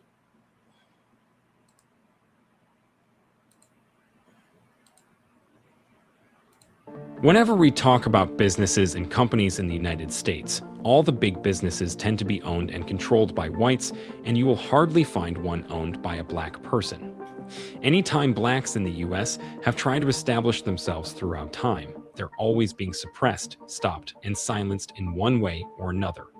Despite being oppressed for as long as we can recall, the blacks have still not given up. They keep on fighting and striving to the extent that we now have black billionaires in the USA. They run multiple businesses and employ thousands of people too. In this video, we are going to be seeing the 20 biggest and richest black-owned businesses in the United States of America in 2022. 20. Salamander Hotels and Resorts. This business is owned by Sheila Johnson, who is also a co-founder of Black Entertainment Television, BET. Salamander Hotels and Resorts is a 168-room luxury hotel, resort, and spa located in the Virginia countryside. Damn. This business generates about $220 million in revenue annually and has over 2,000 employees. The hotel is built on a 340-acre property and boasts a 230,000 square foot spa with many outdoor activities, such as hiking, ziplining, and horseback riding. The resort took 10 years to build, finally opened in August 2013. 19. Devon Industrial Group. With CEO David Burnley as leader, this company employs over 70 employees and generates a whopping $234 million in revenue. It is a construction company located in Michigan and specializes in construction projects in various sectors, including commercial, healthcare, industrial, and educational. The Devon Industrial Group's main target market for its services is across the Midwestern states of the United States, with the headquarters in Detroit, Michigan. 18. Georgetown Metal Processing. This black-owned business is headed and run by Kirk Lewis with a team of over 30 people. This business generates approximately $235 million in revenues. It is a steel processing service center, which specializes in blanking and warehousing. Its headquarters is located in Georgetown, Kentucky. They produce aluminum, flat-rolled steel, cold-rolled steel, coated and exposed steel products. It boasts an 80,000 square foot facility, which is climate controlled due to the nature of their work. Now's the time to like this video, share it, and subscribe to our channel. Yes, subscribe to our channel and turn on notifications to get alerts when we upload interesting videos like this one. Let's get back to our video. 17. Bird Electric. Bird Electric. This company is led by Dale Lefebvre and employs over 580 people. It generates $238 million in annual revenues. Damn. It was founded in 2004 and is a leading full-service electric company. Services provided by the company include transmission, maintenance, instrumentation and electrical construction, automation, and storm restoration. Bird Electric operates in over 10 states in the United States. 16. Baldwin Richardson Foods. This is another black-owned business with Eric Johnson as CEO. Generating a whopping $252 million annually, this company employs over 350 people. It is a leading custom ingredients manufacturer for the food and beverage industry. It is a family-owned company originally founded as Baldwin Ice Cream in Chicago, Illinois in 1921. In 1997, 5 years after current CEO Eric Johnson purchased the company, Baldwin Ice Cream Company purchased Richardson Foods, creating Baldwin Richardson Foods. Over the next 20 years, the retail business grew to become a custom ingredients manufacturer, making many kinds of liquid products for the food industry, including condiments, sauces, and syrups. 15. Adams Communication and Engineering Technology. This company, which generates a whopping $253 million in revenue, is headed by Charles Adams as founder and CEO. Nice. It was founded in 1999 in Maryland and employs over 380 people. It is a leading technology company providing services for government defense, intelligence, and other federal agencies of the U.S. The company provides products and solutions in information systems, healthcare, aerospace, and electronics. 14. Millennium Steel of Texas. We can't talk of black-owned businesses without talking about Millennium Steel of Texas. This company employs just 86 people, but generates a hopping $266 million in revenues, headed by Andrea Jackson. It was founded in San Antonio, Texas by Henry Jackson in 2005. Millennium Steel of Texas is a steel company providing automotive-grade outer body steel sheets to automakers across the state of Texas. Their services include steel processing, warehousing, and storage. 13. Global Automotive Alliance Corporation. This company, led by the founder and CEO William Pickard, is an American Black-owned business that employs over 1,500 people and generates over $275 million in revenues. Global Automotive Alliance is a holding company of many different companies originally founded in 1989. It is a consolidation of logistics and automotive manufacturing companies, with 8 plants in the United States and Canada. It supplies the top 3 United States automakers: Ford, General Motors, and Fiat Chrysler. Also, it supplies to other global companies such as Boeing, Mercedes-Benz, Starbucks, and Home Depot. It seems there is so much money in the steel business because the next Black-owned business on our list is still in the steel industry. 12. Millennium Steel Service. This is a sister company to the Millennium Steel of Texas and still run by the same CEO, Andrea Jackson. It employs only 51 people but generates over $312 million in revenue. It is an automotive steel processing and warehousing company based in Princeton, Indiana. It provides warehousing and supply chain management, including inventory management, inspection, slitting, and information technology system services. 11. Fair Oaks Farms. This is another Black-owned business, but this time around, we are in the food industry. This business generates $342 million in revenues with an employee count of 257. It is headed by Michael Thompson, who acts as president and chief executive officer. It is a food services company which produces fresh, ready-to-cook, and fully cooked beef, pork, and poultry products. Products offered by the company include sausages, cured meats, smoked meats, and canned meats. It was founded in 1985 in Pleasant Prairie, Wisconsin. Fair Oaks Farms distributes its products to a variety of national and international restaurant chains and food companies. 10. Heidewer's Petroleum Co. This business is in the oil sector.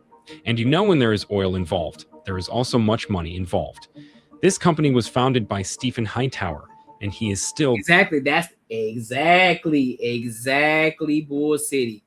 Exactly. These are the conversations that they don't want to have. These are the conversations that they don't want to have. Creating multiple jobs for people. Out here getting it out the mud. I don't hear them talk about being oppressed, though. The acting CEO. His business generates a whooping $435 million in revenues alongside his team of 52 employees. It is a petroleum products distribution company which he founded in 1982. Coming from a family of entrepreneurs, Hightower built the company from humble beginnings to a well-established business through persistence, drive, and that was in the crack epidemic. It is a family business providing services in bulk fuel delivery, HPC fleet cards, inventory management, emergency fuel, and supply chain management. 9. Urban One. This company has over 1,000 employees and generates $440 million in revenue. Its CEO is Alfred Liggins III. Based in Silver Spring, Maryland, this company is a publishing and broadcasting company primarily providing content aimed at the African American community. Self-titled as the leading voice speaking to Black America, Urban One has been the largest distributor of urban content in the United States since 1980. It is the largest Black-owned broadcasting company in the USA, with 53 radio stations, cable network TV called One, digital media company called iOne, and news provider, News One, all under its belt. 8. The Anderson DuBose Company. This business generates over $500 million in revenues. To be specific, it generates $703 million in revenues with just 543 employees, thanks to the good job of its leader and CEO Warren Anderson. Launched in 1991, The Anderson DuBose Company is a distribution company providing logistics services to McDonald's and Chipotle fast food restaurants in the states of Ohio, Pennsylvania, New York, and West Virginia in the United States. Right. Their service roster includes transportation of groceries, Happy Meal toys, paper products, dairy products, frozen meat and fish, and other food products. 7. Thompson Hospitality. This company employs over 6,000 Americans and generates $760 million in revenue and is headed by CEO Warren Thompson. This company is a food and facilities management company providing hospitality services in the United States. It is the largest minority-owned food service and one of the largest retail food and facilities management companies in the United States.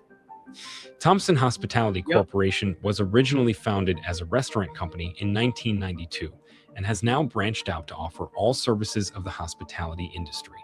In 2010, the company was awarded the Black Enterprise Award of Company of the Year. In 2017, Washington Business Journal ranked it #1 minority-owned company. In 2019, they were again recognized by Washington Business Journal as the largest independent employer company. Exactly. 6. Bridgman Foods. Exactly. Apparently one of the biggest employers when it comes to black-owned businesses. It employs over 20,000 Americans and generates $870 million in revenues. Its founder and CEO is Ryan Bridgman. Located in Oak Creek, Wisconsin, Bridgman Foods is a part of the fast food and quick service restaurants industry. Formerly known as Manna Incorporated, Bridgman Foods was founded in 1988 in Louisville, Kentucky. Currently, Bridgman Foods affiliates operate 139 Wendy's restaurants, 27 Golden Corral Buffet and Grill restaurants, 83 Fazoli's restaurants, 6 Mark's Feed So Store. it ain't Golden Corral? It's Golden Coral? I didn't know that. I thought it was Golden Corral. It's Golden Coral. Restaurants, 7 Blaze Pizza restaurants, Damn. Napa River Grill, Jimmy John's, and the Laver Bar. Jimmy John's too? 5. Modular Assembly Innovations. This business generates about $1.4 billion in revenues with over 259 employees. It is headed by no other than the great Billy Vickers. Modular Assembly Innovations is one of the United States' largest black-owned businesses. Based in Dublin, Ohio, Modular Assembly Innovations is the parent corporation of a group of certified minority-owned companies part of the machinery manufacturing industry. Modular Assembly Innovations companies include Great Lakes Assemblies, Gulf Shore Assemblies, Indiana Assemblies, and North American Assemblies. These are all award-winning, Tier 1 suppliers of automotive parts to customers in both the United States and abroad. 4. Coca-Cola Beverages Florida. Troy Taylor is chairman and CEO of Coca-Cola Beverages Florida, LLC, which was established as an independent, privately held Coca-Cola bottler on May 29, 2015. Coca-Cola Beverages. This company generates over $1.3 billion in revenue with its over 4,500 employees. It has over 18 million consumers across 47 counties of the state of Florida. This includes all the major metropolitan markets of Jacksonville, Miami, Orlando, and Tampa. Coca-Cola Beverages Florida LLC, or Coke Florida, as it's known for short, manufactures, sells, and distributes over 600 products of the giant Coca-Cola company, as well as many other partner companies. This company has received a number of awards, including the Minority Business Enterprise Supplier of the Year Class 4 honor in 2020. 3. Bridgewater Interiors LLC. Ron Hall Jr. is the founder, president, and chief executive officer of Bridgewater Interiors LLC. Bridgewater is an automotive interiors manufacturing firm specializing in just-in-time assembly, sequencing, and delivery of seating systems. This company generates over $1.9 billion in revenues and employs over 2,000 Americans. The company does assembly for 15 car models belonging to 4 automotive manufacturers. Bridgewater Interiors has 4 facilities at its 2 locations, 3 in Michigan and 1 in Alabama. Bridgewater Interiors LLC has received a number of accolades throughout the years. In 2013, the U.S. Department of Commerce, through its Minority Business Development Agency, named Bridgewater Interiors its Manufacturer of the Year. General Motors, Honda, and Ford have all recognized Bridgewater Interiors for their quality and service. That's crazy. 2. Act One Group. Yep. This company generates a whooping $2.8 billion in revenues, having about 2,500 employees. Its president and its CEO. Look at all them white people that's working for the black man. The black woman. Look at that. And listen, it ain't even about race, but I just gotta call it out. Yep, I gotta call it out. I don't want to hear none of that shit that y'all talking about. I don't want to hear none of the shit that a lot of y'all people are out here talking about. Oh, well, we can't do it because the white man, we out here working for the white man, and they got a bigger agenda for us, and they're trying to hold us back from being great and being black excellent. Want to hear that shit? Is Janice Bryant Howroyd. Act One Group is a privately held corporation based in Torrance, California, founded in 1964. The Act One Group. She might be. She look like she hell. She look like she hell on wheels. But hey, let's be honest. She know what she doing. She know what she doing. So she got to be hell on wheels in order to get to where she at. Makes sense. One Group is a global enterprise that provided employment, workforce management, and procurement solutions to a wide range of industries. Yeah, Act One is the largest debt-free, woman-owned, minority-owned workforce management company in the United States. Ain't not the hustle at all. Act One is a global leader in the human resources industry and currently operates in 19 countries around the world with 17,000 clients and over 2,600 employees worldwide. The CEO, Janice Bryant Howroyd, was a... She looked like Marcus Darling. Off of Boomerang. Marcus Darling. Awarded winner of the 2016 Peter Yesson Staffing Leadership Award for all her efforts. 1. Worldwide technology. We are finally here. Topping the list of the 20 biggest Black-owned companies in the United States is Worldwide Technology Solution. This company generates about $11.2 billion in annual revenue. It employs over 5,000 American citizens. Billionaire David Stewart is the founder and CEO of this great... Billionaire David Stewart. Billionaire. Look at that black man. For all my pro-black people. There you go. Establishment. It was founded in 1990, and it provides supply chain technology to 45% of Fortune 500 companies. The company provides information technology and software solutions.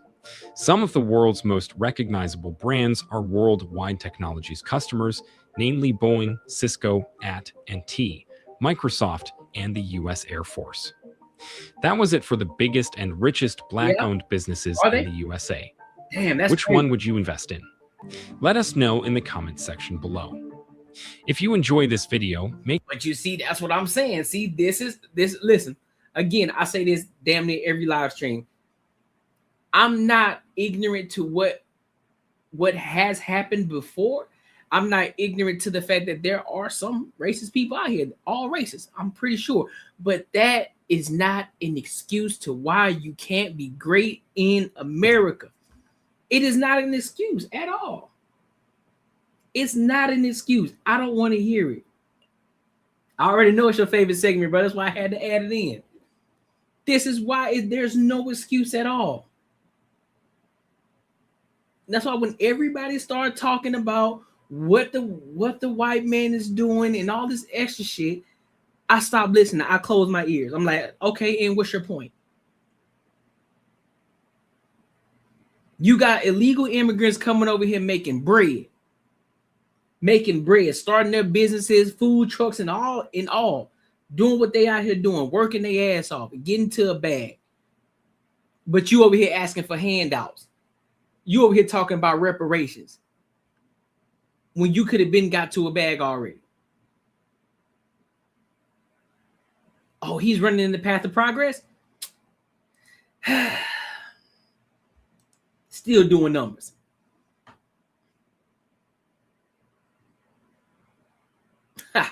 Yeah. All right, man. That's why I don't take that shit serious. Again, I'm not out here I'm not out here being naive, but I'm not using that as a crutch. I'm not using it as an excuse to not do great things. I'm not.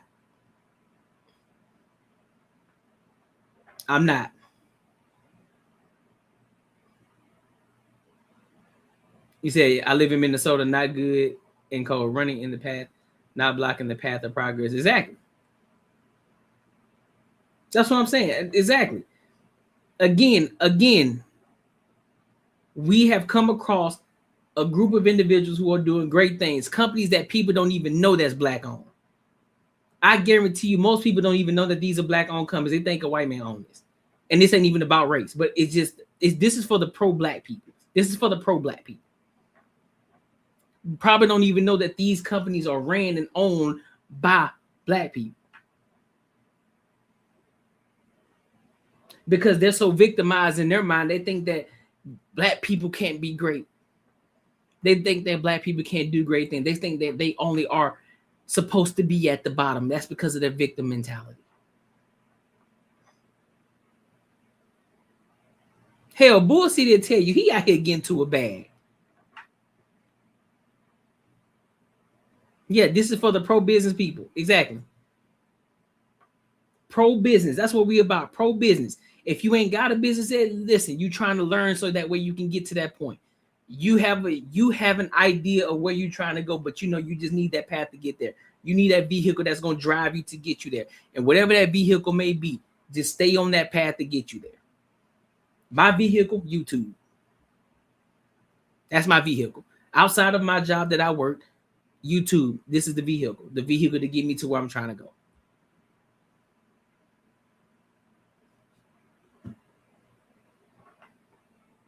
But let them tell it though. But let everybody else tell it, bro. You sleep, bro. You ain't woke. All right, bet. I guess I'll just stay asleep then. David Stewart is that beacon of success. Facts. It's a fact. And we're gonna continue to keep showing. And listen, I'm adding in the white people too. I'm adding in the white successful people too. I want to add in all of it. I want it because there's some victim white people too. We see them out here too. So we gonna add these successful white people in here too. Yup. We thinking business minded. It ain't always gonna be pro-black business, but I had to do it for the first 3 segments, for the first 3 live streams, or first few live streams since adding it. But yeah, we gonna be broadening it. We're going to be trying to hit every state to see what's going on. We hit neighborhoods, all of it, to see what's really out here in these streets. You feel me?